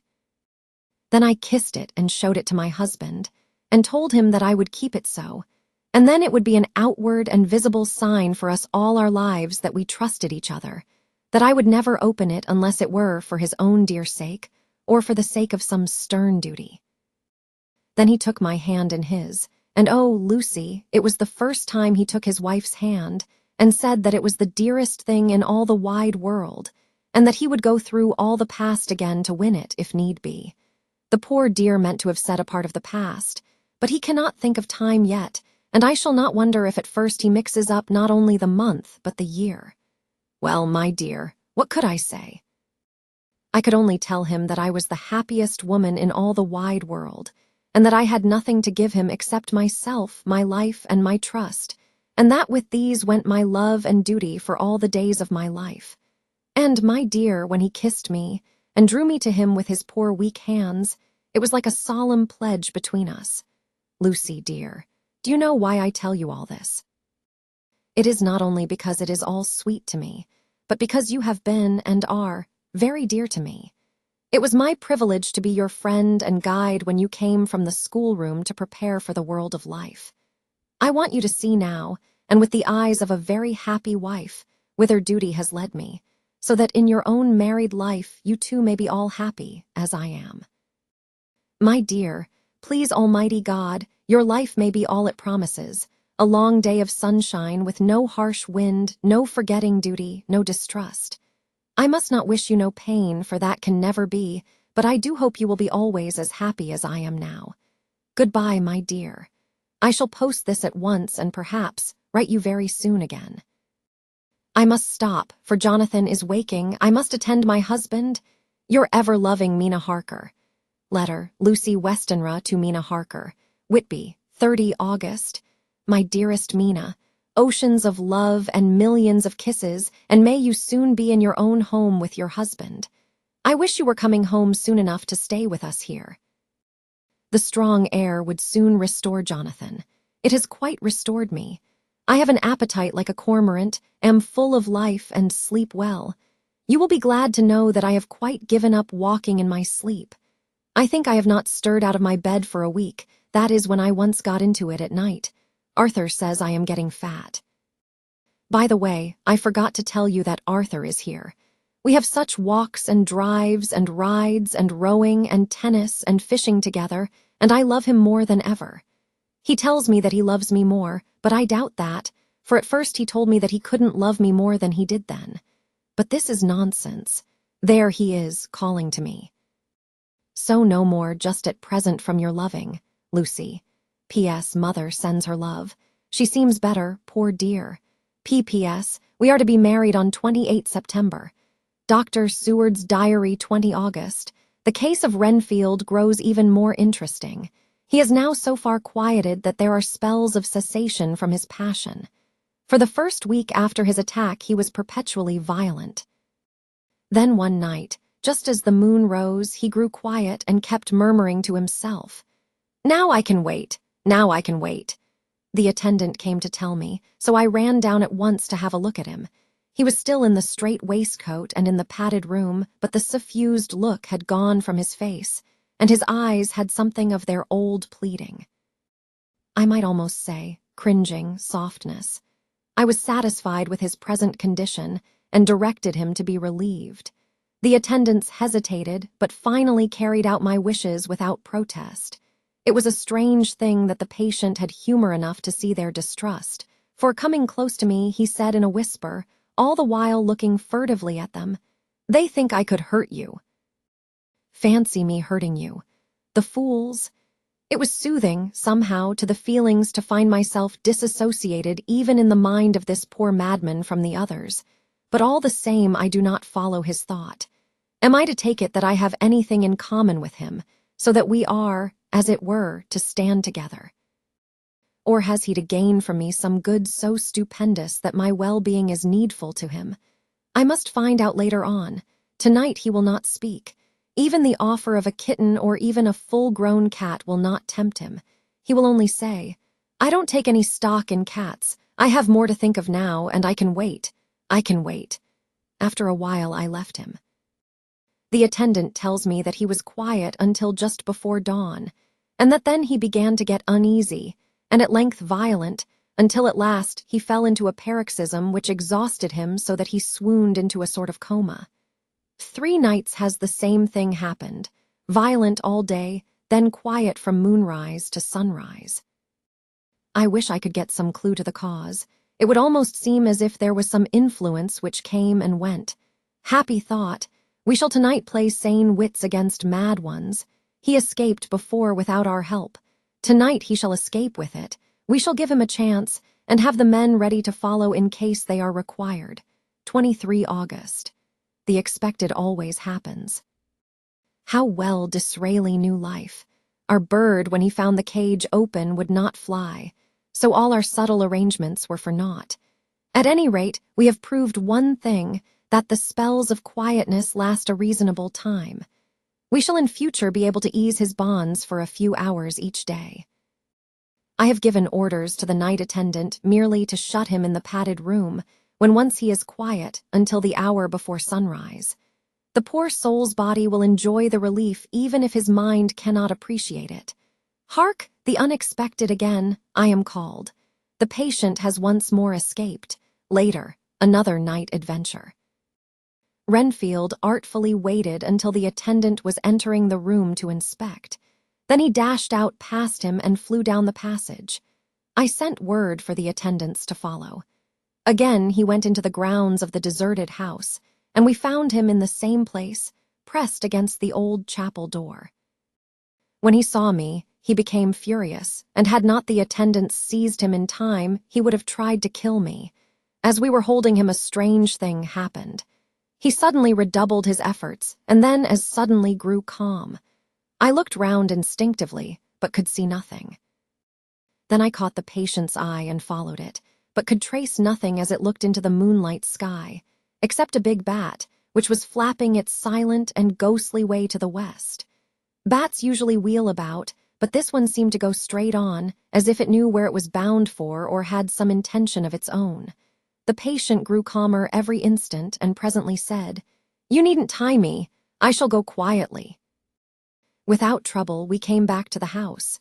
I feel there is something ominous in his calm and shall not forget this night. Lucy WESTENRA'S Diary, Hillingham, 24 August. I must imitate Mina and keep writing things down. Then we can have long talks when we do meet. I wonder when it will be. I wish she were with me again, for I feel so unhappy. Last night I seemed to be dreaming again just as I was at Whitby. Perhaps it is the change of air or getting home again. It is all dark and horrid to me, for I can remember nothing. But I am full of vague fear, and I feel so weak and worn out. When Arthur came to lunch, he looked quite grieved when he saw me, and I hadn't the spirit to try to be cheerful. I wonder if I could sleep in Mother's room tonight. I shall make an excuse to try. 25 August. Another bad night. Mother did not seem to take to my proposal. She seems not too well herself, and doubtless she fears to worry me. I tried to keep awake and succeeded for a while, but when the clock struck 12, it waked me from a doze, so I must have been falling asleep. There was a sort of scratching or flapping at the window, but I did not mind it, and as I remember no more, I suppose I must have fallen asleep. More bad dreams. I wish I could remember them. This morning I am horribly weak. My face is ghastly pale, and my throat pains me. It must be something wrong with my lungs, for I don't seem to be getting air enough. I shall try to cheer up when Arthur comes, or else I know he will be miserable to see me so. Letter, Arthur to Dr. Seward, Albemarle Hotel, 31 August, my dear Jack. I want you to do me a favor. Lucy is ill. That is, she has no special disease, but she looks awful and is getting worse every day. I have asked her if there is any cause. I not dare to ask her mother, for to disturb the poor lady's mind about her daughter in her present state of health would be fatal. Mrs. Westenra has confided to me that her doom is spoken, disease of the heart, though poor Lucy does not know it yet. I am sure that there is something preying on my dear girl's mind. I'm almost distracted when I think of her. To look at her gives me a pang. I told her I should ask you to see her, and though she demurred at first, I know why, old fellow, she finally consented. It will be a painful task for you, I know, old friend, but it is for her sake, and I must not hesitate to ask, or you to act. You are to come to lunch at Hillingham tomorrow, 2 o'clock, so as not to arouse any suspicion in Mrs. Westenra, and after lunch Lucy will take an opportunity of being alone with you. I am filled with anxiety, and want to consult with you alone as soon as I can after you have seen her. Do not fail. Arthur. Telegram, Arthur Holmwood to Seward 1 September. Am summoned to see my father, who is worse. Am writing. Write me fully by tonight's post to ring. Wire me if necessary. Letter from Dr. Seward to Arthur Holmwood, 2 September, my dear old fellow. With regard to Miss Westenra's health, I hasten to let you know at once that in my opinion there is not any functional disturbance or any malady that I know of. At the same time, I am not by any means satisfied with her appearance. She is woefully different from what she was when I saw her last. Of course, you must bear in mind that I did not have full opportunity of examination, such as I should wish. Our very friendship makes a little difficulty which not even medical science or custom can bridge over. I had better tell you exactly what happened, leaving you to draw, in a measure, your own conclusions. I shall then say what I have done and propose doing. I found Miss Westenra in seemingly gay spirits. Her mother was present, and in a few seconds I made up my mind that she was trying all she knew to mislead her mother and prevent her from being anxious. I have no doubt she guesses, if she does not know, what need of caution there is. We lunched alone, and as we all exerted ourselves to be cheerful, we got, as some kind of reward for our labors, some real cheerfulness amongst us. Then Mrs. Westenra went to lie down, and Lucy was left with me. We went into her boudoir. Until we got there her gaiety remained, for the servants were coming and going. As soon as the door was closed, however, the mask fell from her face, and she sank down into a chair with a great sigh and hid her eyes with her hand. When I saw that her high spirits had failed, I at once took advantage of her reaction to make a diagnosis. She said to me very sweetly, "I cannot tell you how I loathe talking about myself." I reminded her that a doctor's confidence was sacred, but that you were grievously anxious about her. She caught on to my meaning at once, and settled that matter in a word. Tell Arthur everything you choose. I do not care for myself, but for him, so I am quite free. I could easily see that she was somewhat bloodless, but I could not see the usual anemic signs, and by the chance, I was able to test the actual quality of her blood, for in opening a window which was stiff a cord gave way, and she cut her hand slightly with broken glass. It was a slight matter in itself, but it gave me an evident chance, and I secured a few drops of the blood and have analyzed them.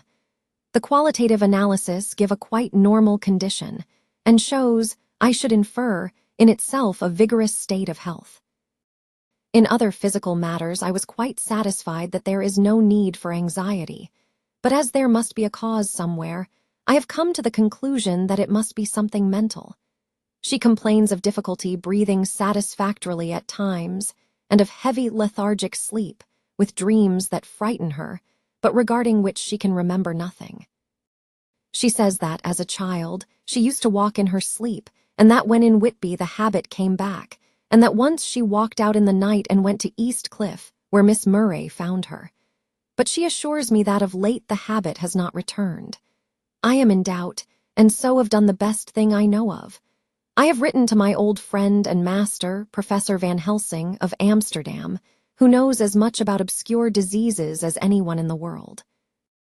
I have asked him to come over, and as you told me that all things were to be at your charge, I have mentioned to him who you are and your relations to Miss Westenra.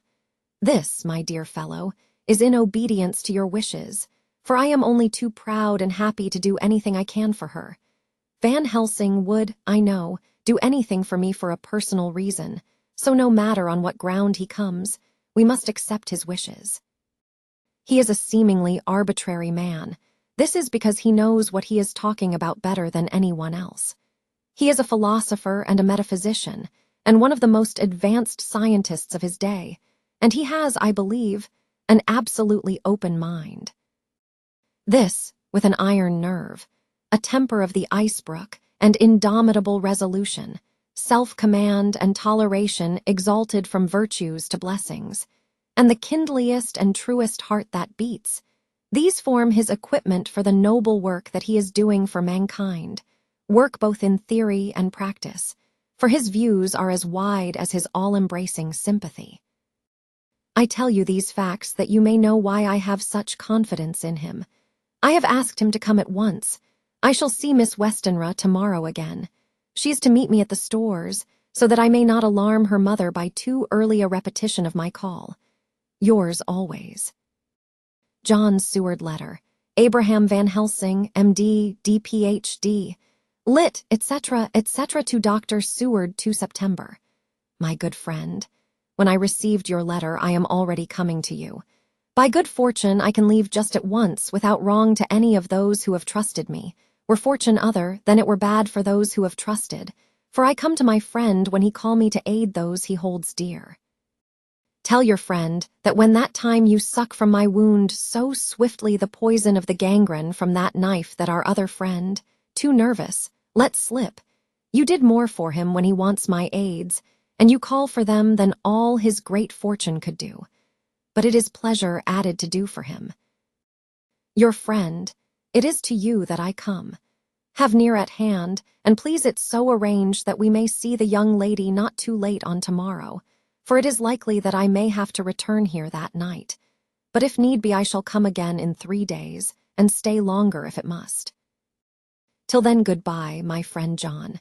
Van Helsing. Letter, Dr. Seward to Hahn, Arthur Holmwood 3 September, my dear Art.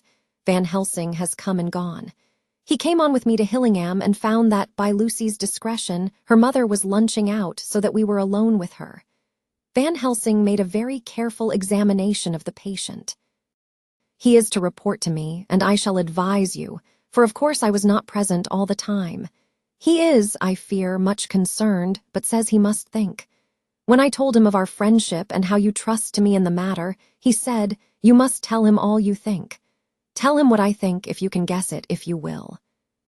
Nay, I am not jesting. This is no jest, but life and death, perhaps more. I asked what he meant by that, for he was very serious. This was when we had come back to town, and he was having a cup of tea before starting on his return to Amsterdam. He would not give me any further clue. You must not be angry with me, Art, because his very reticence means that all his brains are working for her good.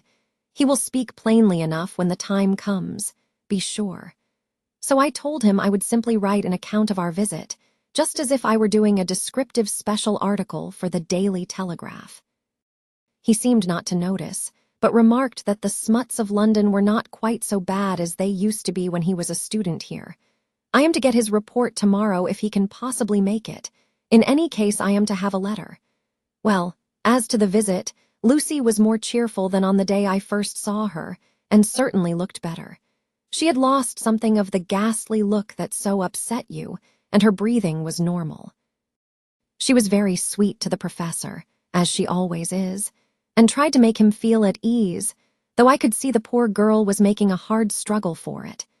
I believe Van Helsing saw it too, for I saw the quick look under his bushy brows that I knew of old. Then he began to chat of all things except ourselves and diseases, and with such an infinite geniality that I could see poor Lucy's pretense of animation merge into reality.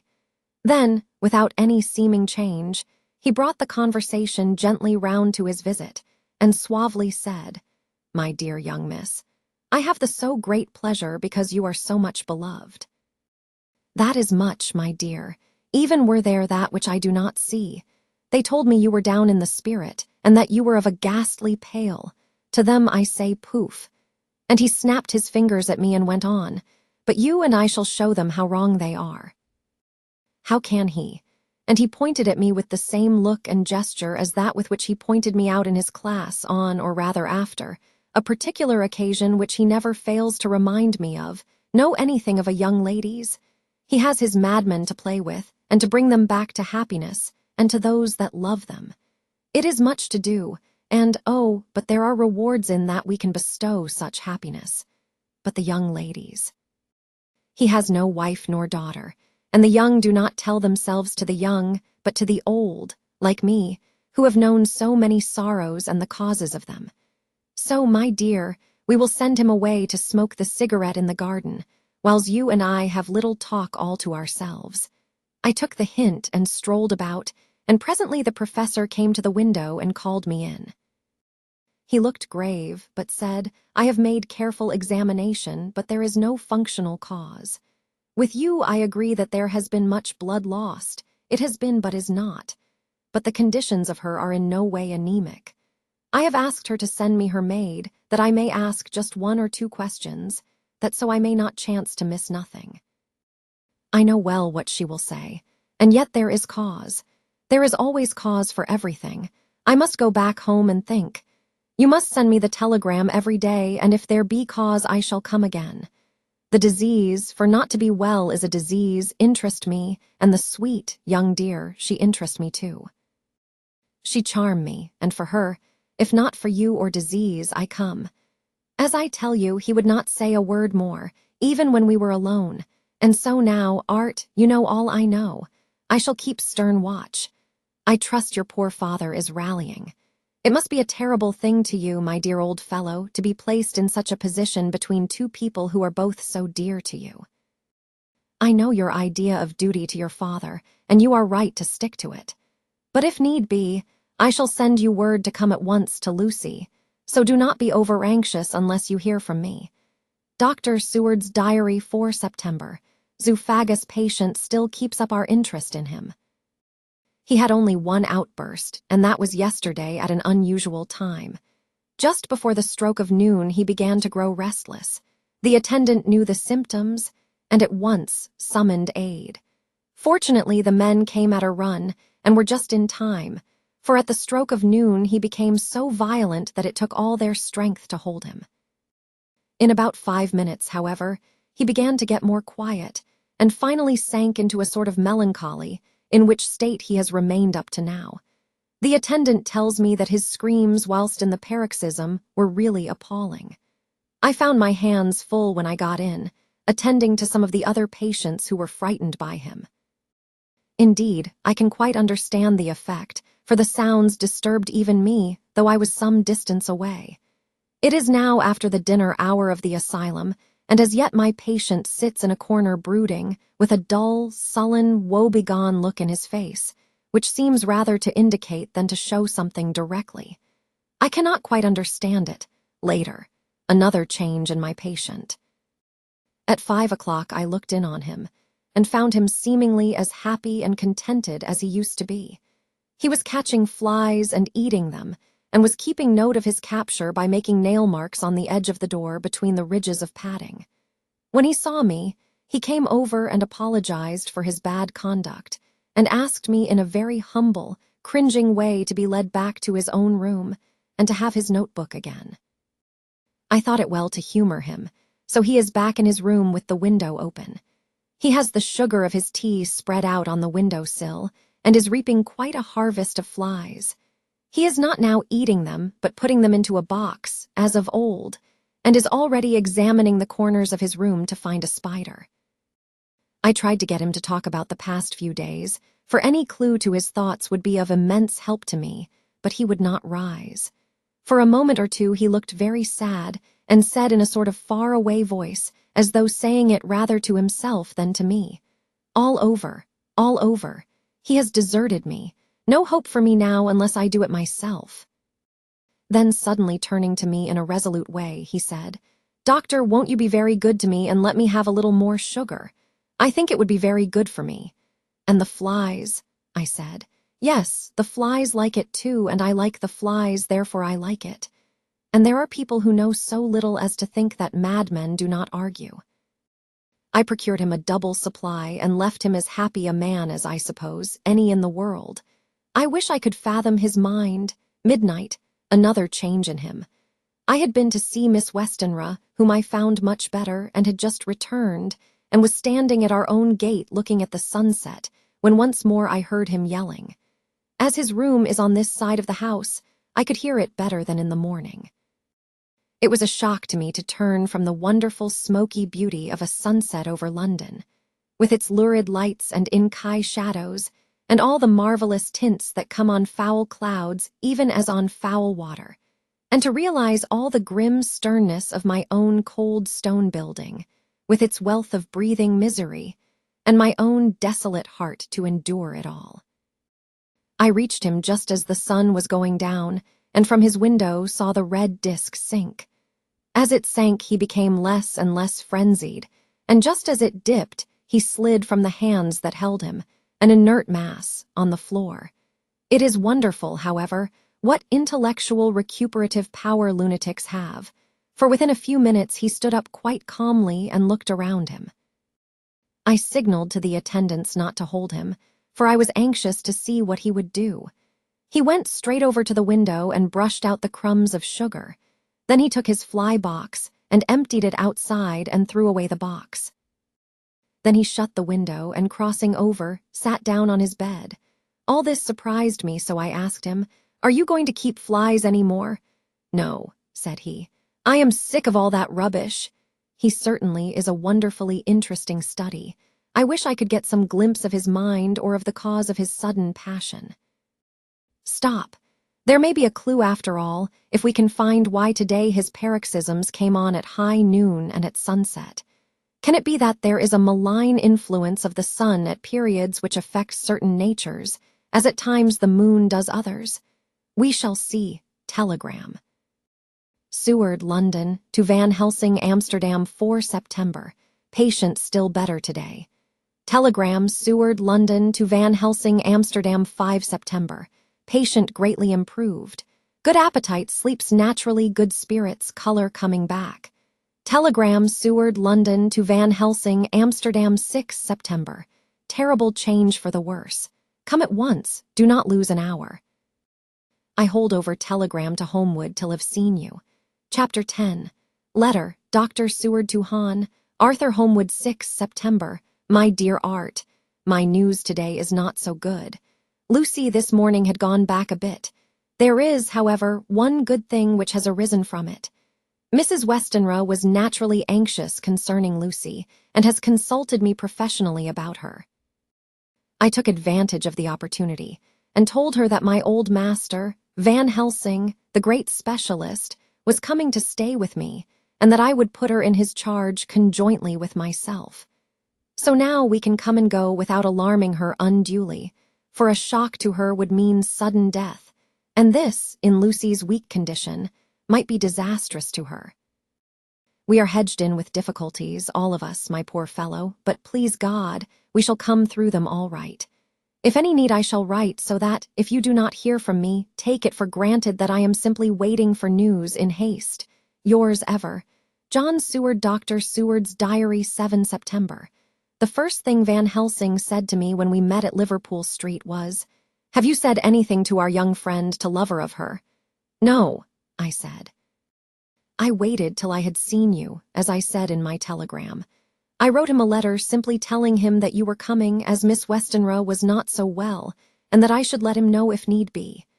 "Right, my friend," he said. "Quite right. Better he not know as yet. Perhaps he will never know." "I pray so, but if it be needed, then he shall know all. And, my good friend John, let me caution you. You deal with the madmen. All men are mad in some way or the other, and inasmuch as you deal discreetly with your madmen, so deal with God's madmen too, the rest of the world. You tell not your madmen what you do nor why you do it. You tell them not what you think. So you shall keep knowledge in its place, where it may rest, where it may gather its kind around it and breed. You and I shall keep as yet what we know here and here." He touched me on the heart and on the forehead, and then touched himself the same way. "I have for myself thoughts at the present. Later I shall unfold to you." "Why not now?" I asked. "It may do some good. We may arrive at some decision." He looked at me and said, "My friend John, when the corn is grown, even before it has ripened, while the milk of its mother earth is in him, and the sunshine has not yet begun to paint him with his gold, the husbandman he pull the ear and rub him between his rough hands and blow away the green chaff, and say to you, look, he's good corn, he will make a good crop when the time comes." I did not see the application and told him so. For reply, he reached over and took my ear in his hand and pulled it playfully, as he used long ago to do at lectures, and said, "The good husbandman tell you so then because he knows, but not till then. But you do not find the good husbandman dig up his planted corn to see if he grow. That is for the children who play at husbandry, and not for those who take it as of the work of their life. See you now, friend John, I have sown my corn, and nature has her work to do in making it sprout. If he sprout at all, there's some promise, and I wait till the ear begins to swell." He broke off, for he evidently saw that I understood. Then he went on gravely, "You were always a careful student, and your case book was ever more full than the rest, and I trust that good habit have not fail. Remember, my friend, that knowledge is stronger than memory, and we should not trust the weaker. Even if you have not kept the good practice, let me tell you that this case of our dear Miss is one that may be, mind, I say may be, of such interest to us and others that all the rest may not make him kick the beam, as your people say. Take then good note of it. Nothing is too small. I counsel you put down in record even your doubts and surmises. Hereafter it may be of interest to you to see how true you guess. We learn from failure, not from success. When I described Lucy's symptoms, the same as before, but infinitely more marked, he looked very grave, but said nothing.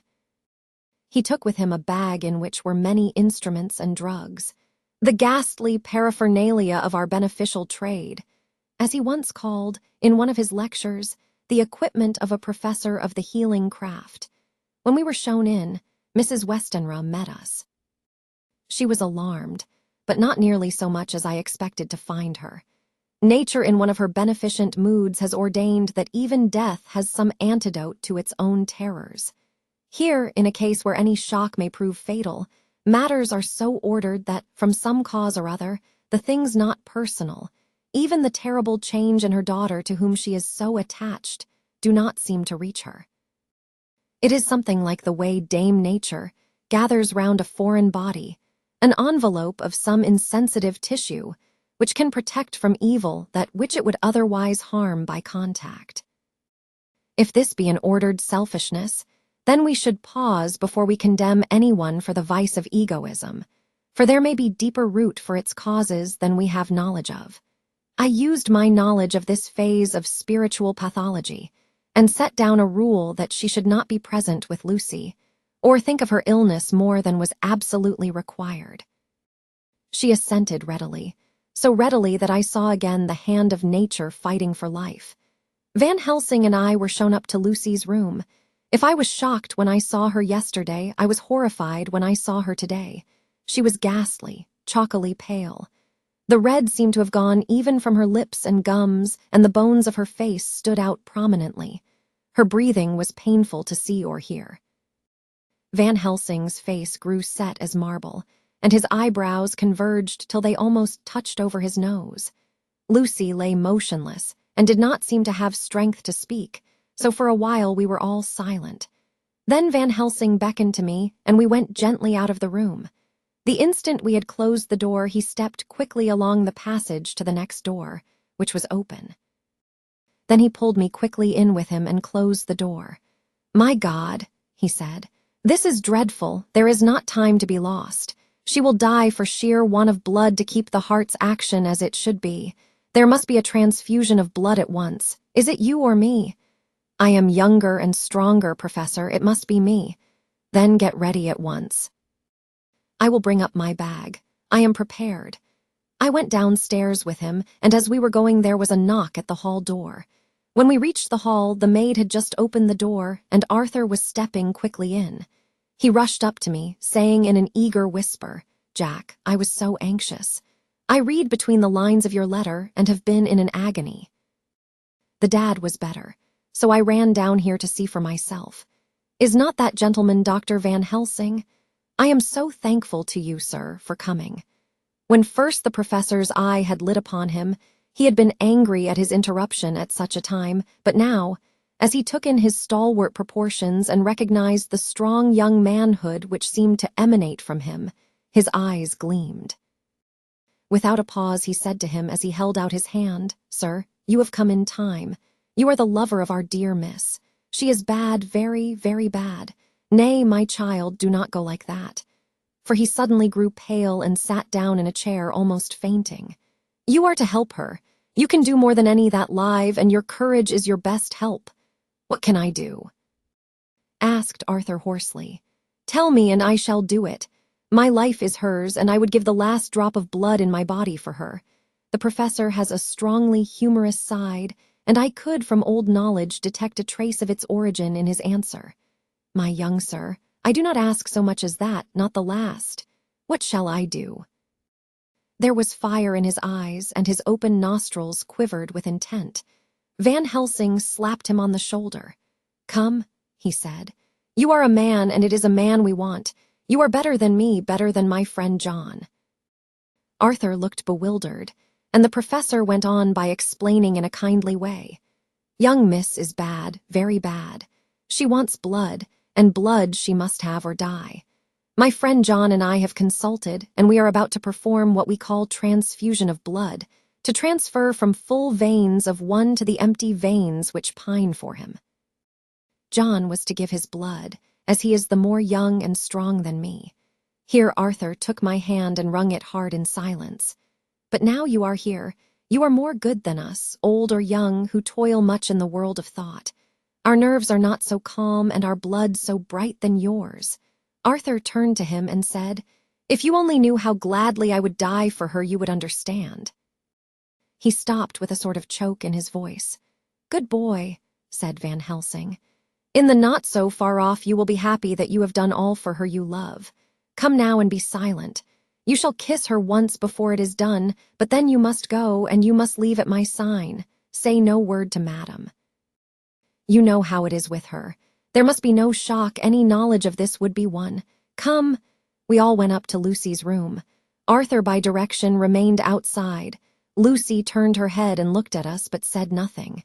She was not asleep, but she was simply too weak to make the effort. Her eyes spoke to us, that was all. Van Helsing took some things from his bag and laid them on a little table out of sight. Then he mixed a narcotic and, coming over to the bed, said cheerily, "Now, little miss, here is your medicine. Drink it off like a good child. See, I lift you so that to swallow is easy." Yes. She had made the effort with success. It astonished me how long the drug took to act. This, in fact, marked the extent of her weakness. The time seemed endless until sleep began to flicker in her eyelids. At last, however, the narcotic began to manifest its potency, and she fell into a deep sleep. When the professor was satisfied, he called Arthur into the room and bade him strip off his coat. Then he added, "You may take that one little kiss whilst I bring over the table. Friend John, help to me." So neither of us looked whilst he bent over her. Van Helsing, turning to me, said, "He is so young and strong and of blood so pure that we need not defibrillate it." Then with swiftness, but with absolute method, Van Helsing performed the operation. As the transfusion went on, something like life seemed to come back to poor Lucy's cheeks, and through Arthur's growing pallor, the joy of his face seemed absolutely to shine. After a bit, I began to grow anxious, for the loss of blood was telling on Arthur, strong man as he was. It gave me an idea of what a terrible strain Lucy's system must have undergone, that what weakened Arthur only partially restored her. But the professor's face was set, and he stood watch in hand, and with his eyes fixed now on the patient and now on Arthur. I could hear my own heart beat. Presently he said in a soft voice, "Do not stir an instant. It is enough. You attend him." "I will look to her." When all was over, I could see how much Arthur was weakened. I dressed the wound and took his arm to bring him away, when Van Helsing spoke without turning round. "The man seems to have eyes in the back of his head. The brave lover, I think, deserve another kiss, which he shall have presently." And as he had now finished his operation, he adjusted the pillow to the patient's head. As he did so, the narrow black velvet band, which she seems always to wear round her throat, buckled with an old diamond buckle which her lover had given her, was dragged a little up and showed a red mark on her throat. Arthur did not notice it, but I could hear the deep hiss of indrawn breath, which is one of Van Helsing's ways of betraying emotion. He said nothing at the moment, but turned to me, saying, "Now take down our brave young lover, give him of the port wine, and let him lie down a while. He must then go home and rest, sleep much and eat much, that he may be recruited of what he has so given to his love. He must not stay here. Hold a moment. I may take it, sir, that you are anxious of result. Then bring it with you, that in all ways the operation is successful. You have saved her life this time, and you can go home and rest easy in mind that all that can be is. I shall tell her all when she is well. She shall love you none the less for what you have done. Goodbye." When Arthur had gone, I went back to the room. Lucy was sleeping gently, but her breathing was stronger. I could see the counterpane move as her breast heaved. By the bedside sat Van Helsing, looking at her intently. The velvet band again covered the red mark. I asked the professor in a whisper, "What do you make of that mark on her throat? What do you make of it?" "I have not examined it yet," I answered, and then and there proceeded to loose the band. Just over the external jugular vein there were 2 punctures, not large, but not wholesome looking. There was no sign of disease, but the edges were white and worn-looking, as if by some trituration. It at once occurred to me that this wound, or whatever it was, might be the means of that manifest loss of blood. But I abandoned the idea as soon as it formed, for such a thing could not be. The whole bed would have been drenched to a scarlet with the blood which the girl must have lost to leave such a pallor as she had before the transfusion. "Well," said Van Helsing. "Well," said I can make nothing of it." The professor stood up. "I must go back to Amsterdam tonight," he said. "There are books and things there which I want. You must remain here all night, and you must not let your sight pass from her." "Shall I have a nurse?" I asked. "We are the best nurses, you and I." "You keep watch all night. See that she is well fed and that nothing disturbs her. You must not sleep all the night. Later on we can sleep, you and I. I shall be back as soon as possible, and then we may begin." "May begin?" I said. "What on earth do you mean?" "We shall see," he answered as he hurried out. He came back a moment later and put his head inside the door and said with a warning finger held up, "Remember, she is your charge. If you leave her, and harm befall, you shall not sleep easy hereafter." Dr. Seward's diary continued 8 September. I sat up all night with Lucy. The opiate worked itself off towards dusk, and she waked naturally. She looked a different being from what she had been before the operation. Her spirits even were good, and she was full of a happy vivacity, but I could see evidences of the absolute prostration which she had undergone. When I told Mrs. Westenra that Dr. Van Helsing had directed that I should sit up with her, she almost pooh-poohed the idea, pointing out her daughter's renewed strength and excellent spirits. I was firm, however, and made preparations for my long vigil. When her maid had prepared her for the night, I came in, having in the meantime had supper, and took a seat by the bedside. She did not in any way make objection, but looked at me gratefully whenever I caught her eye. After a long spell, she seemed sinking off to sleep, but with an effort seemed to pull herself together and shook it off. It was apparent that she did not want to sleep, so I tackled the subject at once. "You do not want to sleep?" "No, I am afraid. Afraid to go to sleep. Why so? It is the boon we all crave for." "Ah, not if you were like me, if sleep was to you a presage of horror." "A presage of horror." "What on earth do you mean?" "I don't know. Oh, I don't know. And that is what is so terrible. All this weakness comes to me in sleep until I dread the very thought. But, my dear girl, you may sleep tonight. I am here watching you, and I can promise that nothing will happen." "Ah, I can trust you," she said. I seized the opportunity and said, "I promise that if I see any evidence of bad dreams, I will wake you at once." "You will? Oh, will you really? How good you are to me. Then I will sleep." And almost at the word, she gave a deep sigh of relief and sank back, asleep. All night long I watched by her. She never stirred, but slept on in a deep, tranquil, life-giving, health-giving sleep. Her lips were slightly parted, and her breast rose and fell with the regularity of a pendulum. There was a smile on her face, and it was evident that no bad dreams had come to disturb her peace of mind. In the early morning her maid came, and I left her in her care and took myself back home, for I was anxious about many things. I sent a short wire to Van Helsing and to Arthur, telling them of the excellent result of the operation. My own work, with its manifold arrears, took me all day to clear off. It was dark when I was able to inquire about my zoophagous patient. The report was good. He had been quite quiet for the past day and night. A telegram came from Van Helsing at Amsterdam whilst I was at dinner, suggesting that I should be at Hillingham tonight, as it might be well to be at hand, and stating that he was leaving by the night mail and would join me early in the morning. 9 September. I was pretty tired and worn out when I got to Hillingham. For 2 nights I had hardly had a wink of sleep, and my brain was beginning to feel that numbness which marks cerebral exhaustion. Lucy was up and in cheerful spirits.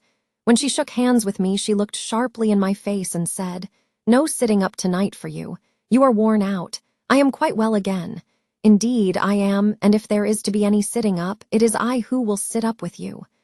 I would not argue the point, but went and had my supper.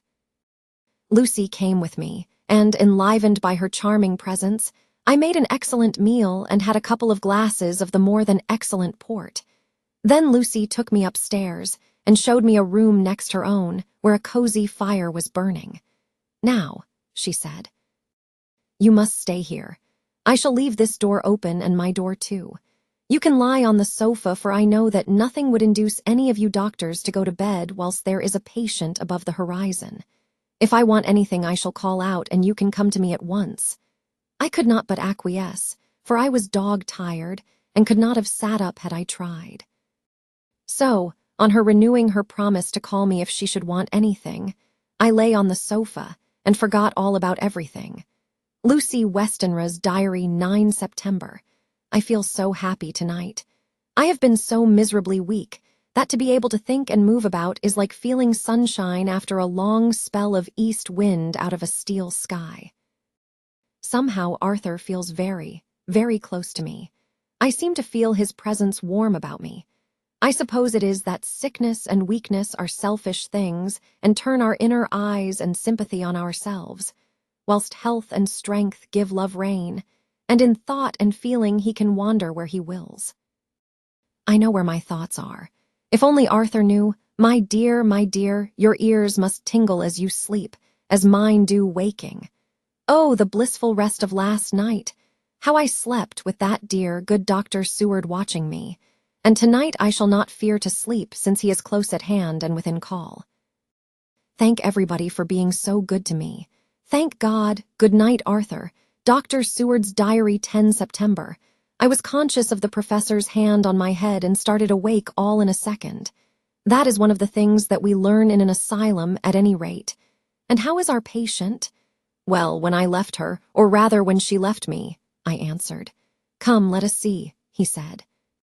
And together we went into the room. The blind was down, and I went over to raise it gently, whilst Van Helsing stepped, with his soft, cat-like tread, over to the bed.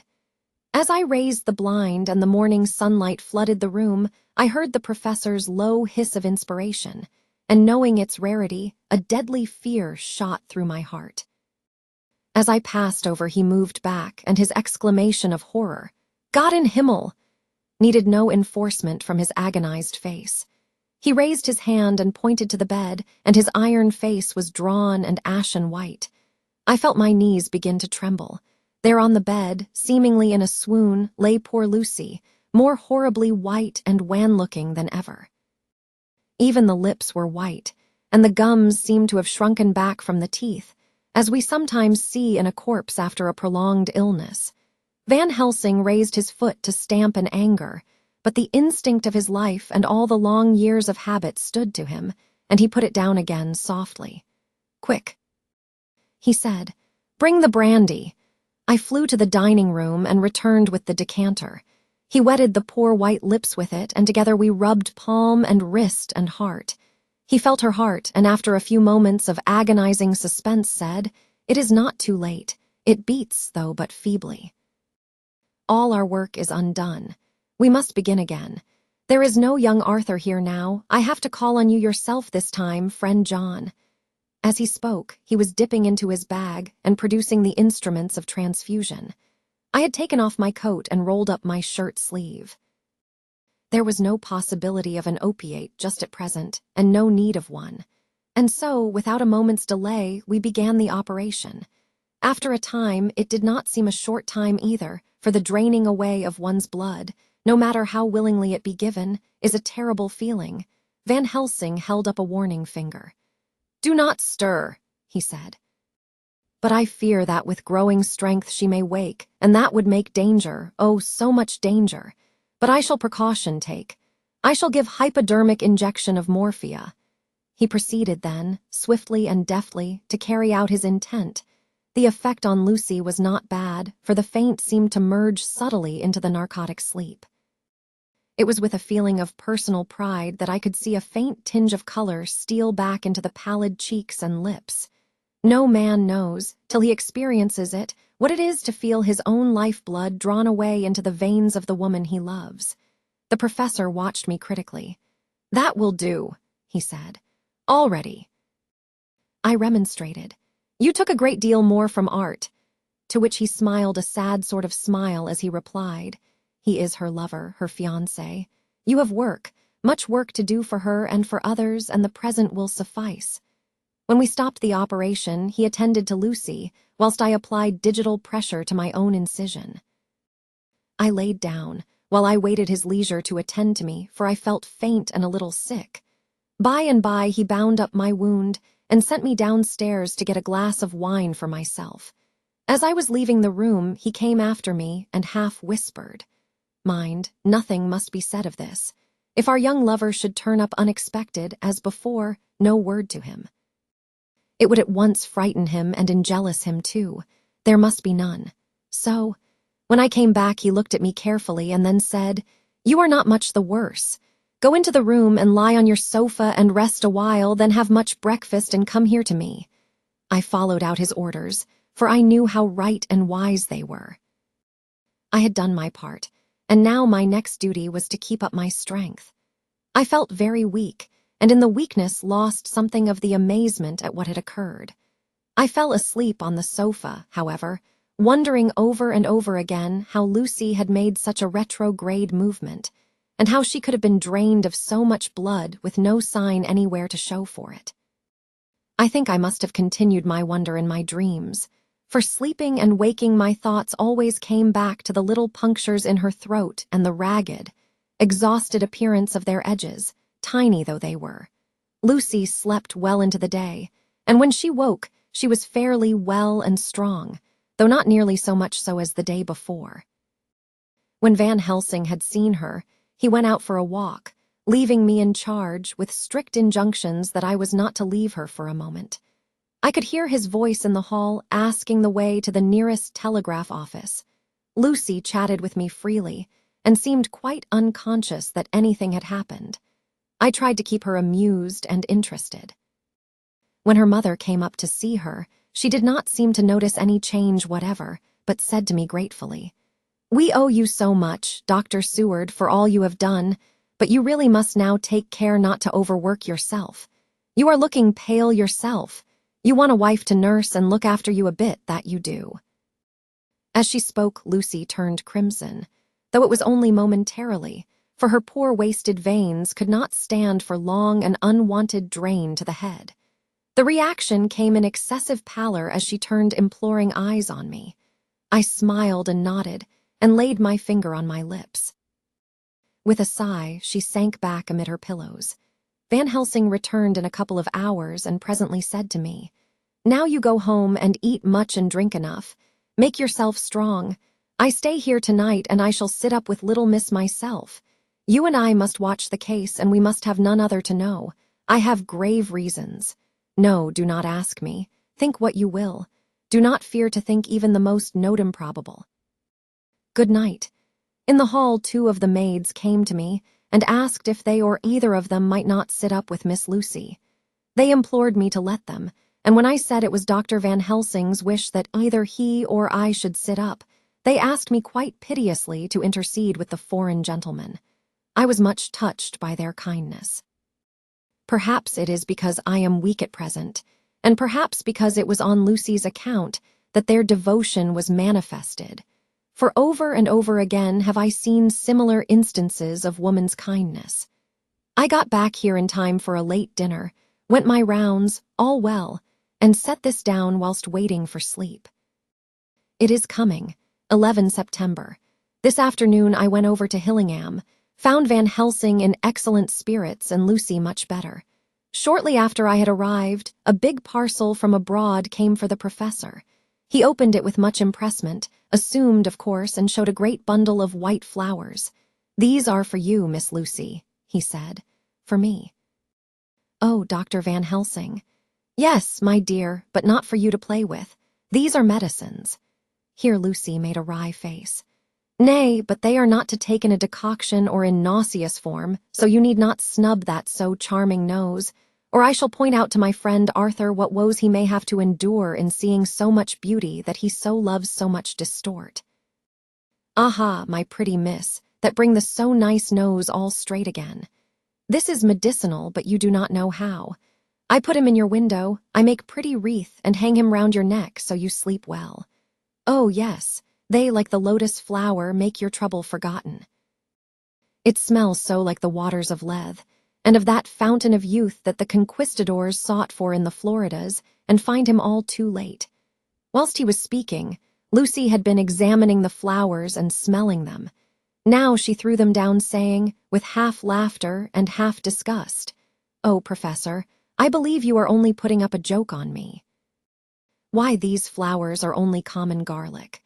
To my surprise, Van Helsing rose up and said with all his sternness, his iron jaw set and his bushy eyebrows meeting, "No trifling with me. I never jest. There is grim purpose in what I do, and I warn you that you do not thwart me. Take care for the sake of others, if not for your own." Then, seeing poor Lucy scared, as she might well be, he went on more gently. "Oh, little miss, my dear, do not fear me. I only do for your good, but there is much virtue to you in those so common flowers. See, I place them myself in your room. I make myself the wreath that you are to wear. But hush, no telling to others that make so inquisitive questions. We must obey, and silence is a part of obedience, and obedience is to bring you strong and well into loving arms that wait for you. Now sit still a while. Come with me, friend John, and you shall help me deck the room with my garlic, which is all the way from Haarlem, where my friend Vanderpool raise herb in his glass houses all the year. I had to telegraph yesterday, or they would not have been here. We went into the room, taking the flowers with us. The professor's actions were certainly odd and not to be found in any pharmacopoeia that I ever heard of. First, he fastened up the windows and latched them securely. Next, taking a handful of the flowers, he rubbed them all over the sashes, as though to ensure that every whiff of air that might get in would be laden with the garlic smell. Then with the wisp, he rubbed all over the jamb of the door, above, below, and at each side, and round the fireplace in the same way.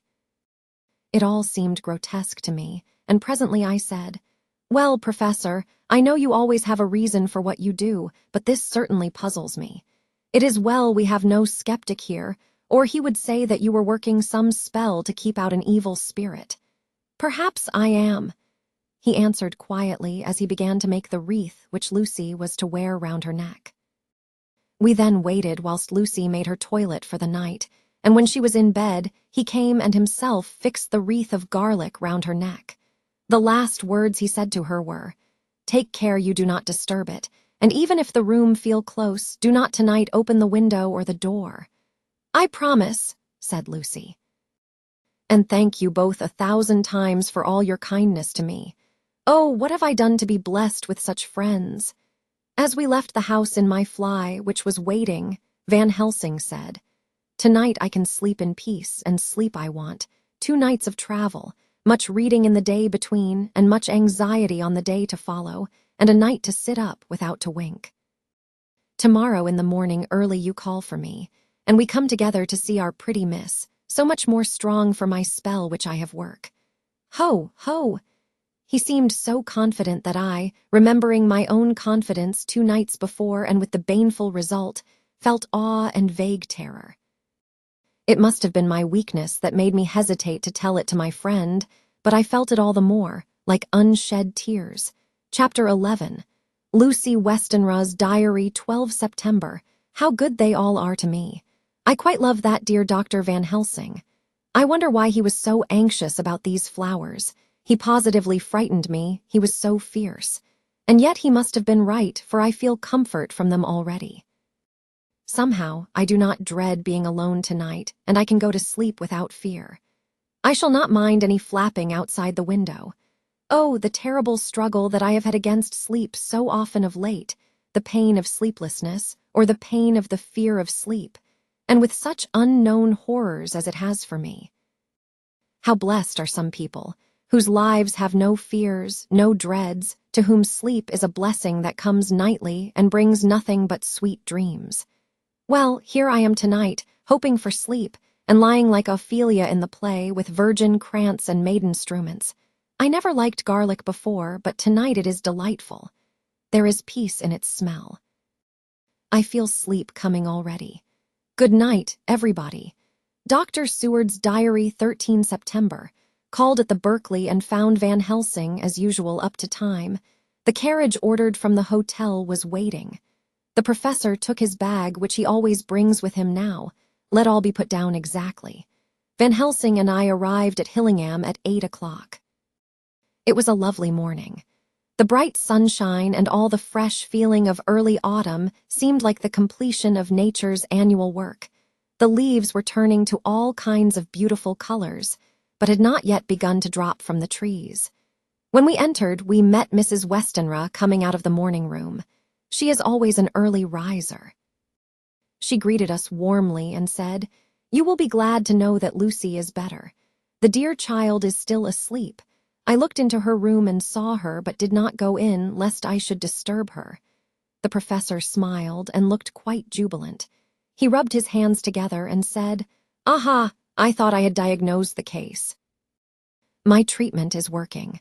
To which she replied, "You must not take all the credit to yourself, Doctor. Lucy's state this morning is due in part to me."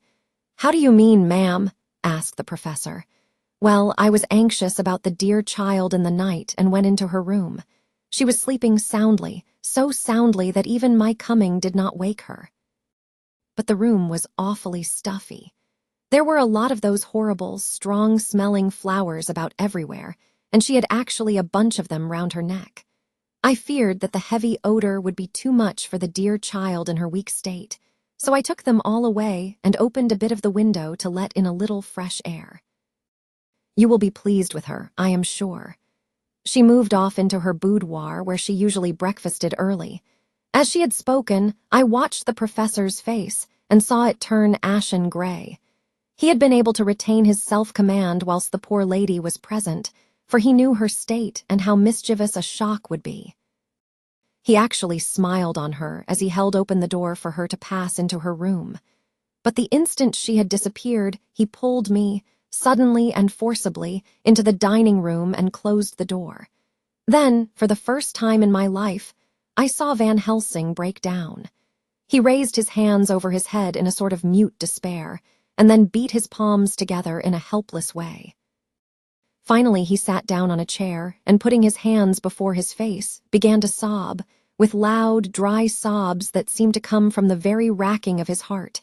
Then he raised his arms again, as though appealing to the whole universe. God, God, God, he said. What have we done? What has this poor thing done that we are so sore beset? Is there fate amongst us still, sent down from the pagan world of old, that such things must be, and in such way? This poor mother, all unknowing and all for the best as she think, does such thing as lose her daughter body and soul, and we must not tell her, we must not even warn her, or she die, then both die. Oh, how we are beset! How are all the powers of the devils against us? Suddenly he jumped to his feet. Come, he said, come, we must see and act. Devils or no devils, or all the devils at once, it matters not. We must fight him all the same. He went to the hall door for his bag, and together we went up to Lucy's room. Once again I drew up the blind, whilst Van Helsing went towards the bed. This time he did not start as he looked on the poor face with the same awful, waxen pallor as before. He wore a look of stern sadness and infinite pity. As I expected, he murmured, with that hissing inspiration of his which meant so much. Without a word he went and locked the door, and then began to set out on the little table the instruments for yet another operation of transfusion of blood. I had long ago recognized the necessity and begun to take off my coat, but he stopped me with a warning hand. No, he said. Today you must operate, I shall provide, you are weakened already. As he spoke he took off his coat and rolled up his shirt sleeve, again the operation, again the narcotic. Again, some return of color to the ashy cheeks, and the regular breathing of healthy sleep. This time I watched whilst Van Helsing recruited himself and rested. Presently he took an opportunity of telling Mrs. Westenra that she must not remove anything from Lucy's room without consulting him, that the flowers were of medicinal value, and that the breathing of their odor was a part of the system of cure. Then he took over the care of the case himself, saying that he would watch this night and the next, and would send me word when to come. After another hour, Lucy waked from her sleep, fresh and bright and seemingly not much the worse for her terrible ordeal. What does it all mean? I am beginning to wonder if my long habit of life amongst the insane is beginning to tell upon my own brain. Lucy WESTENRA'S Diary, 17 September. 4 days and nights of peace. I am getting so strong again that I hardly know myself. It is as if I had passed through some long nightmare and had just awakened to see the beautiful sunshine and feel the fresh air of the morning around me. I have a dim half-remembrance of long, anxious times of waiting and fearing, darkness in which there was not even the pain of hope to make present distress more poignant, and then long spells of oblivion, and the rising back to life as a diver coming up through a great press of water. Since, however, Dr. Van Helsing has been with me, all this bad dreaming seems to have passed away. The noises that used to frighten me out of my wits, the flapping against the windows, the distant voices which seemed so close to me, the harsh sounds that came from I know not where and commanded me to do I know not what, have all ceased. I go to bed now without any fear of sleep. I do not even try to keep awake. I have grown quite fond of the garlic, and a boxful arrives for me every day from Haarlem. Tonight Dr. Van Helsing is going away, as he has to be for a day in Amsterdam, but I need not be watched. I am well enough to be left alone. Thank God for Mother's sake and dear Arthur's, and for all our friends who have been so kind. I shall not even feel the change, for last night, Dr. Van Helsing slept in his chair a lot of the time. I found him asleep twice when I awoke. But I did not fear to go to sleep again, although the boughs or bats or something flapped almost angrily against the window panes. The Pall Mall Gazette, 18 September. The escaped wolf perilous adventure of our interviewer interview with the keeper in the zoological gardens after many inquiries, and almost as many refusals. And perpetually using the words Pall Mall Gazette as a sort of talisman, I managed to find the keeper of the section of the zoological gardens in which the wolf department is included. Thomas Builder lives in one of the cottages in the enclosure behind the elephant house, and was just sitting down to his tea when I found him. Thomas and his wife are hospitable folk, elderly, and without children, and if the specimen I enjoyed of their hospitality be of the average kind, their lives must be pretty comfortable. The keeper would not enter on what he called business until the supper was over, and we were all satisfied. Then when the table was cleared and he had lit his pipe, he said, "Now, sir, you can go on and arsk me what you want. You'll excuse me refusin' to talk of professional subjects afore meals." I gives the wolves and the jackals and the hyenas in all our section their tea afore I begins to arsk them questions. "How do you mean, ask them questions?" I queried, wishful to get him into a talkative humor. "Itten of them over the ead with a pole is one way, scratchin' of their ears in another, when gents as is flush wants a bit of a show-orf to their gals. I don't so much mind the fust, the itten of the pole part afore I chucks in their dinner, but I waits till they've 'ad their sherry and coffee, so to speak, afore I tries on with the ear-scratchin'. Mind you," he added philosophically, "there's a deal of the same nature in us as in them theer animiles. Here's you common and arskin of me questions about my business, and I that grump like that only for your bloomin' arf quid I'd a seen you blowed fust for I'd answer. Not even when you arsked me sarcastic like if I'd like you to arsk the superintendent if you might arsk me questions. Without offense, did I tell you to go to L? You did. And when you said you'd report me for usin' obscene language that was itten me over the ead, but the arf quid made that all right. I weren't goin' to fight, so I waited for the food and did with my owl as the wolves and lions and tigers does. But lor love your art, now that the old ooman has stuck a chunk of her tea cake in me and rinsed me out with her bloomin' old teapot, and I've lit hup, you may scratch my ears for all you're worth and won't even get a growl out of me. Drive along with your questions. I know what you're common at, that escaped wolf." "Exactly. I want you to give me your view of it." "Just tell me how it happened, and when I know the facts I'll get you to say what you consider was the cause of it, and how you think the whole affair will end." "All right, Governor. This is about the ole story. That wolf what we called Berserker was one of 3 grey ones that came from Norway to Jamratch's, which we bought off him 4 years ago. He was a nice, well-behaved wolf that never gave no trouble to talk of. I'm more surprised at him for wantin' to get out nor any other animile in the place. But there, you can't trust wolves no more nor women. Don't you mind him, sir," broke in Mrs. Tom with a cheery laugh. "'E's got mindin' the animals so long that blessed if he ain't like a old wolf hisself. But there ain't no 'arm in him. Well, sir, it was about 2 hours after feedin' yesterday when I first hear my disturbance. I was mackin' up a litter in the monkey house for a young puma which is ill, but when I heard the yelpin' and owlin' I come away straight. There was Berserker tearin' like a mad thing at the bars as if he wanted to get out. There wasn't much people about that day, and close at hand was only one man, a tall, thin chap, with a ook nose and a pointed beard with a few white hairs runnin' through it. He had a 'ard, cold look and red eyes, and I took a sort of mislike to him, for it seemed as if it was 'im as they was hurritated at. He 'ad white kid gloves on his 'ands, and he pointed out the animals to me and says, 'Keeper, these wolves seem upset at something.' 'Maybe it's you,' says I, for I did not like the airs as he give hisself. He didn't get angry, as I opped he would, but he smiled a kind of insolent smile, with a mouth full of white, sharp teeth. "Oh no, they wouldn't like me," E says. "Oh yes, they would," says I, imitatin' of him.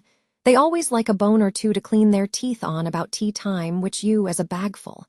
Well, it was a odd thing, but when the animals see us talkin', they lay down, and when I went over to Bersicker, he let me stroke his ears same as ever. That there man kem over and blessed, but if he didn't put in his hand and stroke the old wolf's ears too? "Take care," says I. Bersicker is quick. "Never mind," he says. "I'm used to 'em. Are you in the business yourself?" I says, taking off my hat, for a man what trades in wolves, answerer, is a good friend to keepers. "Nom," says he, "not exactly in the business, but I ave made pets of several." And with that he lifts his hat as perlite as a lord and walks away. Old Bersicker kep' lookin' arter 'im till he was out of sight, and then went and lay down in a corner and wouldn't come hout the ole heavening. Well, larst night, so soon as the moon was hup, the wolves here all began owling. There warn't nothing for them to owl at. There warn't no one near, except someone that was evidently callin' a dog somewheres out back of the gardings in the park road. Once or twice I went out to see that all was right, and it was, and then the owling stopped. Just before 12 o'clock, I just took a look round afore turnin' in, and bust me. But when I kem opposite to old Bersicker's cage, I see the rails broken and twisted about and the cage empty. And that's all I know for certain. Did anyone else see anything? One of our gardeners was a common about that time from a Armony, when he sees a big gray dog comin' out through the garden edges. At least, so he says, but I don't give much for it myself, for if he did, he never said a word about it to his missus when he got home. And it was only after the escape of the wolf was made known, and we had been up all night huntin' of the park for Bersicker, that he remembered seein' anything. My own belief was that the Armony had got into his eed. "Now, Mr. Builder, can you account in any way for the escape of the wolf?" "Well, sir," he said, with a suspicious sort of modesty, "I think I can, but I don't know as you'd be satisfied with the theory." "Certainly I shall." If a man like you, who knows the animals from experience, can't hazard a good guess at any rate, who is even to try? "Well then, sir, I accounts for it this way. It seems to me that wolf escaped simply because he wanted to get out. From the hearty way that both Thomas and his wife laughed at the joke, I could see that it had done service before, and that the whole explanation was simply an elaborate sell.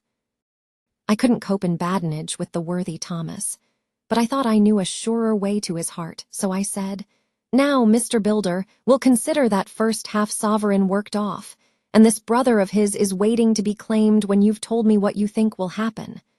"Right yere, sir," he said briskly. "Ye'll excuse me, I know, for a chaffin' of ye, but the old woman here winked at me, which was as much as telling me to go on." "Well, I never," said the old lady. "My opinion is this, that wolf is idden of, somewheres. The gardener what didn't remember said he was a gallopin' northward faster than a horse could go, but I don't believe him, for yer see, sir, wolves don't gallop no more nor dogs does. They not bane built that way. Wolves is fine things in a storybook, and I just say when they gets in packs, and does be chivying somethin' that's more afeard than they can make a devil of a noise and chop it up, whatever it is. But, lor bless you, in real life a wolf is only a low creature, not half so clever or bold as a good dog, and not half a quarter so much fight in him. This one ain't been used to fightin' or even to providin' for hisself, and more like he's somewhere round the park a hidden and a shiverin' of, and if he thinks at all, wonderin' where he is to get his breakfast from. Or maybe he's got down some area and is in a coal cellar. My eye, won't some cook get a rum start when she sees his green eyes shinin' at her out of the dark? If he can't get food, he's bound to look for it, and mayhap he may chance to light on a butcher's shop in time. If he doesn't, and some nursemaid goes out walkin' or orf with a soldier leavin' of the hinfant in the perambulator well, then I shouldn't be surprised if the census is one babby the less. That's all. I was handing him the half-sovereign when something came bobbing up against the window, and Mr. Builder's face doubled its natural length with surprise. God bless me, he said. "If there ain't old Berserker come back by hisself." He went to the door and opened it, a most unnecessary proceeding it seemed to me. I have always thought that a wild animal never looks so well as when some obstacle of pronounced durability is between us. A personal experience has intensified rather than diminished that idea. After all, however, there is nothing like custom, for neither builder nor his wife thought any more of the wolf than I should of a dog. The animal itself was as peaceful and well-behaved as that father of all picture wolves, Red Riding Hood's quondam friend, whilst moving her confidence in masquerade. The whole scene was an unutterable mixture of comedy and pathos. The wicked wolf that for a half a day had paralyzed London and set all the children in town shivering in their shoes was there in a sort of penitent mood, and was received and petted like a sort of vulpine prodigal son. Old Builder examined him all over with most tender solicitude, and when he had finished with his penitent said, "There, I knew the poor old chap would get into some kind of trouble. Didn't I say it all along? Here's his head all cut and full of broken glass. 'E's been a-gettin' over some bloomin' wall or other. It's a shime that people are allowed to top their walls with broken bottles. This air's what comes of it. Come along, Berserker." He took the wolf and locked him up in a cage, with a piece of meat that satisfied, in quantity at any rate, the elementary conditions of the fatted calf, and went off to report. I came off too. To report the only exclusive information that is given today regarding the strange escapade at the zoo. Dr. Seward's Diary, 17 September. I was engaged after dinner in my study posting up my books, which, through press of other work and the many visits to Lucy, had fallen sadly into arrear. Suddenly the door was burst open, and in rushed my patient, with his face distorted with passion. I was thunderstruck, for such a thing as a patient getting of his own accord into the superintendent's study is almost unknown. Without an instant's notice, he made straight at me. He had a dinner knife in his hand, and as I saw he was dangerous, I tried to keep the table between us. He was too quick and too strong for me, however, for before I could get my balance he had struck at me and cut my left wrist rather severely. Before he could strike again, however, I got in my right hand, and he was sprawling on his back on the floor. My wrist bled freely, and quite a little pool trickled onto the carpet. I saw that my friend was not intent on further effort, and occupied myself binding up my wrist, keeping a wary eye on the prostrate figure all the time. When the attendants rushed in and we turned our attention to him, his employment positively sickened me. He was lying on his belly on the floor licking up, like a dog, the blood which had fallen from my wounded wrist. He was easily secured, and to my surprise, went with the attendants quite placidly, simply repeating over and over again, "The blood is the life, the blood is the life." I cannot afford to lose blood just at present. I have lost too much of late for my physical good, and then the prolonged strain of Lucy's illness and its horrible phases is telling on me. I am overexcited and weary, and I need rest, rest, rest. Happily Van Helsing has not summoned me, so I need not forgo my sleep. Tonight I could not well do without it. Telegram, Van Helsing, Antwerp, to Seward, Carfax, sent to Carfax, Sussex as no county given, delivered late by 22 hours. 17 September. Do not fail to be at Hillingham tonight. If not watching all the time, frequently visit and see that flowers are as placed, very important, do not fail. Shall be with you as soon as possible after arrival. Dr. Seward's Diary, 18 September. Just off train to London. The arrival of Van Helsing's telegram filled me with dismay. A whole night lost, and I know by bitter experience what may happen in a night. Of course it is possible that all may be well, but what may have happened? Surely there is some horrible doom hanging over us that every possible accident should thwart us in all we try to do. I shall take this cylinder with me, and then I can complete my entry on Lucy's phonograph. Memorandum left by Lucy Westenra, 17 September, night. I write this and leave it to be seen, so that no one may by any chance get into trouble through me. This is an exact record of what took place tonight.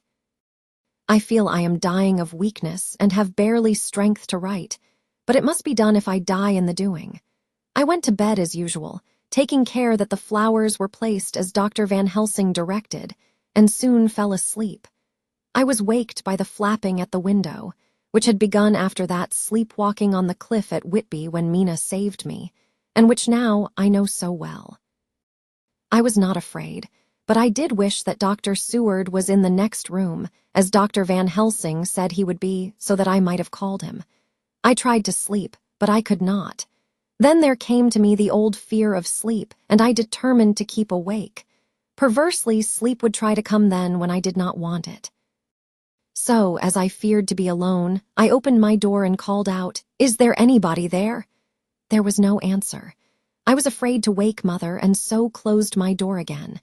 Then outside in the shrubbery I heard a sort of howl like a dog's, but more fierce and deeper. I went to the window and looked out, but could see nothing except a big bat, which had evidently been buffeting its wings against the window. So I went back to bed again, but determined not to go to sleep. Presently the door opened and Mother looked in. Seeing by my moving that I was not asleep, she came in and sat by me. She said to me even more sweetly and softly than her wont, "I was uneasy about you, darling, and came in to see that you were all right." I feared she might catch cold sitting there, and asked her to come in and sleep with me, so she came into bed and lay down beside me.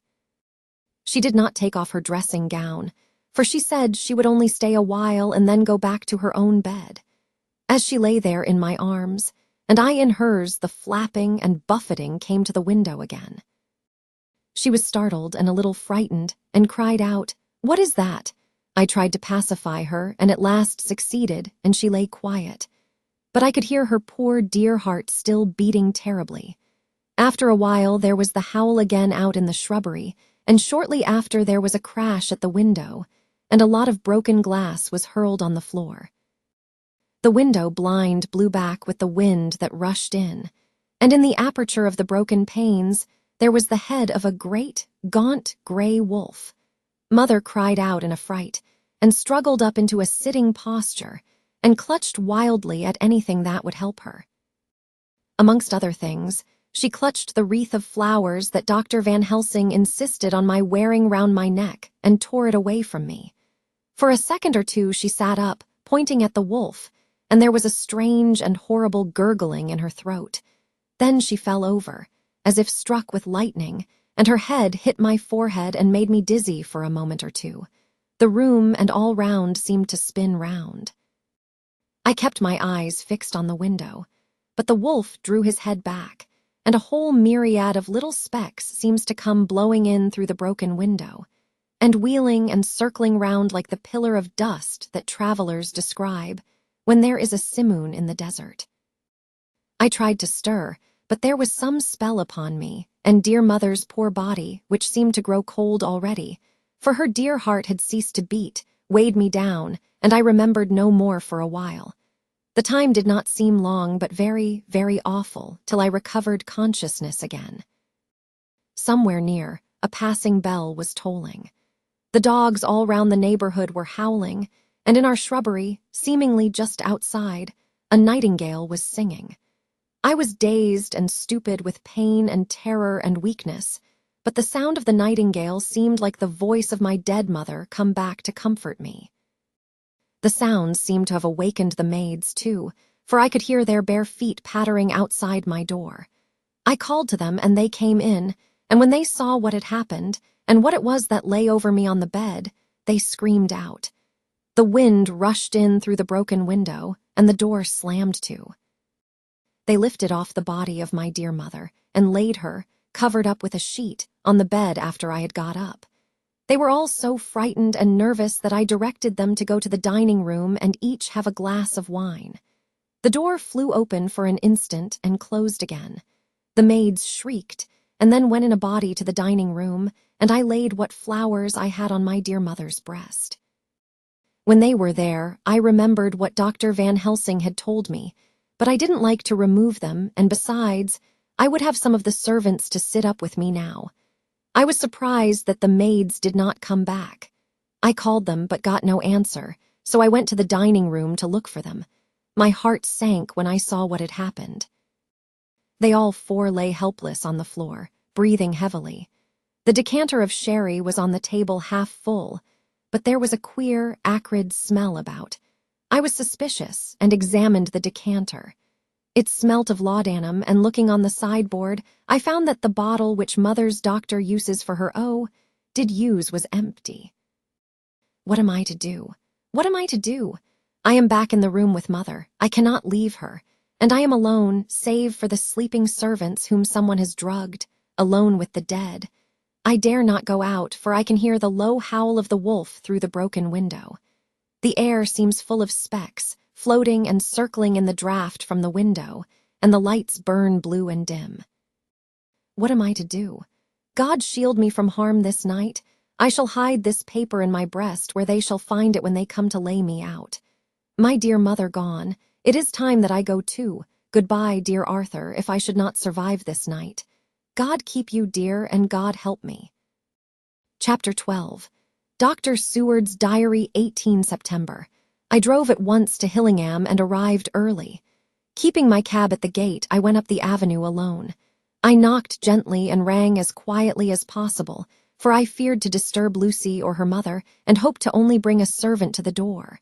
After a while, finding no response, I knocked and rang again, still no answer.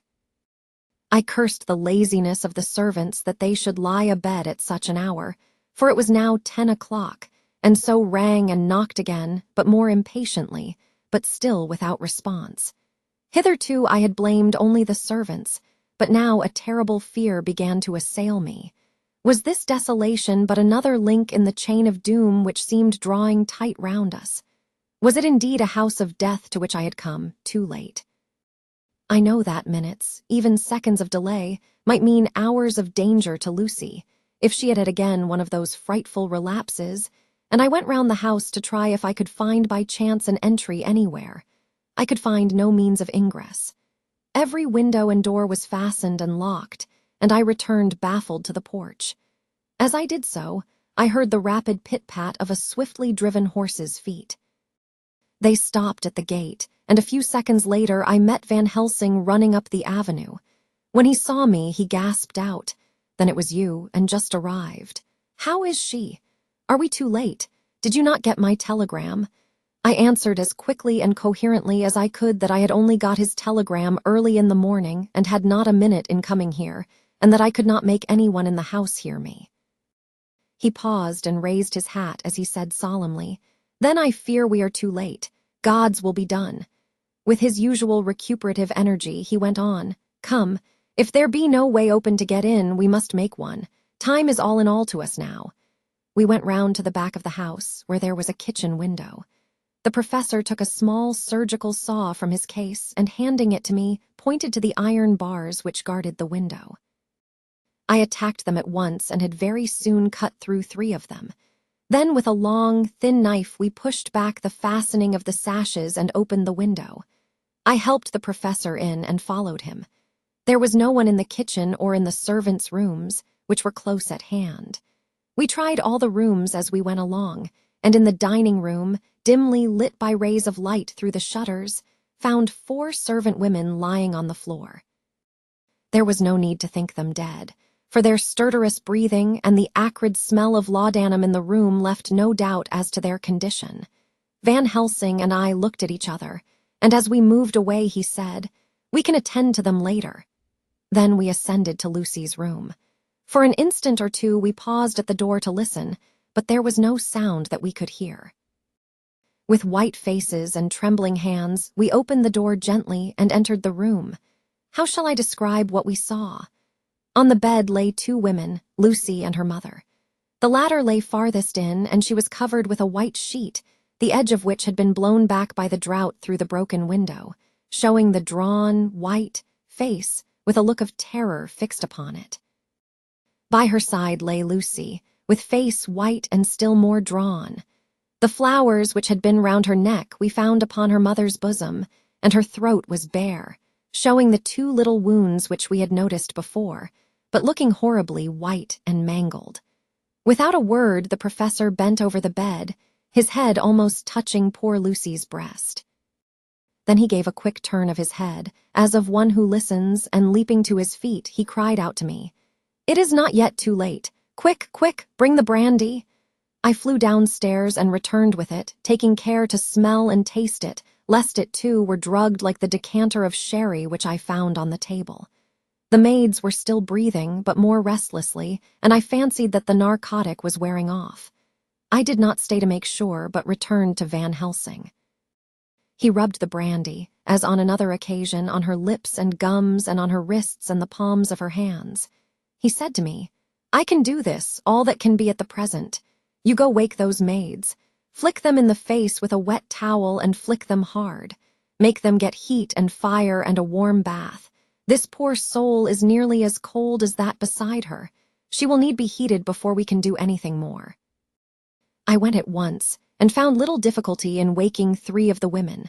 The 4th was only a young girl, and the drug had evidently affected her more strongly, so I lifted her on the sofa and let her sleep. The others were dazed at first, but as remembrance came back to them, they cried and sobbed in a hysterical manner. I was stern with them, however, and would not let them talk. I told them that one life was bad enough to lose, and if they delayed, they would sacrifice Miss Lucy. So, sobbing and crying, they went about their way, half-clad as they were, and prepared fire and water. Fortunately, the kitchen and boiler fires were still alive, and there was no lack of hot water. We got a bath and carried Lucy out as she was and placed her in it. Whilst we were busy chafing her limbs, there was a knock at the hall door. One of the maids ran off, hurried on some more clothes, and opened it. Then she returned and whispered to us that there was a gentleman who had come with a message from Mr. HOLMWOOD. I bade her simply tell him that he must wait, for we could see no one now. She went away with the message, and, engrossed with our work, I clean forgot all about him. I never saw in all my experience the professor work in such deadly earnest. I knew, as he knew, that it was a stand-up fight with death, and in a pause told him so. He answered me in a way that I did not understand, but with the sternest look that his face could wear. If that were all, I would stop here where we are now, and let her fade away into peace, for I see no light in life over her horizon. He went on with his work with, if possible, renewed and more frenzied vigor. Presently we both began to be conscious that the heat was beginning to be of some effect. Lucy's heart beat a trifle more audibly to the stethoscope, and her lungs had a perceptible movement. Van Helsing's face almost beamed, and as we lifted her from the bath and rolled her in a hot sheet to dry her, he said to me, "The first gain is ours." Check to the king. We took Lucy into another room, which had by now been prepared, and laid her in bed and forced a few drops of brandy down her throat. I noticed that Van Helsing tied a soft silk handkerchief round her throat. She was still unconscious, and was quite as bad as, if not worse than, we had ever seen her.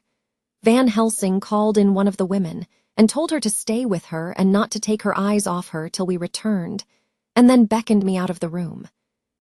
"We must consult as to what is to be done," he said as we descended the stairs. In the hall he opened the dining-room door, and we passed in, he closing the door carefully behind him. The shutters had been opened, but the blinds were already down, with that obedience to the etiquette of death which the British woman of the lower classes always rigidly observes. The room was, therefore, dimly dark. It was, however, light enough for our purposes. Van Helsing's sternness was somewhat relieved by a look of perplexity. He was evidently torturing his mind about something, so I waited for an instant, and he spoke. "What are we to do now? Where are we to turn for help? We must have another transfusion of blood, and that soon, or that poor girl's life won't be worth an hour's purchase. You are exhausted already. I am exhausted too. I fear to trust those women, even if they would have courage to submit. What are we to do for someone who will open his veins for her? What's the matter with me, anyhow?" The voice came from the sofa across the room, and its tones brought relief and joy to my heart, for they were those of Quincy Morris. Van Helsing started angrily at the first sound, but his face softened and a glad look came into his eyes as I cried out, "Quincy Morris," and rushed towards him with outstretched hands. "What brought you here?" I cried as our hands met. "I guess art is the cause." He handed me a telegram. "Have not heard from Seward for 3 days and am terribly anxious. Cannot leave. Father still in same condition. Send me word how Lucy is. Do not delay. HOLMWOOD." I think I came just in the nick of time. "You know you have only to tell me what to do." Van Helsing strode forward and took his hand, looking him straight in the eyes as he said, "A brave man's blood is the best thing on this earth when a woman is in trouble. You're a man and no mistake. Well, the devil may work against us for all he's worth, but God sends us men when we want them." Once again, we went through that ghastly operation. I have not the heart to go through with the details. Lucy had got a terrible shock, and it told on her more than before, for though plenty of blood went into her veins, her body did not respond to the treatment as well as on the other occasions. Her struggle back into life was something frightful to see and hear. However, the action of both heart and lungs improved, and Van Helsing made a subcutaneous injection of morphia as before, and with good effect. Her faint became a profound slumber. The professor watched whilst I went downstairs with Quincy Morris and sent one of the maids to pay off one of the cabmen who were waiting. I left Quincy lying down after having a glass of wine and told the cook to get ready a good breakfast. Then a thought struck me, and I went back to the room where Lucy now was. When I came softly in, I found Van Helsing with a sheet or two of note paper in his hand. He had evidently read it and was thinking it over as he sat with his hand to his brow. There was a look of grim satisfaction in his face, as of one who has had a doubt solved. He handed me the paper, saying only, "It dropped from Lucy's breast when we carried her to the bath." When I had read it, I stood looking at the professor and after a pause asked him, "In God's name, what does it all mean? Was she or is she mad, or what sort of horrible danger is it?"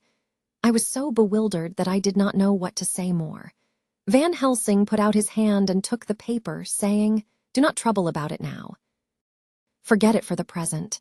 You shall know and understand it all in good time, but it will be later. And now what is it that you came to me to say?" This brought me back to fact, and I was all myself again. "I came to speak about the certificate of death.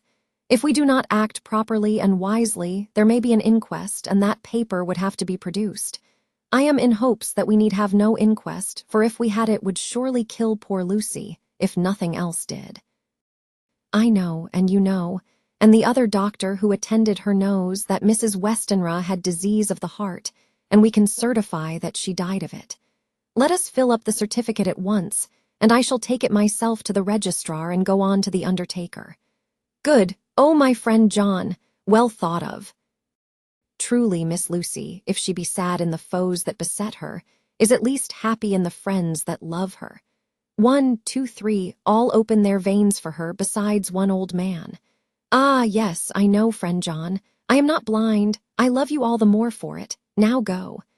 In the hall I met Quincy Morris, with a telegram for Arthur telling him that Mrs. Westenra was dead, that Lucy also had been ill, but was now going on better, and that Van Helsing and I were with her. I told him where I was going, and he hurried me out, but as I was going said, "When you come back, Jack, may I have 2 words with you all to ourselves?" I nodded in reply and went out. I found no difficulty about the registration and arranged with the local undertaker to come up in the evening to measure for the coffin and to make arrangements. When I got back, Quincy was waiting for me. I told him I would see him as soon as I knew about Lucy and went up to her room. She was still sleeping, and the professor seemingly had not moved from his seat at her side. From his putting his finger to his lips, I gathered that he expected her to wake before long and was afraid of forestalling nature. So I went down to Quincy and took him into the breakfast room, where the blinds were not drawn down and which was a little more cheerful, or rather less cheerless, than the other rooms. When we were alone, he said to me, "Jack Seward, I don't want to shove myself in anywhere where I've no right to be, but this is no ordinary case. You know I loved that girl and wanted to marry her, but although that's all past and gone, I can't help feeling anxious about her all the same." What is it that's wrong with her? The Dutchman, and a fine old fellow he is, I can see that, said that time you two came into the room that you must have another transfusion of blood, and that both you and he were exhausted. Now I know well that you medical men speak in camera, and that a man must not expect to know what they consult about in private. But this is no common matter, and whatever it is, I have done my part. Is not that so?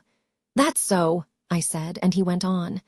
I take it that both you and Van Helsing had done already what I did today. Is not that so? That's so. And I guess Art was in it too. When I saw him 4 days ago down at his own place, he looked queer. I have not seen anything pulled down so quick since I was on the Pampas, and had a mare that I was fond of go to grass all in a night. One of those big bats that they call vampires had got at her in the night, and what with his gorge and the vein left open, there wasn't enough blood in her to let her stand up, and I had to put a bullet through her as she lay. Jack, if you may tell me without betraying confidence, Arthur was the first, is not that so? As he spoke, the poor fellow looked terribly anxious. He was in a torture of suspense regarding the woman he loved, and his utter ignorance of the terrible mystery which seemed to surround her intensified his pain. His very heart was bleeding, and it took all the manhood of him, and there was a royal lot of it, too, to keep him from breaking down. I paused before answering, for I felt that I must not betray anything which the professor wished kept secret, but already he knew so much and guessed so much that there could be no reason for not answering, so I answered in the same phrase. That's so. And how long has this been going on? About 10 days. 10 days. Then I guess, Jack Seward, that poor pretty creature that we all love has had put into her veins within that time the blood of 4 strong men. Man alive, her whole body wouldn't hold it. Then coming close to me, he spoke in a fierce half-whisper. What took it out? I shook my head. That, I said, is the crux. Van Helsing is simply frantic about it, and I am at my wit's end. I can't even hazard a guess. There has been a series of little circumstances which have thrown out all our calculations as to Lucy being properly watched, but these shall not occur again. Here we stay until all be well or ill. Quincy held out his hand. Count me in, he said. You and the Dutchman will tell me what to do, and I'll do it.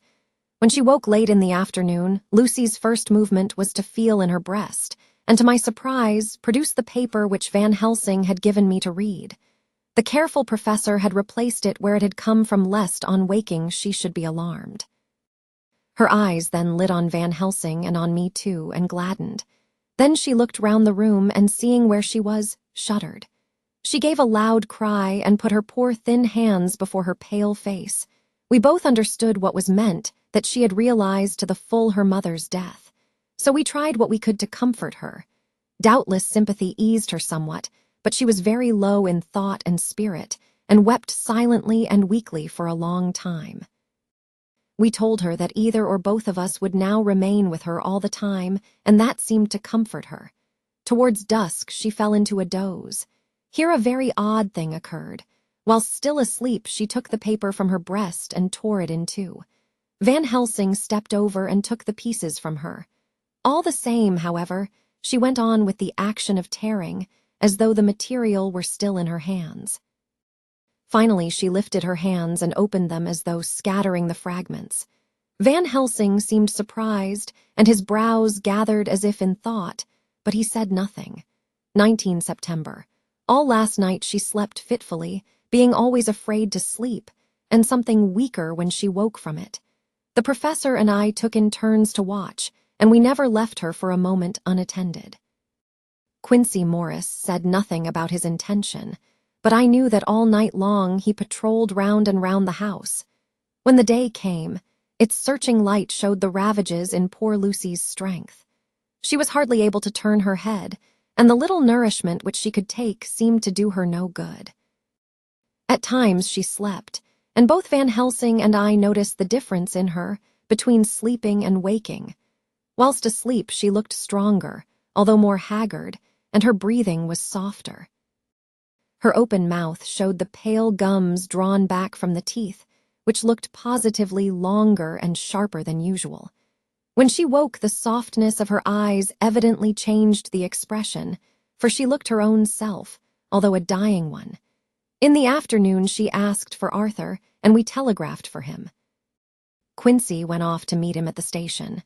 When he arrived, it was nearly 6 o'clock, and the sun was setting full and warm, and the red light streamed in through the window and gave more color to the pale cheeks. When he saw her, Arthur was simply choking with emotion, and none of us could speak. In the hours that had passed, the fits of sleep or the comatose condition that passed for it had grown more frequent, so that the pauses when conversation was possible were shortened. Arthur's presence, however, seemed to act as a stimulant. She rallied a little and spoke to him more brightly than she had done since we arrived. He too pulled himself together and spoke as cheerily as he could, so that the best was made of everything. It is now nearly 1 o'clock, and he and Van Helsing are sitting with her. I am to relieve them in a quarter of an hour, and I am entering this on Lucy's phonograph. Until 6 o'clock they are to try to rest. I fear that tomorrow will end our watching, for the shock has been too great. The poor child cannot rally. God help us all. Letter Mina Harker to Lucy Westenra, unopened by her, 17 September, my dearest Lucy. It seems an age since I heard from you, or indeed since I wrote. You will pardon me, I know, for all my faults when you have read all my budget of news.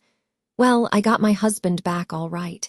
When we arrived at Exeter, there was a carriage waiting for us, and in it, though he had an attack of gout, Mr. Hawkins. He took us to his house, where there were rooms for us all nice and comfortable, and we dined together. After dinner, Mr. Hawkins said, "My dears, I want to drink your health and prosperity, and may every blessing attend you both. I know you both from children, and have, with love and pride, seen you grow up. Now I want you to make your home here with me. I have left to me neither chick nor child. All are gone, and in my will I have left you everything." I cried, Lucy dear, as Jonathan and the old man clasped hands.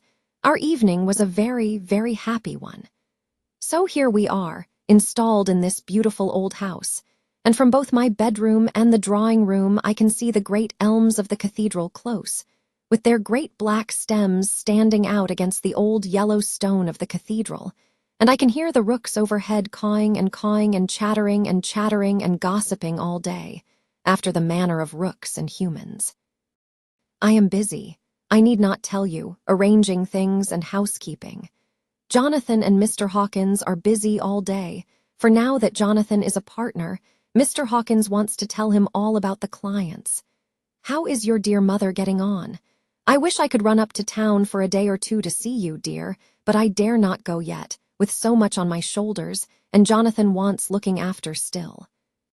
He is beginning to put some flesh on his bones again, but he was terribly weakened by the long illness. Even now he sometimes starts out of his sleep in a sudden way and awakes all trembling until I can coax him back to his usual placidity. However, thank God, these occasions grow less frequent as the days go on, and they will in time pass away altogether, I trust. And now I have told you my news. Let me ask yours. When are you to be married?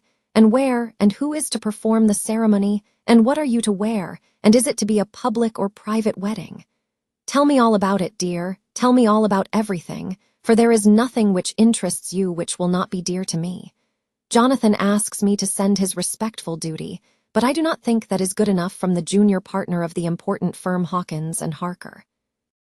And so, as you love me, and he loves me, and I love you with all the moods and tenses of the verb, I send you simply his love instead. Goodbye, my dearest Lucy, and blessings on you. Yours, Mina Harker. Report from Patrick Hennessy, MD, MRCSLK, QCPI, etc., etc., to John Seward, MD, 20 September, my dear sir. In accordance with your wishes, I enclose report of the conditions of everything left in my charge. With regard to patient, Renfield, there is more to say. He has had another outbreak which might have had a dreadful ending, but which, as it fortunately happened, was unattended with any unhappy results. This afternoon, a carrier's cart with 2 men made a call at the empty house whose grounds abut on ours, the house to which, you will remember, the patient twice ran away. The men stopped at our gate to ask the porter their way, as they were strangers. I was myself looking out of the study window, having a smoke after dinner, and saw one of them come up to the house. As he passed the window of Renfield's room, the patient began to rate him from within and called him all the foul names he could lay his tongue to. The man, who seemed a decent fellow enough, contented himself by telling him to shut up for a foul-mouthed beggar, whereon our man accused him of robbing him and wanting to murder him, and said that he would hinder him if he were to swing for it. I opened the window and signed to the man not to notice, so he contented himself, after looking the place over and making up his mind as to what kind of place he had got to, by saying, "Lor bless yer, sir, I wouldn't mind what was said to me in a bloomin' madhouse. I pity ye and the governor for having to live in the house with a wild beast like that." Then he asked his way civilly enough, and I told him where the gate of the empty house was. He went away followed by threats and curses and revilings from our man. I went down to see if I could make out any cause for his anger, since he is usually such a well-behaved man, and except his violent fits, nothing of the kind had ever occurred. I found him, to my astonishment, quite composed and most genial in his manner. I tried to get him to talk of the incident, but he blandly asked me questions as to what I meant, and led me to believe that he was completely oblivious of the affair. It was, I am sorry to say, however, only another instance of his cunning, for within half an hour I heard of him again. This time he had broken out through the window of his room and was running down the avenue. I called to the attendants to follow me, and ran after him, for I feared he was intent on some mischief. My fear was justified when I saw the same cart which had passed before coming down the road, having on it some great wooden boxes. The men were wiping their foreheads, and were flushed in the face, as if with violent exercise. Before I could get up to him, the patient rushed at them, and pulling one of them off the cart, began to knock his head against the ground. If I had not seized him just at the moment, I believe he would have killed the man there and then. The other fellow jumped down and struck him over the head with the butt end of his heavy whip. It was a horrible blow, but he did not seem to mind it, but seized him also and struggled with the three of us, pulling us to and fro as if we were kittens. You know I am no lightweight, and the others were both burly men. At first he was silent in his fighting, but as we began to master him, and the attendants were putting a straight waistcoat on him, he began to shout, "I'll frustrate them. They shan't rob me. They shan't murder me by inches. I'll fight for my lord and master," and all sorts of similar incoherent ravings. It was with very considerable difficulty that they got him back to the house and put him in the padded room. One of the attendants, Hardy, had a finger broken. However, I set it all right, and he is going on well. The two carriers were at first loud in their threats of actions for damages, and promised to rain all the penalties of the law on us. Their threats were, however, mingled with some sort of indirect apology for the defeat of the two of them by a feeble madman. They said that if it had not been for the way their strength had been spent in carrying and raising the heavy boxes to the cart, they would have made short work of him. They gave as another reason for their defeat the extraordinary state of drouth to which they had been reduced by the dusty nature of their occupation, and the reprehensible distance from the scene of their labors of any place of public entertainment. I quite understood their drift, and after a stiff glass of strong grog, or rather more of the same, and with each a sovereign in hand, they made light of the attack, and swore that they would encounter a worse madman any day for the pleasure of meeting so bloomin' good a bloke as your correspondent. I took their names and addresses, in case they might be needed. They are as follows: Jack Smollett of Dudding's Rents, King George's Road, Great Walworth, and Thomas Snelling, Peter Farley's Row, Guide Court, Bethnal Green. They are both in the employment of Harris and Sons, Moving and Shipment Company, Orange Masters Yard, Soho. I shall report to you any matter of interest occurring here, and shall wire you at once if there is anything of importance. Believe me, dear sir, yours faithfully, Patrick Hennessy. Letter, Mina Harker to Lucy Westenra, unopened by her, 18 September, my dearest Lucy. Such a sad blow has befallen us. Mr. Hawkins has died very suddenly. Some may not think it so sad for us, but we had both come to so love him that it really seems as though we had lost a father. I never knew either father or mother, so that the dear old man's death is a real blow to me. Jonathan is greatly distressed. It is not only that he feels sorrow, deep sorrow, for the dear, good man who has befriended him all his life, and now at the end has treated him like his own son and left him a fortune which to people of our modest bringing up is wealth beyond the dream of avarice. But Jonathan feels it on another account. He says the amount of responsibility which it puts upon him makes him nervous. He begins to doubt himself. I try to cheer him up, and my belief in him helps him to have a belief in himself. But it is here that the grave shock that he experienced tells upon him the most. Oh, it is too hard that a sweet, simple, noble, strong nature such as his, a nature which enabled him by our dear, good friend's aid to rise from clerk to master in a few years, should be so injured that the very essence of its strength is gone. Forgive me, dear, if I worry you with my troubles in the midst of your own happiness, but Lucy, dear, I must tell someone, for the strain of keeping up a brave and cheerful appearance to Jonathan tries me, and I have no one here that I can confide in. I dread coming up to London, as we must do that day after tomorrow, for poor Mr. Hawkins left in his will that he was to be buried in the grave with his father. As there are no relations at all, Jonathan will have to be chief mourner. I shall try to run over to see you, dearest, if only for a few minutes. Forgive me for troubling you. With all blessings, your loving, Mina Harker. Dr. Seward's Diary, 20 September. Only resolution and habit can let me make an entry tonight. I am too miserable, too low-spirited, too sick of the world and all in it, including life itself, that I would not care if I heard this moment the flapping of the wings of the angel of death. And he has been flapping those grim wings to some purpose of late, Lucy's mother and Arthur's father, and now, let me get on with my work. I duly relieved Van Helsing in his watch over Lucy. We wanted Arthur to go to rest also, but he refused at first. It was only when I told him that we should want him to help us during the day, and that we must not all break down for want of rest, lest Lucy should suffer, that he agreed to go. Van Helsing was very kind to him. "Come, my child," he said. "Come with me. You are sick and weak and have had much sorrow and much mental pain as well as that tax on your strength that we know of. You must not be alone, for to be alone is to be full of fears and alarms. Come to the drawing-room where there is a big fire and there are 2 sofas. You shall lie on one and I on the other, and our sympathy will be comfort to each other, even though we do not speak, and even if we sleep." Arthur went off with him, casting back a longing look on Lucy's face, which lay in her pillow, almost whiter than the lawn.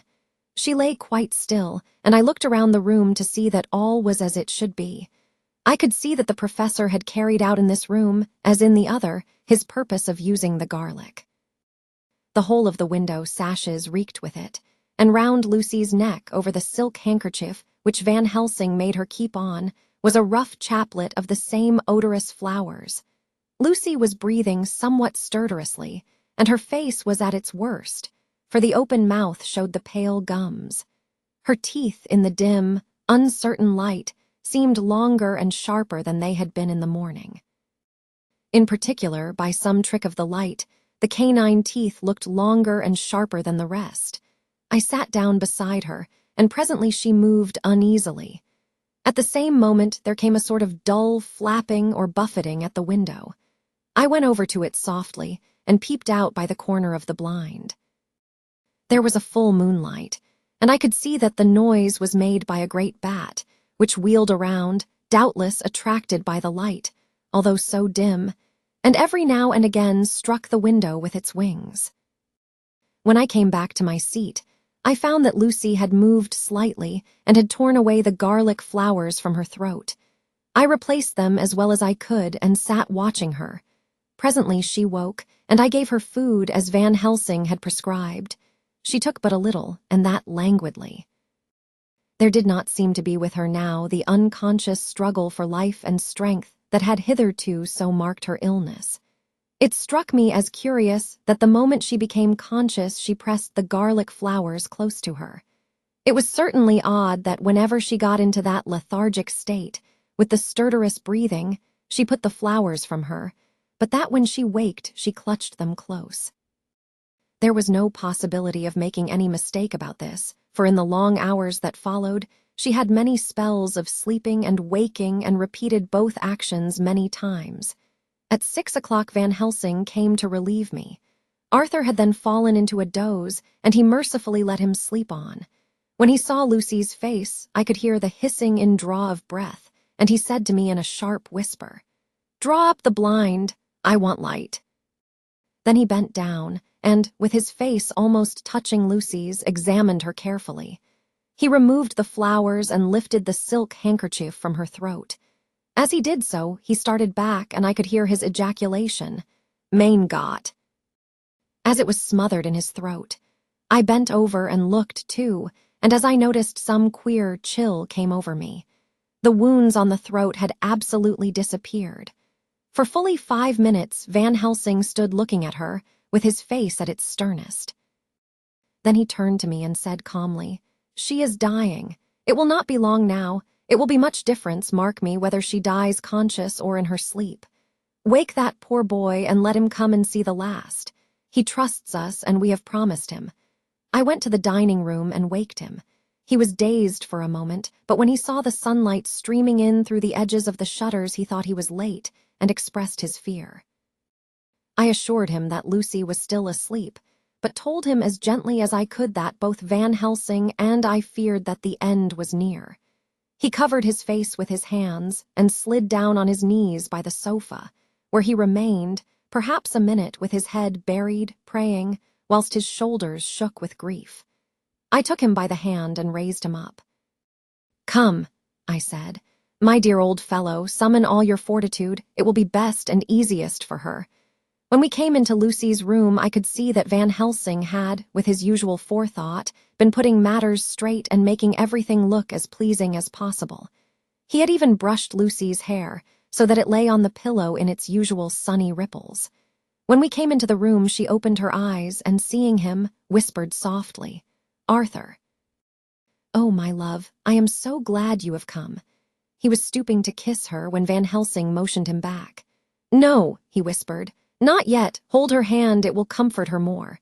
So Arthur took her hand and knelt beside her, and she looked her best, with all the soft lines matching the angelic beauty of her eyes. Then gradually her eyes closed, and she sank to sleep. For a little bit, her breast heaved softly, and her breath came and went like a tired child's. And then insensibly there came the strange change which I had noticed in the night. Her breathing grew stertorous, the mouth opened, and the pale gums, drawn back, made the teeth look longer and sharper than ever. In a sort of sleep-waking, vague, unconscious way she opened her eyes, which were now dull and hard at once, and said in a soft, voluptuous voice, such as I had never heard from her lips, "Arthur." "Oh, my love, I am so glad you have come. Kiss me." Arthur bent eagerly over to kiss her, but at that instant Van Helsing, who, like me, had been startled by her voice, swooped upon him, and catching him by the neck with both hands, dragged him back with a fury of strength which I never thought he could have possessed, and actually hurled him almost across the room. "Not on your life," he said, "not for your living soul and hers." And he stood between them like a lion at bay. Arthur was so taken aback that he did not for a moment know what to do or say, and before any impulse of violence could seize him, he realized the place and the occasion, and stood silent, waiting. I kept my eyes fixed on Lucy, as did Van Helsing, and we saw a spasm as of rage flit like a shadow over her face. The sharp teeth clamped together. Then her eyes closed, and she breathed heavily. Very shortly after, she opened her eyes in all their softness, and putting out her poor, pale, thin hand, took Van Helsing's great brown one, drawing it close to her, she kissed it. "My true friend," she said in a faint voice but with untellable pathos, "my true friend and his, oh, guard him and give me peace." "I swear it," he said solemnly, kneeling beside her and holding up his hand as one who registers an oath. Then he turned to Arthur and said to him, "Come, my child, take her hand in yours and kiss her on the forehead, and only once." Their eyes met instead of their lips, and so they parted. Lucy's eyes closed, and Van Helsing, who had been watching closely, took Arthur's arm and drew him away. And then Lucy's breathing became stertorous again, and all at once it ceased. "It is all over," said Van Helsing. "She is dead." I took Arthur by the arm and led him away to the drawing room, where he sat down and covered his face with his hands, sobbing in a way that nearly broke me down to see. I went back to the room and found Van Helsing looking at poor Lucy, and his face was sterner than ever. Some change had come over her body. Death had given back part of her beauty, for her brow and cheeks had recovered some of their flowing lines. Even the lips had lost their deadly pallor. It was as if the blood, no longer needed for the working of the heart, had gone to make the harshness of death as little rude as might be. We thought her dying whilst she slept, and sleeping when she died. I stood beside Van Helsing and said, "Ah, well, poor girl, there is peace for her at last." "It is the end." He turned to me and said with grave solemnity, "Not so, alas, not so. It is only the beginning." When I asked him what he meant, he only shook his head and answered, "We can do nothing as yet. Wait and see." Chapter 13. Dr. Seward's Diary, Cont. The funeral was arranged for the next succeeding day so that Lucy and her mother might be buried together. I attended to all the ghastly formalities, and the urbane undertaker proved that his staff was afflicted or blessed with something of his own obsequious suavity. Even the woman who performed the last offices for the dead remarked to me, in a confidential, brother-professional way, when she had come out from the death chamber, "She makes a very beautiful corpse, sir." It's quite a privilege to attend on her. It's not too much to say that she will do credit to our establishment. I noticed that Van Helsing never kept far away. This was possible from the disordered state of things in the household. There were no relatives at hand, and as Arthur had to be back the next day to attend at his father's funeral, we were unable to notify anyone who should have been bidden. Under the circumstances, Van Helsing and I took it upon ourselves to examine papers, etc. He insisted upon looking over Lucy's papers himself. I asked him why, for I feared that he, being a foreigner, might not be quite aware of English legal requirements, and so might in ignorance make some unnecessary trouble. He answered me, I know. You forget that I am a lawyer as well as a doctor, but this is not altogether for the law.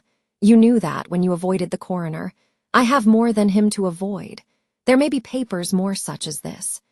As he spoke, he took from his pocket-book the memorandum which had been in Lucy's breast and which she had torn in her sleep. "When you find anything of the solicitor who is for the late Mrs. Westenra, seal all her papers and write him tonight. For me, I watch here in the room and in Miss Lucy's old room all night, and I myself search for what may be. It is not well that her very thoughts go into the hands of strangers." I went on with my part of the work, and in another half-hour had found the name and address of Mrs. Westenra's solicitor and had written to him. All the poor lady's papers were in order. Explicit directions regarding the place of burial were given. I had hardly sealed the letter when, to my surprise, Van Helsing walked into the room, saying, "Can I help you, friend John? I am free, and if I may, my service is to you." "Have you got what you looked for?" I asked, to which he replied, "I did not look for any specific thing. I only hoped to find, and find I have, all that there was, only some letters and a few memoranda, and a diary new begun. But I have them here, and we shall for the present say nothing of them. I shall see that poor lad tomorrow evening, and, with his sanction, I shall use some." When we had finished the work in hand, he said to me, "And now, friend John, I think we may to bed. We want sleep, both you and I, and rest to recuperate. Tomorrow we shall have much to do, but for the tonight there is no need of us." Alas! Before turning in, we went to look at poor Lucy. The undertaker had certainly done his work well, for the room was turned into a small chapelle ardente. There was a wilderness of beautiful white flowers, and death was made as little repulsive as might be. The end of the winding sheet was laid over the face. When the professor bent over and turned it gently back, we both started at the beauty before us, the tall wax candles showing a sufficient light to note it well. All Lucy's loveliness had come back to her in death, and the hours that had passed, instead of leaving traces of decay's effacing fingers, had but restored the beauty of life, till positively I could not believe my eyes that I was looking at a corpse. The professor looked sternly grave. He had not loved her as I had, and there was no need for tears in his eyes. He said to me, "Remain till I return," and left the room. He came back with a handful of wild garlic from the box waiting in the hall, but which had not been opened, and placed the flowers amongst the others on and around the bed. Then he took from his neck, inside his collar, a little gold crucifix and placed it over the mouth. He restored the sheet to its place, and we came away. I was undressing in my own room when, with a premonitory tap at the door, he entered, and at once began to speak. "Tomorrow I want you to bring me before night a set of post-mortem knives." "Must we make an autopsy?" I asked. "Yes and no. I want to operate, but not what you think. Let me tell you now, but not a word to another. I want to cut off her head and take out her heart." Ah. You a surgeon, and so shocked. You, whom I have seen with no tremble of hand or heart, do operations of life and death that make the rest shudder. Oh, but I must not forget, my dear friend John, that you loved her, and I have not forgotten it, for is I that shall operate, and you must not help. I would like to do it tonight, but for Arthur I must not. He will be free after his father's funeral tomorrow, and he will want to see her to see it. Then, when she is coffined ready for the next day, you and I shall come when all sleep. We shall unscrew the coffin lid and shall do our operation and then replace all, so that none know, save we alone. But why do it at all? The girl is dead. Why mutilate her poor body without need? And if there is no necessity for a post-mortem and nothing to gain by it, no good to her, to us, to science, to human knowledge, why do it? Without such it is monstrous. For answer he put his hand on my shoulder and said, with infinite tenderness, "Friend John, I pity your poor bleeding heart, and I love you the more because it does so bleed. If I could, I would take on myself the burden that you do bear. But there are things that you know not, but that you shall know, and bless me for knowing, though they are not pleasant things. John, my child, you have been my friend now many years, and yet did you ever know me to do any without good cause? I may err, I am but man, but I believe in all I do. Was it not for these causes that you sent for me when the great trouble came? Yes. Were you not amazed, nay horrified, when I would not let Arthur kiss his love, though she was dying, and snatched him away by all my strength? Yes, and yet you saw how she thanked me with her so beautiful dying eyes, her voice, too, so weak, and she kissed my rough old hand and blessed me. Yes, and did you not hear me swear promise to her that so she closed her eyes grateful? Yes. Well, I have good reason now for all I want to do. You have for many years trust me. You have believed me weeks past, when there be things so strange that you might have well doubt. Believe me yet a little, friend John. If you trust me not, then I must tell what I think, and that is not perhaps well.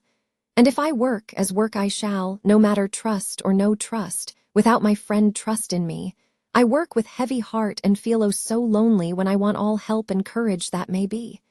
He paused a moment and went on solemnly. Friend John, there are strange and terrible days before us. Let us not be two, but one, that so we work to a good end. Will you not have faith in me? I took his hand and promised him. I held my door open as he went away, and watched him go to his room and close the door. As I stood without moving, I saw one of the maids pass silently along the passage. She had her back to me, so did not see me, and go into the room where Lucy lay. The sight touched me.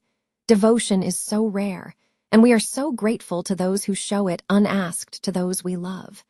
Here was a poor girl putting aside the terrors which she naturally had of death to go watch alone by the bier of the mistress whom she loved, so that the poor clay might not be lonely till laid to eternal rest.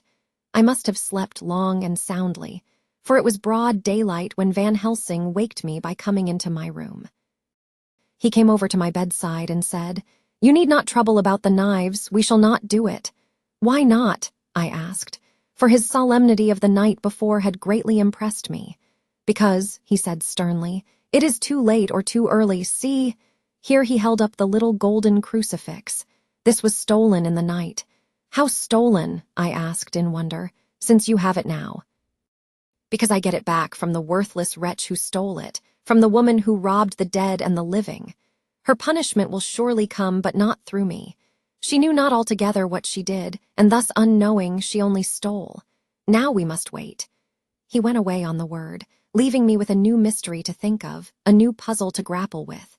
The forenoon was a dreary time, but at noon the solicitor came, Mr. Marquand, of Holman, Sons, Marquand, and Litterdale.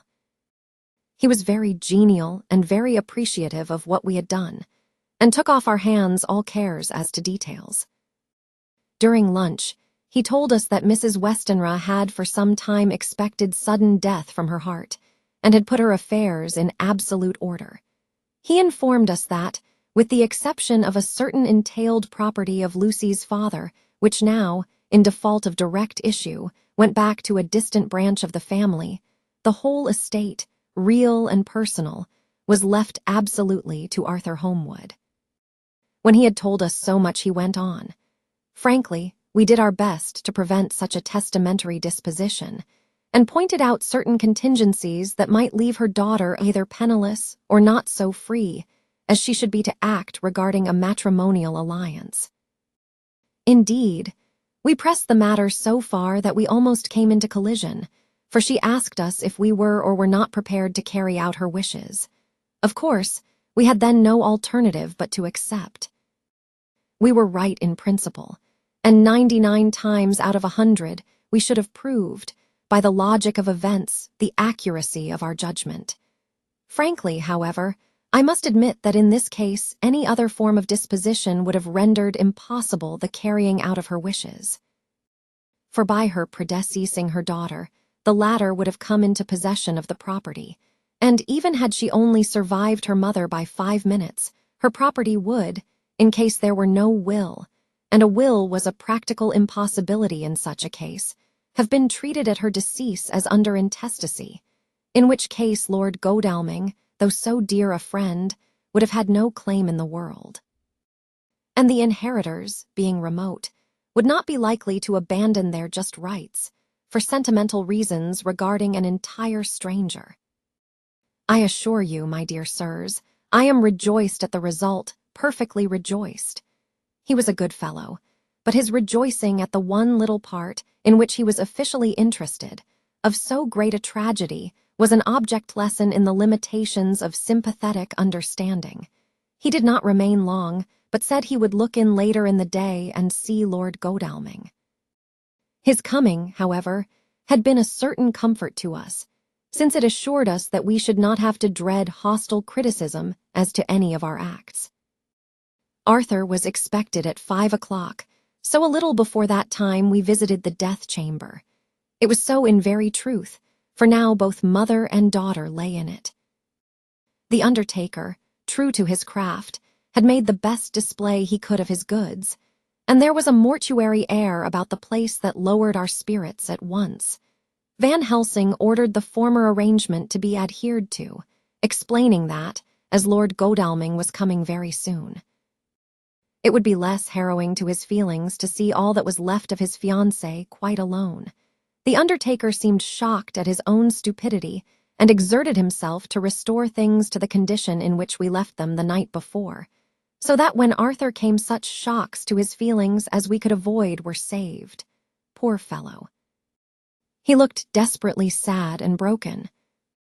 Even his stalwart manhood seemed to have shrunk somewhat under the strain of his much-tried emotions. He had, I knew, been very genuinely and devotedly attached to his father, and to lose him, and at such a time, was a bitter blow to him. With me he was warm as ever, and to Van Helsing he was sweetly courteous, but I could not help seeing that there was some constraint with him. The professor noticed it too, and motioned me to bring him upstairs. I did so and left him at the door of the room, as I felt he would like to be quite alone with her. But he took my arm and led me in, saying huskily, "You loved her too, old fellow. She told me all about it, and there was no friend had a closer place in her heart than you. I don't know how to thank you for all you have done for her." I can't think yet. Here he suddenly broke down and threw his arms round my shoulders and laid his head on my breast, crying, "Oh, Jack, Jack, what shall I do? The whole of life seems gone from me all at once, and there is nothing in the wide world for me to live for." I comforted him as well as I could. In such cases, men do not need much expression. A grip of the hand, the tightening of an arm over the shoulder, a sob in unison are expressions of sympathy dear to a man's heart. I stood still and silent till his sobs died away, and then I said softly to him, "Come and look at her." Together we moved over to the bed, and I lifted the lawn from her face. God, how beautiful she was. Every hour seemed to be enhancing her loveliness. It frightened and amazed me somewhat. And as for Arthur, he fell to trembling, and finally was shaken with doubt as with an ague. At last, after a long pause, he said to me in a faint whisper, "Jack, is she really dead?" I assured him sadly that it was so, and went on to suggest, for I felt that such a horrible doubt should not have life for a moment longer than I could help, that it often happened that, after death, faces become softened and even resolved into their youthful beauty, that this was especially so when death had been preceded by any acute or prolonged suffering. I seemed to quite do away with any doubt, and after kneeling beside the couch for a while and looking at her lovingly and long, he turned aside. I told him that that must be goodbye, as the coffin had to be prepared, so he went back and took her dead hand in his and kissed it, and bent over and kissed her forehead. He came away, fondly looking back over his shoulder at her as he came. I left him in the drawing room and told Van Helsing that he had said goodbye, so the latter went to the kitchen to tell the undertaker's men to proceed with the preparations and to screw up the coffin. When he came out of the room again, I told him of Arthur's question, and he replied, "I am not surprised. Just now I doubted for a moment myself.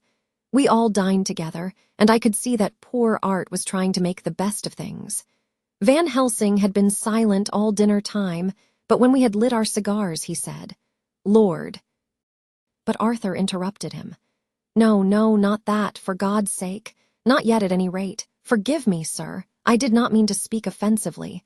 It is only because my loss is so recent." The professor answered very sweetly, "I only used that name because I was in doubt.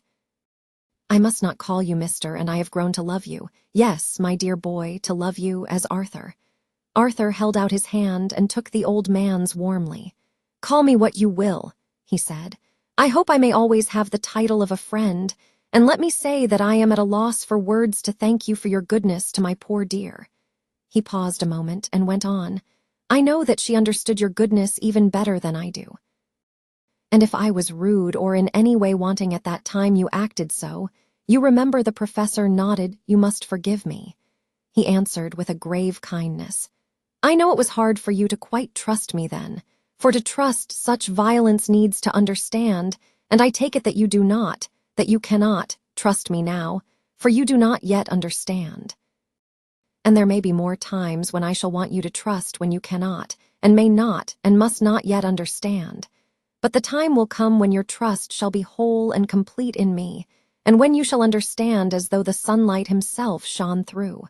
Then you shall bless me from first to last for your own sake, and for the sake of others, and for her dear sake to whom I swore to protect." "And indeed, sir," said Arthur warmly, "I shall in all ways trust you. I know and believe you have a very noble heart, and you are Jack's friend, and you were hers. You shall do what you like." The professor cleared his throat a couple of times as though about to speak, and finally said, "May I ask you something now?" "Certainly. You know that Mrs. Westenra left you all her property?" "No, poor dear." "I never thought of it. And as it is all yours, you have a right to deal with it as you will. I want you to give me permission to read all Miss Lucy's papers and letters. Believe me, it is no idle curiosity. I have a motive of which, be sure, she would have approved. I have them all here. I took them before we knew that all was yours, so that no strange hand might touch them, no strange eye look through words into her soul. I shall keep them if I may. Even you may not see them yet, but I shall keep them safe. No word shall be lost, and in the good time I shall give them back to you. It is a hard thing that I ask, but you will do it, will you not, for Lucy's sake?" Arthur spoke out heartily, like his old self. "Dr. Van Helsing, you may do what you will. I feel that in saying this I am doing what my dear one would have approved. I shall not trouble you with questions till the time comes." The old professor stood up as he said solemnly, "And you are right. There will be pain for us all, but it will not be all pain, nor will this pain be the last. We and you too, you most of all, dear boy, will have to pass through the bitter water before we reach the sweet. But we must be brave of heart and unselfish, and do our duty, and all will be well." I slept on a sofa in Arthur's room that night. Van Helsing did not go to bed at all. He went to and fro, as if patrolling the house, and was never out of sight of the room where Lucy lay in her coffin, strewn with the wild garlic flowers, which sent through the odor of lily and rose, a heavy, overpowering smell into the night. Mina Harker's journal, 22 September. In the train to Exeter. Jonathan's sleeping. It seems only yesterday that the last entry was made, and yet how much between then, in Whitby and all the world before me, Jonathan away and no news of him, and now, married to Jonathan, Jonathan a solicitor, a partner, rich, master of his business, Mr. Hawkins dead and buried, and Jonathan with another attack that may harm him. Some day he may ask me about it. Down it all goes. I am rusty in my shorthand. See what unexpected prosperity does for us, so it may be as well to freshen it up again with an exercise anyhow. The service was very simple and very solemn. There were only ourselves and the servants there, one or two old friends of his from Exeter, his London agent, and a gentleman representing Sir John Paxton, the president of the Incorporated Law Society. Jonathan and I stood hand in hand, and we felt that our best and dearest friend was gone from us. We came back to town quietly, taking a bus to Hyde Park Corner. Jonathan thought it would interest me to go into the Row for a while, so we sat down. But there were very few people there, and it was sad-looking and desolate to see so many empty chairs. It made us think of the empty chair at home. So we got up and walked down Piccadilly. Jonathan was holding me by the arm, the way he used to in the old days before I went to school. I felt it very improper, for you can't go on for some years teaching etiquette and decorum to other girls without the pedantry of it biting into yourself a bit. But it was Jonathan, and he was my husband, and we didn't know anybody who saw us, and we didn't care if they did, so on we walked. I was looking at a very beautiful girl, in a big cartwheel hat, sitting in a victoria outside Giuliano's, when I felt Jonathan clutch my arm so tight that he hurt me, and he said under his breath, "My God!" I am always anxious about Jonathan, for I fear that some nervous fit may upset him again. So I turned to him quickly and asked him what it was that disturbed him. He was very pale, and his eyes seemed bulging out as, half in terror and half in amazement, he gazed at a tall, thin man with a beaky nose and black mustache and pointed beard, who was also observing the pretty girl. He was looking at her so hard that he did not see either of us, and so I had a good view of him. His face was not a good face. It was hard and cruel and sensual, and big white teeth that looked all the whiter because his lips were so red, were pointed like an animal's. Jonathan kept staring at him till I was afraid he would notice. I feared he might take it ill, he looked so fierce and nasty. I asked Jonathan why he was disturbed, and he answered, evidently thinking that I knew as much about it as he did. "Do you see who it is?" "No, dear," I said. "I don't know him. Who is it?" His answer seemed to shock and thrill me, for it was said as if he did not know that it was me, Mina, to whom he was speaking. "It is the man himself." The poor dear was evidently terrified at something, very greatly terrified. I do believe that if he had not had me to lean on and to support him, he would have sunk down. He kept staring.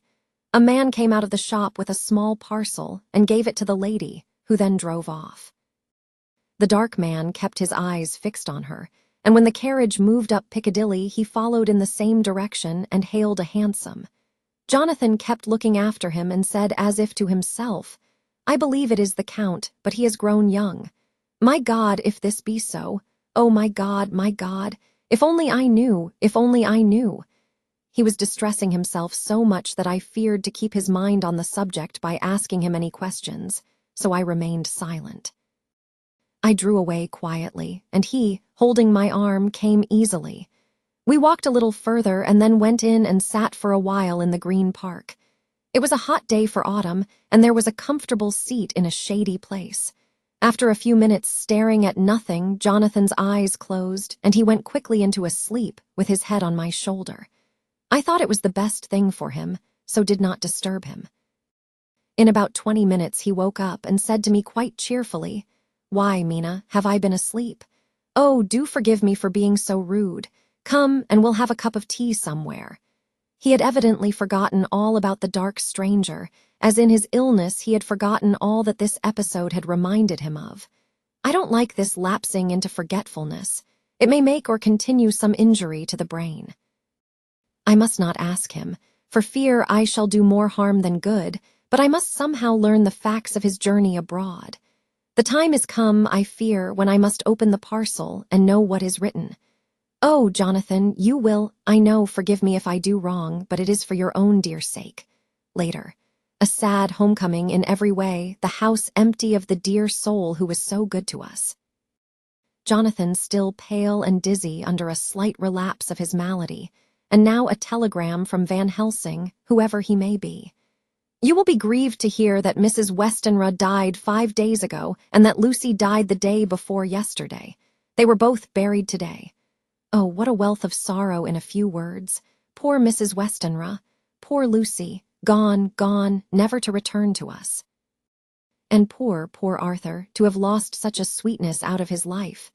God help us all to bear our troubles. Dr. SEWARD'S Diary, Cont. 22 September. It is all over. Arthur has gone back to Ring and has taken Quincy Morris with him. What a fine fellow is Quincy. I believe in my heart of hearts that he suffered as much about Lucy's death as any of us, but he bore himself through it like a moral Viking. If America can go on breeding men like that, she will be a power in the world indeed. Van Helsing is lying down, having a rest preparatory to his journey. He goes to Amsterdam tonight, but says he returns tomorrow night, that he only wants to make some arrangements which can only be made personally. He is to stop with me then, if he can. He says he has work to do in London which may take him some time. Poor old fellow. I fear that the strain of the past week has broken down even his iron strength. All the time of the burial he was, I could see, putting some terrible restraint on himself. When it was all over, we were standing beside Arthur, who, poor fellow, was speaking of his part in the operation where his blood had been transfused to his Lucy's veins. I could see Van Helsing's face grow white and purple by turns. Arthur was saying that he felt since then as if they two had been really married, and that she was his wife in the sight of God. None of us said a word of the other operations, and none of us ever shall. Arthur and Quincy went away together to the station, and Van Helsing and I came on here. The moment we were alone in the carriage, he gave way to a regular fit of hysterics. He has denied to me since that it was hysterics, and insisted that it was only his sense of humor asserting itself under very terrible conditions. He laughed till he cried, and I had to draw down the blinds lest anyone should see us and misjudge. And then he cried till he laughed again and laughed and cried together, just as a woman does. I tried to be stern with him, as one is to a woman under the circumstances, but it had no effect. Men and women are so different in manifestations of nervous strength or weakness.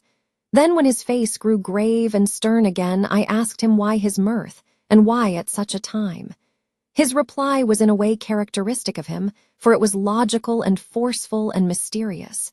He said, "Ah, you don't comprehend, friend John. Do not think that I am not sad though I laugh. See, I have cried even when the laugh did choke me. But no more think that I am all sorry when I cry, for the laugh he come just the same. Keep it always with you that laughter who knock at your door and say, 'May I come in?' is not true laughter. No, he is a king, and he come when and how he like.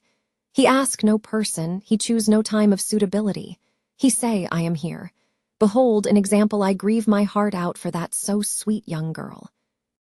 I give my blood for her, though I am old and worn. I give my time, my skill, my sleep. I let my other sufferers want that she may have all.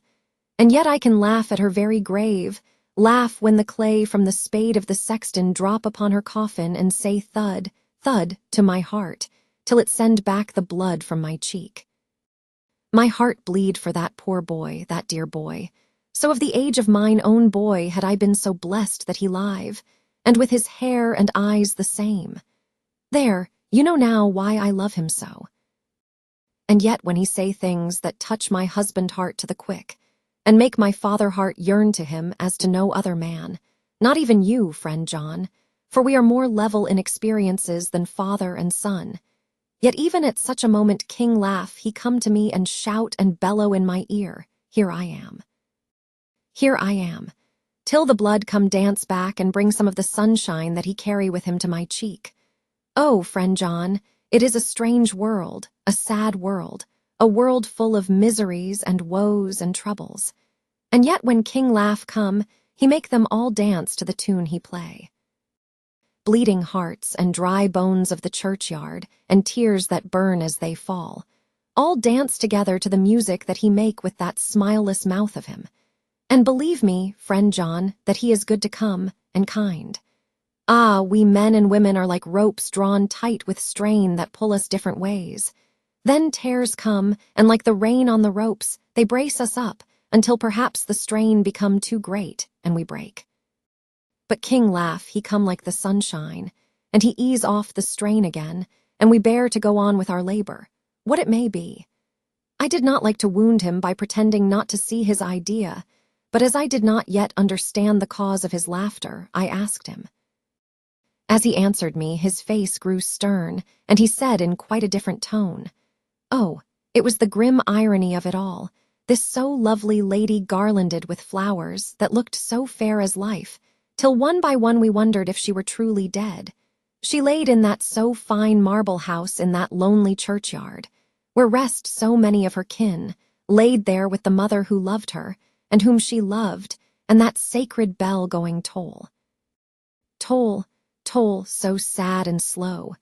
And those holy men with the white garments of the angel pretending to read books, and yet all the time their eyes never on the page and all of us with the bowed head. And all for what? She is dead, so, is it not? Well, for the life of me, Professor, I said, I can't see anything to laugh at in all that. Why, your expression makes it a harder puzzle than before. But even if the burial service was comic, what about poor Art and his trouble? Why, his heart was simply breaking. Just so. Said he not that the transfusion of his blood to her veins had made her truly his bride? Yes, and it was a sweet and comforting idea for him. Quite so. But there was a difficulty, friend John. If so that, then what about the others? Ho, ho, then this so sweet maid is a polyandrist, and me, with my poor wife dead to me, but alive by church's law, though no wits all gone, even I, who am faithful husband to this now no wife, am bigamist. I don't see where the joke comes in there either. I said, and I did not feel particularly pleased with him for saying such things. He laid his hand on my arm and said, Friend John, forgive me if I pain. I showed not my feeling to others when it would wound, but only to you, my old friend, whom I can trust. If you could have looked into my heart then when I want to laugh, if you could have done so when the laugh arrived, if you could do so now, when King Laugh have pack up his crown and all that is to him, for he go far, far away from me, and for a long, long time, maybe you would perhaps pity me the most of all. I was touched by the tenderness of his tone and asked why. Because I know. And now we are all scattered, and for many a long day loneliness will sit over our roofs with brooding wings. Lucy lies in the tomb of her kin, a lordly death house in a lonely churchyard, away from teeming London, where the air is fresh, and the sun rises over Hampstead Hill, and where wild flowers grow of their own accord. So I can finish this diary, and God only knows if I shall ever begin another. If I do, or if I even open this again, it will be to deal with different people and different themes, for here at the end, where the romance of my life is told, ere I go back to take up the thread of my life work, I say sadly and without hope, Finney's. The Westminster Gazette, 25 September. A Hampstead mystery. The neighborhood of Hampstead is just at present exercised with a series of events which seem to run on lines parallel to those of what was known to the writers of headlines as the Kensington Horror, or the Stabbing Woman, or the Woman in Black. During the past 2 or 3 days, several cases have occurred of young children straying from home or neglecting to return from their playing on the heath. In all these cases, the children were too young to give any properly intelligible account of themselves, but the consensus of their excuses is that they had been with a bloofer lady. It has always been late in the evening when they have been missed, and on 2 occasions the children have not been found until early in the following morning. It is generally supposed in the neighborhood that, as the first child missed gave as his reason for being away that a bloofer lady had asked him to come for a walk, the others had picked up the phrase and used it as occasion served. This is the more natural as the favorite game of the little ones at present is luring each other away by wiles. A correspondent writes us that to see some of the tiny tots pretending to be the bloofer lady is supremely funny. Some of our caricaturists might, he says, take a lesson in the irony of grotesque by comparing the reality and the picture.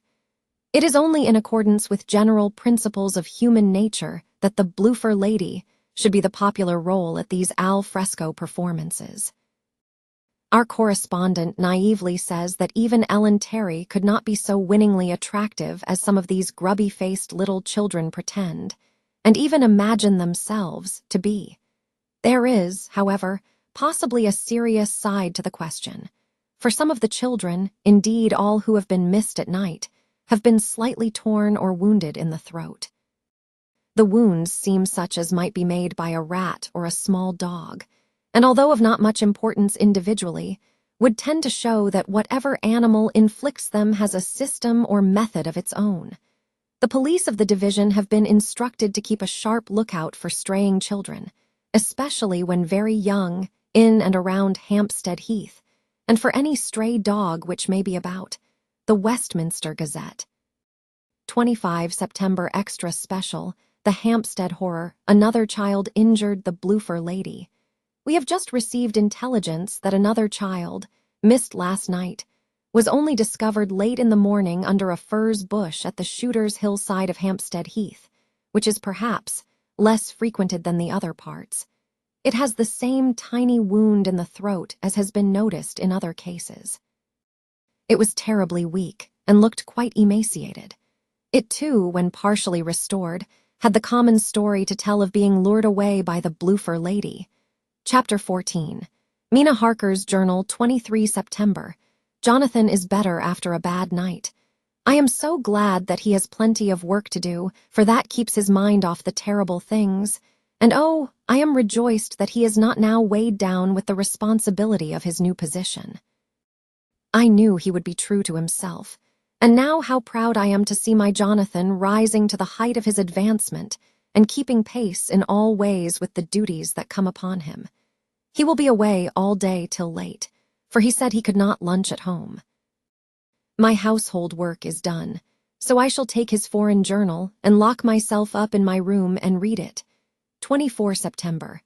I hadn't the heart to write last night. That terrible record of Jonathan's upset me so. Poor dear. How he must have suffered, whether it be true or only imagination. I wonder if there is any truth in it at all. Did he get his brain fever and then write all those terrible things, or had he some cause for it all? I suppose I shall never know, for I dare not open the subject to him. And yet that man we saw yesterday, he seemed quite certain of him, poor fellow. I suppose it was the funeral upset him and sent his mind back on some train of thought. He believes it all himself. I remember how on our wedding day he said, "Unless some solemn duty come upon me to go back to the bitter hours, asleep or awake, mad or sane." There seems to be through it all some thread of continuity. That fearful Count was coming to London. If it should be, and he came to London with its teeming millions, there may be a solemn duty, and if it come, we must not shrink from it. I shall be prepared. I shall get my typewriter this very hour and begin transcribing.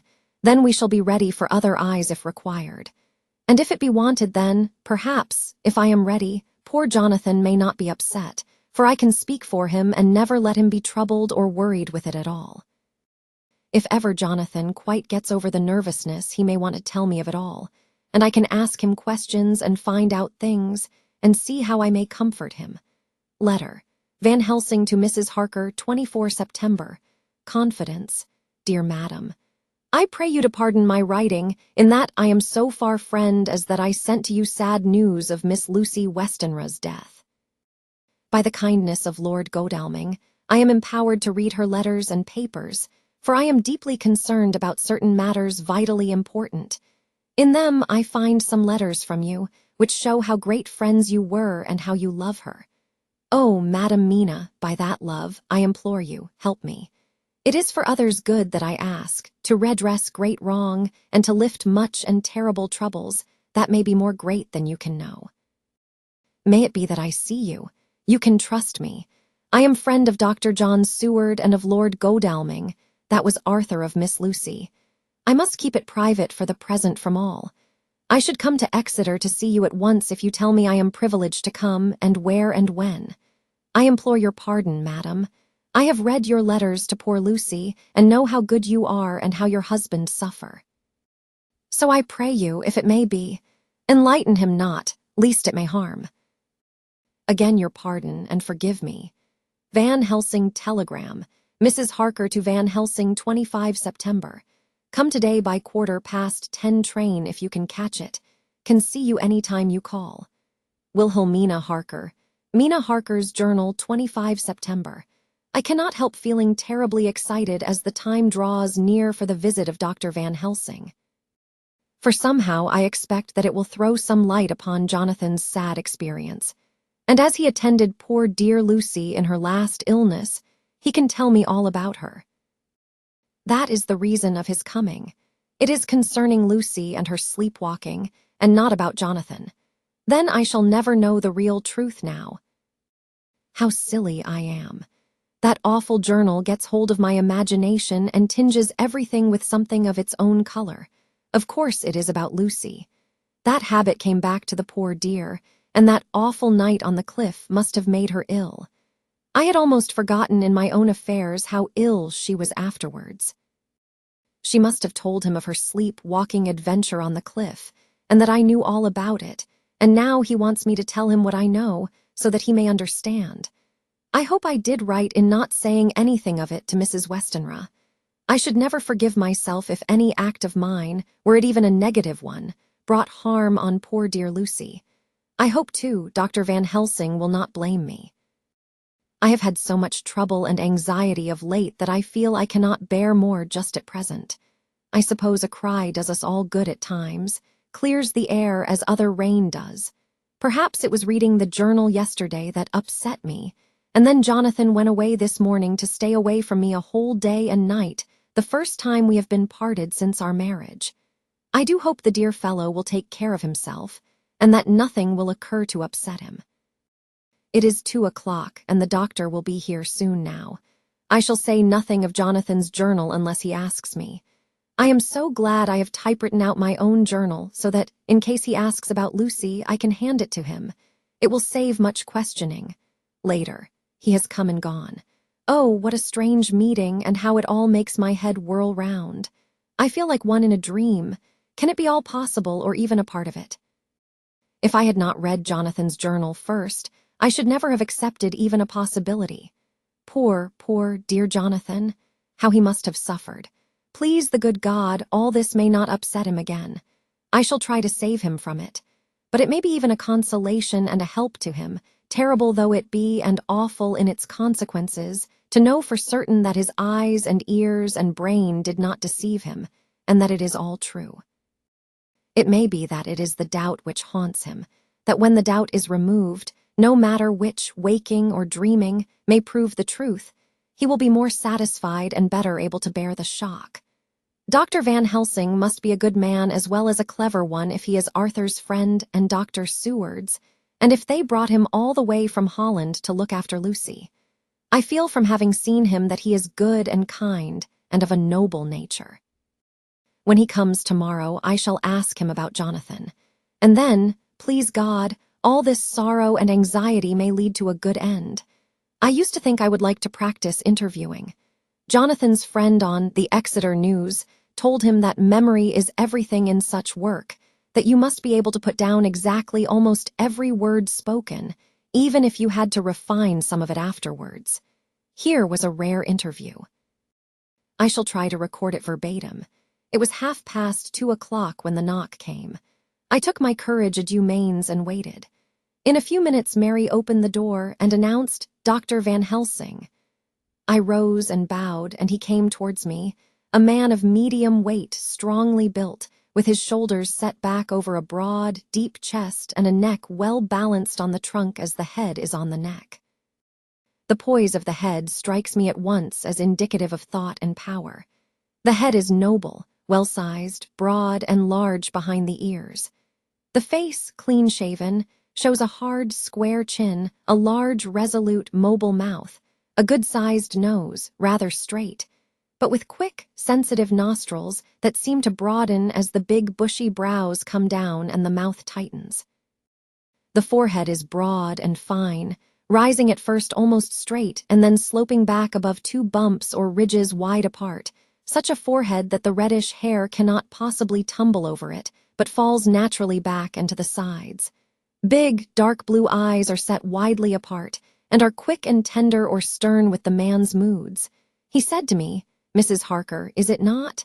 I bowed assent. That was Miss Mina Murray. Again I assented. It is Mina Murray that I came to see that was friend of that poor dear child Lucy Westenra. Madam Mina, it is on account of the dead that I come. Sir, I said, you could have no better claim on me than that you were a friend and helper of Lucy Westenra. And I held out my hand.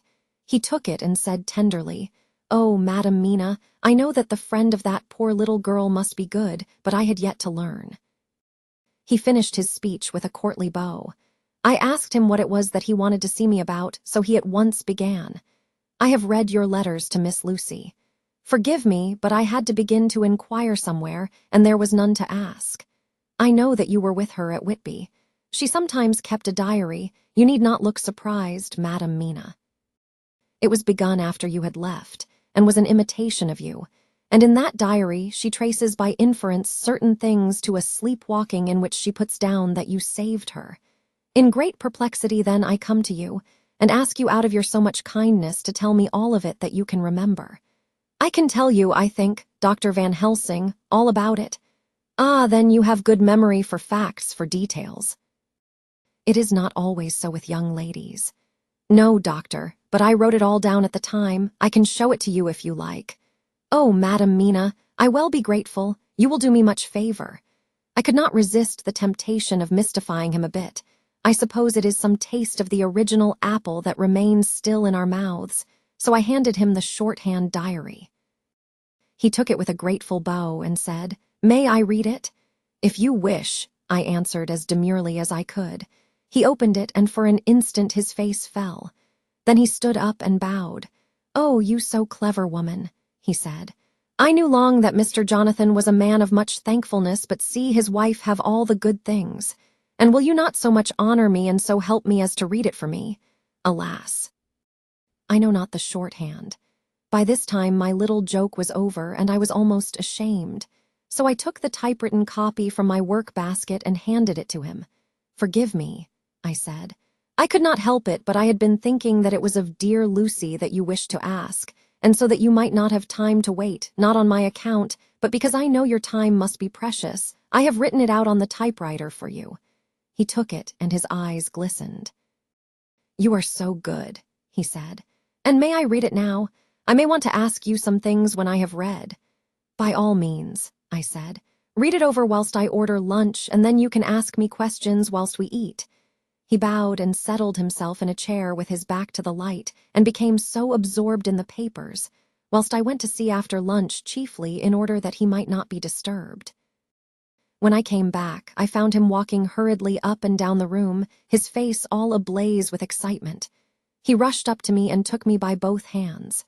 "Oh, Madam Mina," he said, "how can I say what I owe to you? This paper is as sunshine. It opens the gate to me. I am dazed, I am dazzled with so much light, and yet clouds roll in behind the light every time. But that you cannot comprehend. Oh, but I am grateful to you, you so clever woman. Madam," he said this very solemnly, "if ever Abraham Van Helsing can do anything for you or yours, I trust you will let me know.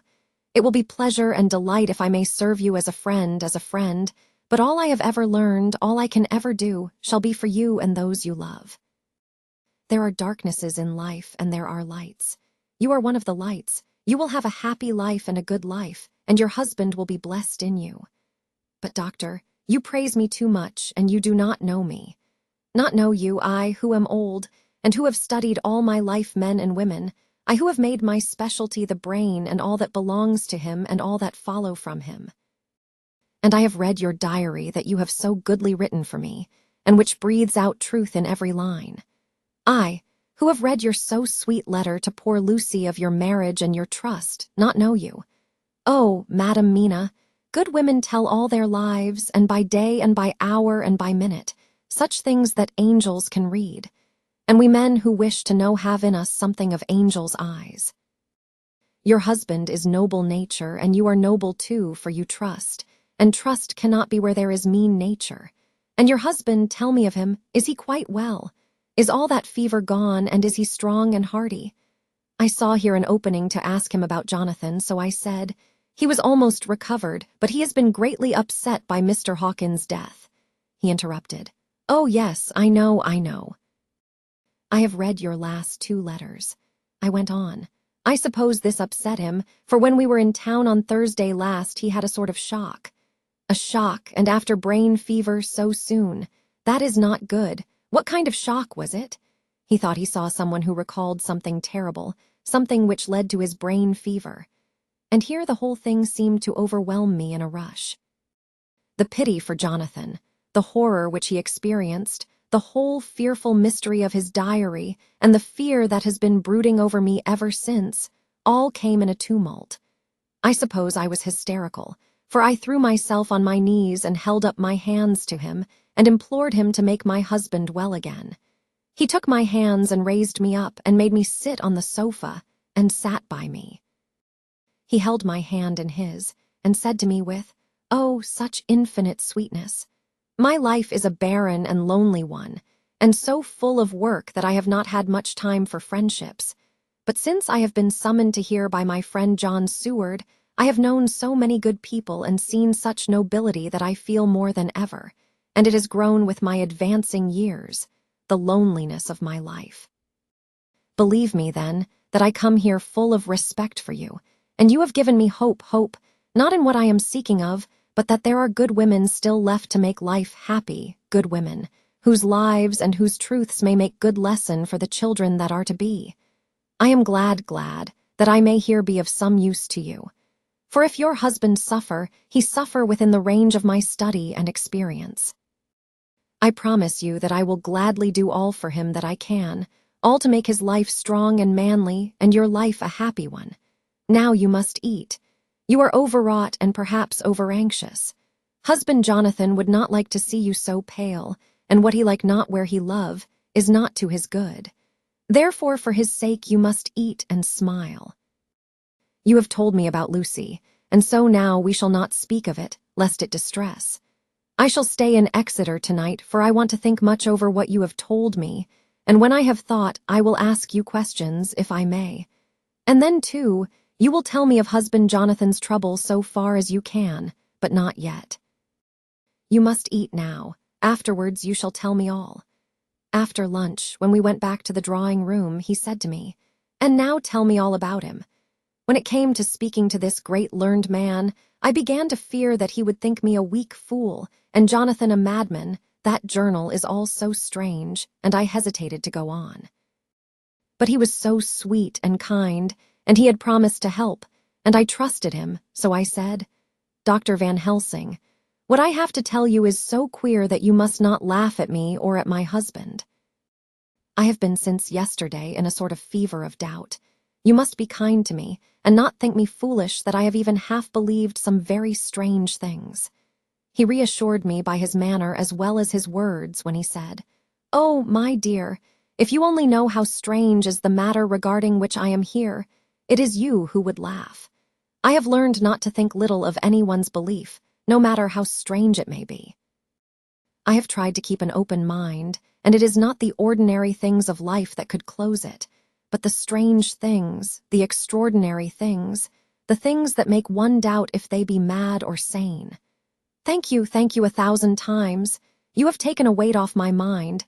If you will let me, I shall give you a paper to read. It is long, but I have typewritten it out. It will tell you my trouble and Jonathan's. It is the copy of his journal when abroad, and all that happened. I dare not say anything of it. You will read for yourself and judge, and then when I see you, perhaps you will be very kind and tell me what you think." "I promise," he said as I gave him the papers.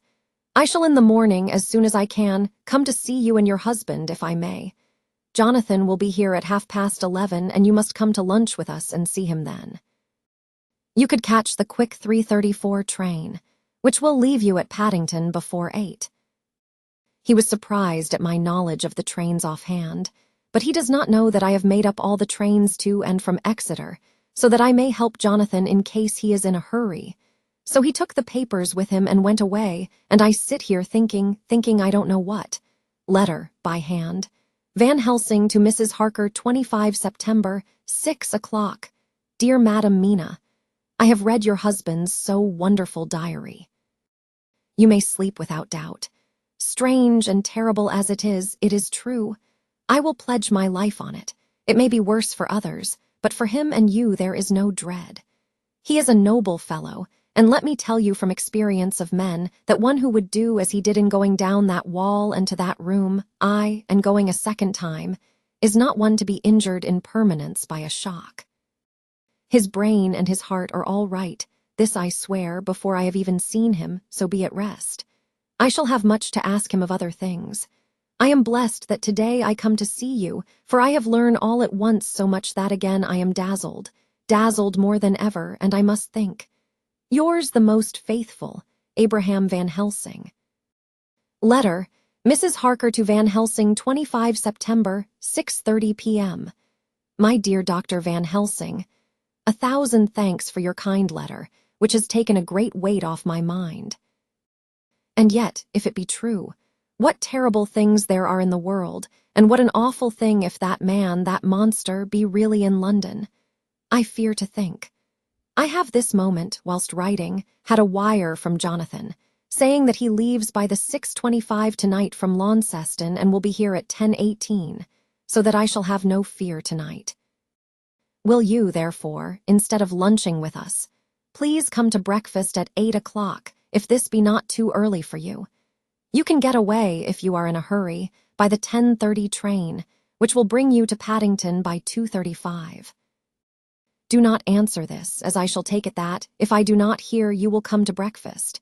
Believe me, your faithful and grateful friend, Mina Harker.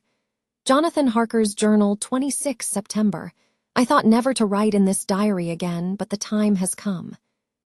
When I got home last night, Mina had supper ready, and when we had supped she told me of Van Helsing's visit, and of her having given him the 2 diaries copied out, and of how anxious she has been about me. She showed me in the doctor's letter that all I wrote down was true. It seems to have made a new man of me. It was the doubt as to the reality of the whole thing that knocked me over. I felt impotent and in the dark and distrustful. But now that I know, I am not afraid, even of the Count.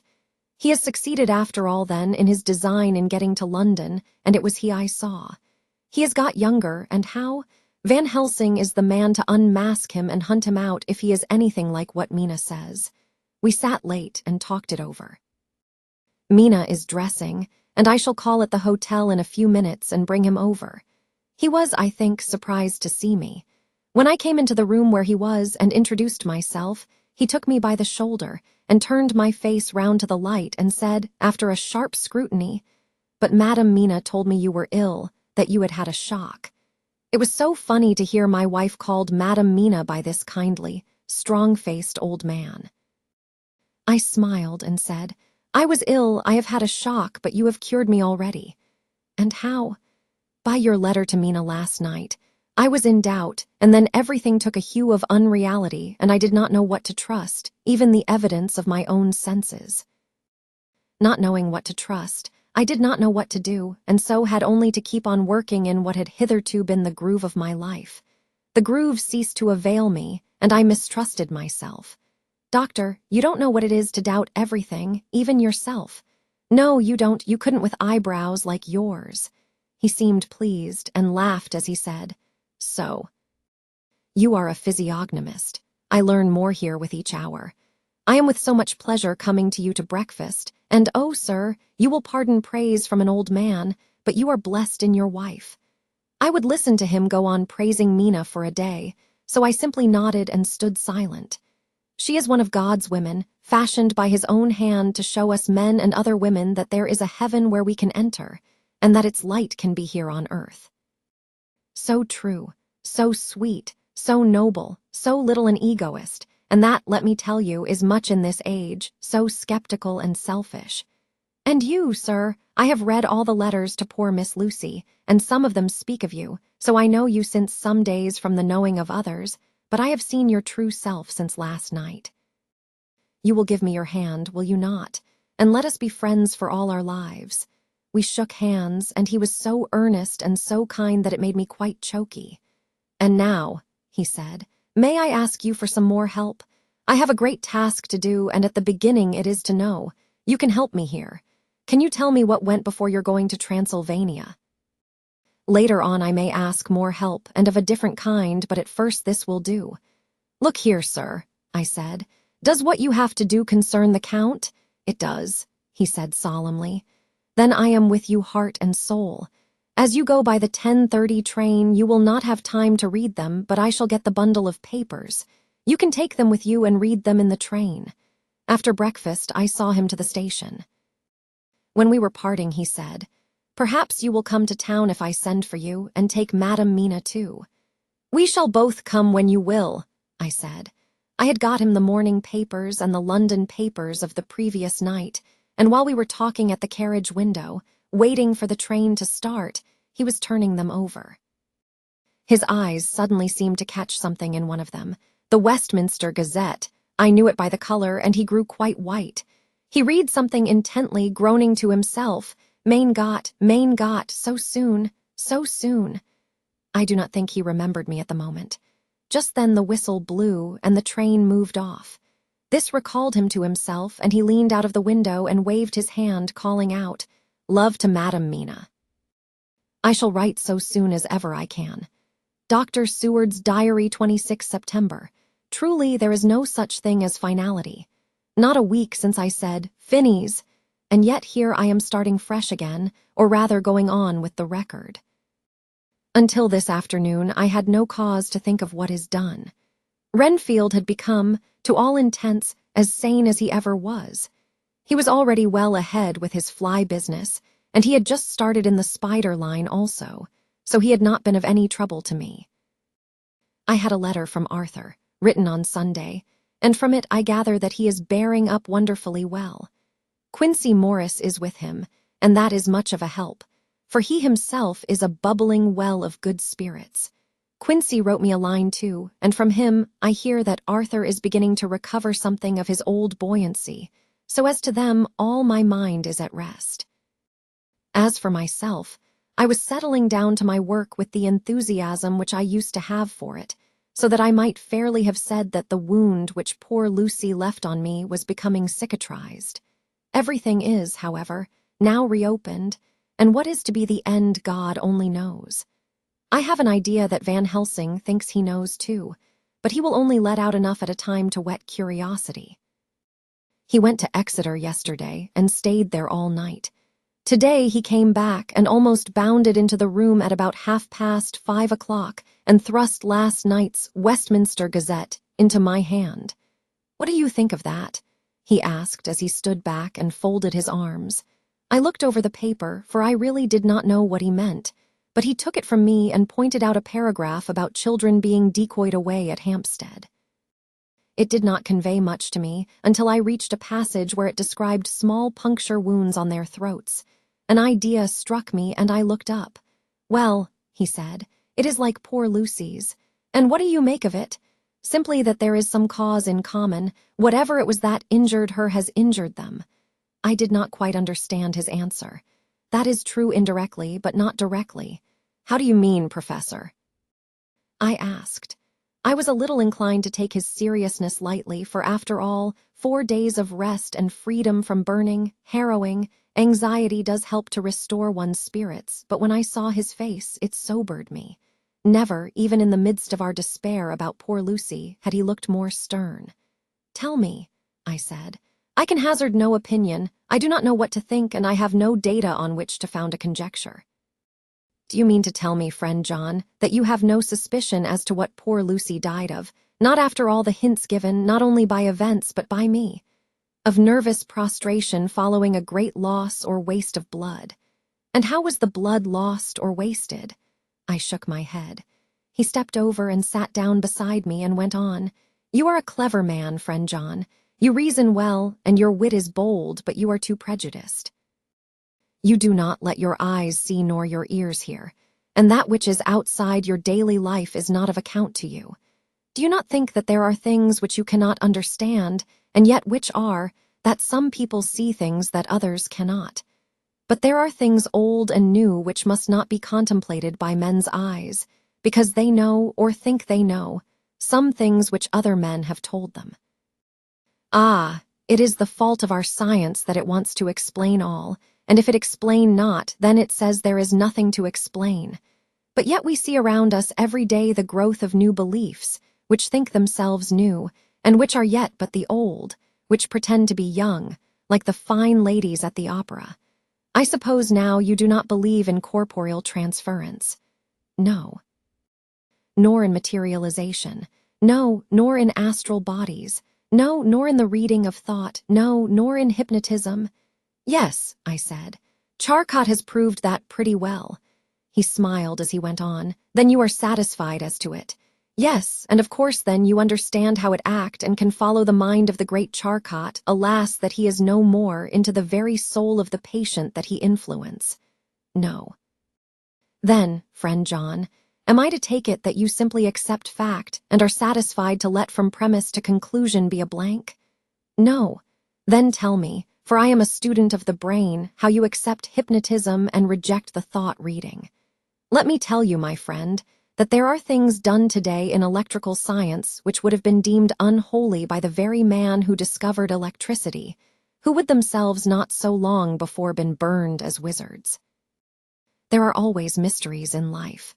Why was it that Methuselah lived 900 years, and old Parr 169, and yet that poor Lucy, with 4 men's blood in her poor veins, could not live even 1 day?